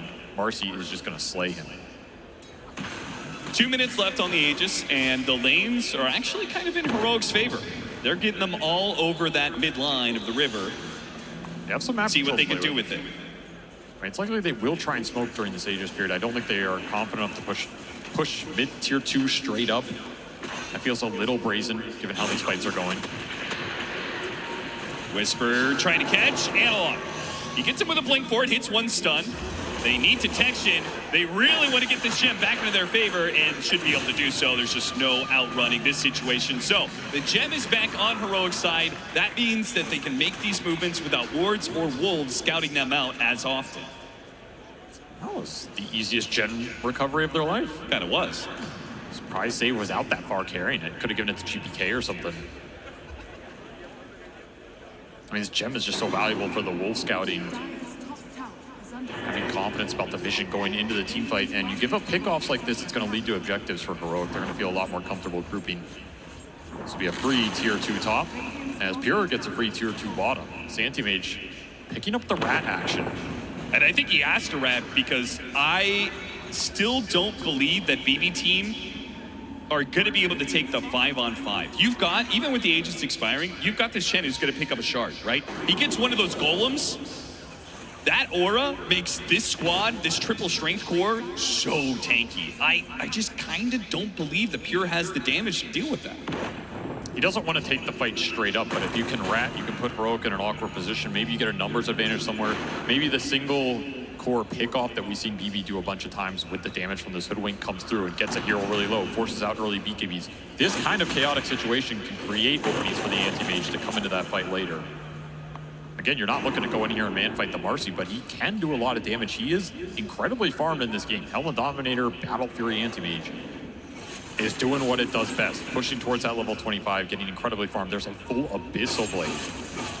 That is something that lets you fight this Marcy. In fact, you probably have the advantage right now with full Abyssal plus Butterfly before the MKB comes out on Yuma. Well, he just finished it, actually. He's also very farmed, so... Yeah, I didn't get a fight out this exact timing. That's kind of what they're looking for, right? You get this Abyssal, you're, okay, I can go in. I can Abyssal stun this Marcy. I can give us a little bit of a bigger window. Whisper, he's going to be one to break this smoke. They do not want to go after this bristleback, but maybe they have to. Oh, go! They actually can't go for it. Still, though, the Echo Slam hits on Miro. He gets off his BKB, and Yuma does not get a bash. He couldn't get the lockdown. A glimpse back with the BKB lasts just long enough for Analog. A Fisher as they try and retreat backwards here. Yuma does not see the opportunity. They may have to leave behind KJ, whether it's the Void Spirit or a glimpse. Maybe they can protect him still with the Fisher as he gets up to the high ground. Pure with the Helmet Dom spots him, but Disruptor too far away for now. So in the end, it's Whisper to die. Not much else out of that fight. I guess Schofield did buy back once again. He is certainly not making a whole lot of progress in that network chart. Just huge burst damage coming out on that first target they run into. No bristleback back interaction. They just go heads up, chain stun him off the Bushwhack Remnant Abyssal. Overwhelming damage. Trying to pick up Save again. Yeah, Save once again not expected. Ooh, at the Sonic Wave. He tried to push him back into his team. That's okay. All is forgiven as long as the outcome is still income for Heroic. The crazy thing is they took that bristle down, they have Heroic on the run, and you're still hesitant to straight up chase with the AM. Because you don't want to blink into this Marcy just yet. Will be 25 for Pure. And that'll be Mana Void cooldown. Nice little talent for him. Think about BKB here. That would give him a lot more confidence to go in early in the fight. Not afraid of the Shaker chain stun potential. Now he can Mana Void even more neutral. It's efficient. Brought the Shaker down bottom, plus the Marcy, maybe looking for a quick pickoff on one of these waves. They will only find illusions. This feels like the point in the game where BB wanted to get to with this lineup, right? You stalled off the early momentum, you fought through those first two Roshans. Now you're getting to the late game with the Anti-Mage, with the Lycan split push. You have a lot of scaling to fall back on. You have a Disruptor Ags you can get into. You have 3 more items on GPK that he can eventually build into here. A lot of room to scale. I feel that way for both sides. I mean, the Void Spirit, known to be quite the menace in the late game, and they've got some very solid supports behind it, but Heroic also have like this tri-core lineup. It's not just all in on the Marcy. think their biggest problem is going to be, yeah, that man right there, Schofield, and how well he's able to progress. Having to buy back 2 different times, and the sacrifices he took in the laning phase means that he is not scaling the best. But even he is working towards a Scythe of Ice, and as long as he's got levels, he'll have damage. Smoke coming through, BKB done for Pure. He buys out for this moment. A fresh blood right for Analog. This Octarine opting for that over the Refresher. They're going to spot Whisper and try and burst him down again. Whisper wants to make sure he gets off the BKB first. But it does mean that the commitment from BB Team, they can just go in and out. Oh, the Echo Slam whip there. Analog takes a bit of damage from somewhere, stopping his blink forward. Got clipped. Covers them with the Fishers. Miro. Okay, they managed to get the glimpse back. All in for the Earthshaker. The Mana Void is ready to go. Pure will use it, puts it to use, brings down the mid laner Heroic. Now Schofield in some trouble, looking for his blink back inside the base. Heroic again losing the fight, but also still limiting their losses to 1 or 2 heroes. These fights, they just are not clean one way or the other. Can see what BB Team are trying to do though, right? Go and get that target, kite the fight out. They threaten the Chen, you have to BKB Lycan, he gets out of there. There's just no clear jumper target for Heroic. If that Echo Slam lands, it could be a very different story. But Analog is really struggling to find the window here. It's just units constantly on him. There's random damage sources. It's not clean. GPK continuing, just trying to get something out of Heroic right now. Yuma is not a threat without a Basher. Nope. Like this Void Spirit and this Lycan just keep on going into the fight, and there's nothing to control them during their BKBs. You have to get that BKB piercing disable for Yuma. I think there's no other way. You have Hex on the Queen now. I mean, most of the control that Heroic have, especially with the Hex online now, is them initiating. Them finding the first target and letting the Marcy go in on top of that. I don't think we've seen that for probably 20 minutes. I think it's always difficult to do, right? That is one of the advantages that Lycan gives you. 100%. All these Helmet Dom creeps plus the Wolves, they just always seem to have vision over you. Combine that with the Disruptor. You have to just smoke and jump off the smoke. That's your best chance in this game. And this may be the perfect opportunity. BB Team very brazen in their attempts. It is going to be interrupted by GPK here, but if they get the jump on the GPK, got him with the Echo Slam. A response from Conte on me. It's not good enough. He got a good static storm, but the BKBs are already out. Pure, he's going to go for Whisper once again. Hits a big Mana Void. Whisper, not dead yet. Gets a little bit of heals out of the Chen, and he's staying alive for now. Pure, he has to back away. Miro's right in the middle. They all jump in, but Echo Slam, no, it doesn't do much. Pure, he finishes off Analog with the lock-in. Radaventos, and BKB is gone for Miro, and so is his life. 2 cores down on the side of BB Team for the one of Heroic. Heroic had the advantage for Roshan, but now it's switching over to the other side. Oh, God, the shield rune. Right in front of Heroic, the Scythe of Ice doesn't stop the rune grab here, but they do have an nullifier. Oh, what a beautiful bushwhack on a 2! They try and blow up Yuma. Not quite. He blinks after him, hits him with another bash, and finishes him off. Now Whisper, he's up next. Radavento's holding back for now, but he's got to blink up. He'll chase after Whisper.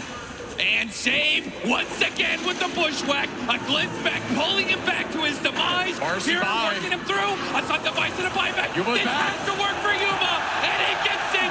A monster kill on the enemy. Stops Katomi as well. And that means Heroic. It was a risk, but it pays off. They have control of the pit. Sick bushwhacks from Save, but BB end up overextending into the Marcy buyback, not ready for Yuma round 2. And Whisper dealt so much damage to that anti-mage. She bursted him down with the Quills 11 stacks, 2,000 going into Pure.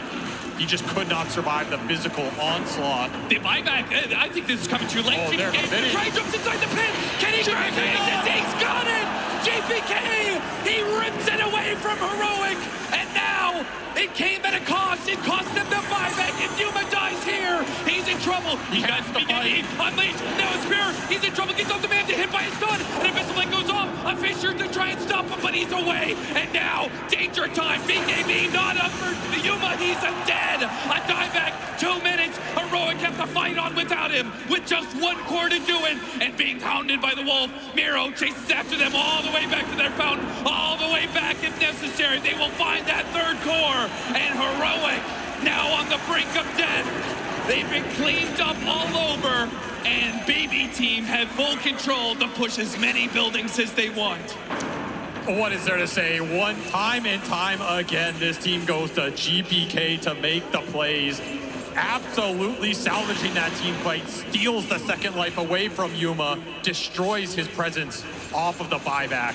Will it be enough? The chase down. They pass Cheese over to Pure. It was a beautiful itemization usage. Gives him the strength to keep pushing on, and they just want the game here. As always, Pure has called to end the game. And it's going to be an Earthshaker buyback to try and hold it. Without the Marcy, though, it just feels impossible. No Bristleback buyback available. They simply just do not have the damage. Nothing will stop BB Team at this point. Try as he might. He tries to go in with his BKB. They pop the cliff, but it is delaying the inevitable. BB Team, they have routed you, they have outfarmed you, and they will take game number 1. What a game one it was. These teams are just here to brawl. There's a lot of creep action going around in the map. I'm sure it's very uncomfortable for Heroic to play, considering how they would prefer to play this game, but that is what you're up against. And this BB team is just, they're weird, man. Like, they have these games where it looks like a struggle, and then at some point, the switch gets flipped, and they are just in zone. They are hitting every spell. They are routing you in the fight. The game just ends instantly within 2 minutes. We saw this yesterday in that game 1 they played. I don't really know what's causing it. I don't know if the early game is just so awkward it slows all their pace down, but once that switch gets flipped, this team is on, and they are terrified.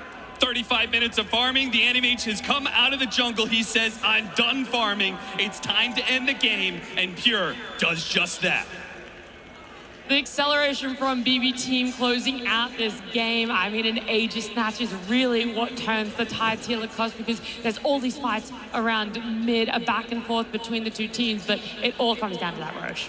One thing I always loved about BB Team is that they're ready to use their buybacks, come into the fight, and make sure that they're going to be ready to, like, they are a team that's, I would say, out of the other teams that are still left at the International, that are willing to risk it the most when it comes down to the buybacks. We saw like 2 buybacks in Enigma series, but they are on point. They use those buybacks, and they're going to be winning the fights off of that. Yeah, that game was awesome. That was like a UFC fight where they just like brawl right at the end, and then one guy gets knocked out. That was S-tier cinema. Like, I love the buybacks from Heroic. I really like that they were trying to like risk it all there. That is well within their character. But on the flip side, BB Team is, like Cap said, this is the team for just, we're going down mid, boys. Yeah. We're throning right now. Even if it's like really risky, they're gonna go for it. Like, you cannot give them that opening. They will take it. Yeah, they know exactly when to take it, when it's offered to them. We're going to go towards that earlier part of the game here, though, Lucas, because there was so much done by this Disruptor to really help out the lanes, to really help Miro, which you said that Lycan was going to be a big question mark in biding the time for this anti-mage lineup. Yeah, and he was throughout the whole game. I think Hataomi understood that top lane wasn't really playable in terms of who he's laning against. He was laning against Bristleback, which is not the lane that they want to play to. They got one early kill relatively early on, but he is ready. This is level 3 Disruptor, 4 minutes in. Kind of leaves Anti-Mage alone in the top lane, gets a really good pick-off, and then moves to the bottom lane 20 seconds after, which is going to be resulting in another good kill. Hataomi was pretty much involved in most of the kills at the early stages of the game. That's why this Disruptor pick, when we talked about it, it gives them so much value. Like, you're trying to get out, Yuma's going to try to go with the rebound, but Disruptor's going to be able to catch him anyway. And the Miero, they needed a good start on him. I think Miero had an insanely good game, and in this type of a matchup, we know that Whisper, he's not the biggest enjoyer of the Lycan. He only has 18 games so far in his professional career on Lycan. The trade that they got, getting this Marcy for Lycan and giving it to Miero, who's one of the better Lycan players in the world, I would say was a big mistake. I mean, the Lycan just made so much space for the AM, right? He could just single-handedly pressure. I think the lanes was like a huge problem. The waves are always pushed out. Lycan's pressuring on a tower. It just makes it very, very difficult for even the Chen to move forward on the map, right? There's this battle going on in the mid lane. The Lycan creeps is in the mid lane. The Chen creeps is in the mid lane. They're both trying to shove out the wave, but it just gave AM so much time to farm after that. Yeah, I agree. I think that's a really interesting thing about the Dom meta in terms of how it's progressed is support's understanding that if they have a safe lane core that is building into Dom, you have these items that give you regen and like health and stats in the lane, so you can actually leave the lane. Like, you can get active. It's the Dom is not just affecting the meta for the the cores, it's also very affecting the supports as well. I mean, do you think the matchup actually should go that well for the anti-mage? Because I felt like part of why the early game went so well for the Disruptor is because he didn't need to babysit the AM. You know, the AM had a really good start. He could be left alone, and then he could just run around and setting up kills. I guess I'll respond to a question with another question, which is like, your understanding of the matchup, isn't that based on a meta where anti-mages weren't going Dominator? Because I feel like that changes things a lot in the calculations. Yeah, it just changes so much of the viability of anti-mage. That's been one of the biggest questions about us seeing so many more heroes being picked up in that carry role. What really makes it viable? Something though that we weren't really too sure going into this one was if Yuma was going to be showing up today, right? He's been having an amazing series, an amazing performance on the main stage, but for this one on the Marcy, there was a lot of great fights for him, but it was rough to come up against the Lycan lane, and it required him having to do so much more for the team earlier on. Yeah, he was doing a pretty good amount of work, honestly. Like he, you know, we talked about the Yuma rotation through the portal, but even going into the early to mid game, he rotates quite a lot. And on Marcy here, like, he needed to be the hero that's going to deal the damage. Earthshaker has some burst. They're waiting on a Blink Dagger for a while. You know, he's got to get in there and do things. And he was active. Like, this was pretty much the only reason that Heroic was able to stabilize this game past the laning stage. A big key factor for them. And then we go into more of team fights, something where people are bringing more of the numbers, because that's something around that Wisdom Rune, right? The 7 and 14 minute, it feels like not everyone's committing the numbers, Lacoste, but when it comes for a big objective like a Roche, that is where you're going to see the first big clash of a 5v5. Yeah, the team fights in general, like Anti-Mage, he doesn't provide you with much. He's never going to be ready.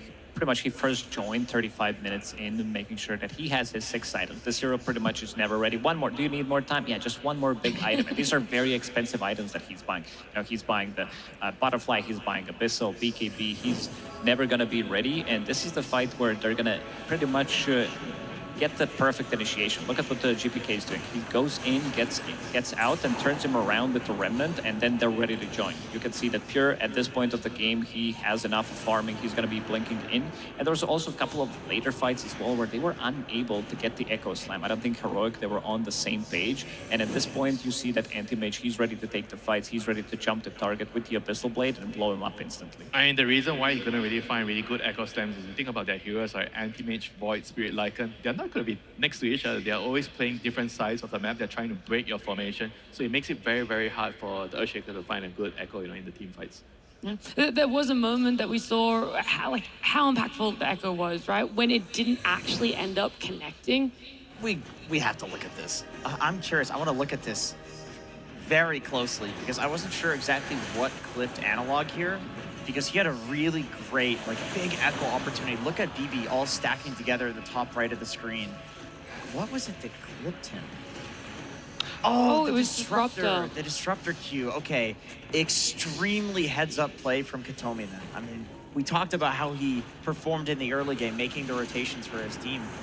But we can see from this clip that his impact in the fights was more significant than we were even noticing on camera. Yeah, the Disruptor from the early and now what feels like into that later part of the fights is massive for Disruptor. Yeah. But that Earthshaker not connecting with his Echo was so impactful. They were actually kind of lucky that BB Team didn't take more off of that they had a second chance where we saw a significantly better Echo Slam take place, and that's what led into that next Roche fight and ultimately the Aegis Snatch and then into the BB Team victory. Yeah, we have to take a look at the Aegis Snatch. I mean, that's a given. Like, it's so funny. We talked about GBK as being the stable one on the team. Like, he always seems to do something clutch to keep his team in the game, even when things are not going so well. This was such an important moment because Heroic was committing all of these buybacks for the fight. Like, this was their Hail Mary. Yeah. And BB is like, well, okay, we also need to take a Hail Mary. And GPK in these moments, I don't know what it is, but it seems like he always seems to be able to pull it off. I mean, this was like the game ender right here. Once they killed the Marcy again, I think the game was like practically over already for Heroic. There's nothing much left they could do in the game. The anti-mage is unkillable. You don't have the Aegis, and yeah, I mean, this is just, you're just thinking about the next game at this point. I do wonder, as amazing as seeing an Aegis Snatch is, and we obviously see the outcome of that, how much would this have differed if we had have seen the Aegis go to the side of Heroic and have all of those buybacks come out from BB? I do feel like the BB side are going to be happy with the situation, even though if they don't get the Aegis, but they felt like they could have just ended the game there. That's why they are a very special team to watch, right? I think most teams would maybe just prefer to, okay, we have AM, we have the battle late game, let's just not use the buyback and Slow risk it down. Right? Play slowly. We're still going to be able to win it, but Pure says, no, I want to end the game now. GBK, please go and get the Aegis. That's because he finally had his items. He's like, guys, I can finally fight. Let's just do it. And of course, GPK going to be our standout player for this game one. You just can't look past it. Oh, absolutely. I mean, that age is still, and also the itemization that he did go for. He understood that they need to be able to punch back at the early stages of the game, so didn't go for Aghanim Scepter. Instead, opted to go for Spirit Vessel. That gives him a little bit more tankability. Gives him extra bit of a damage. Like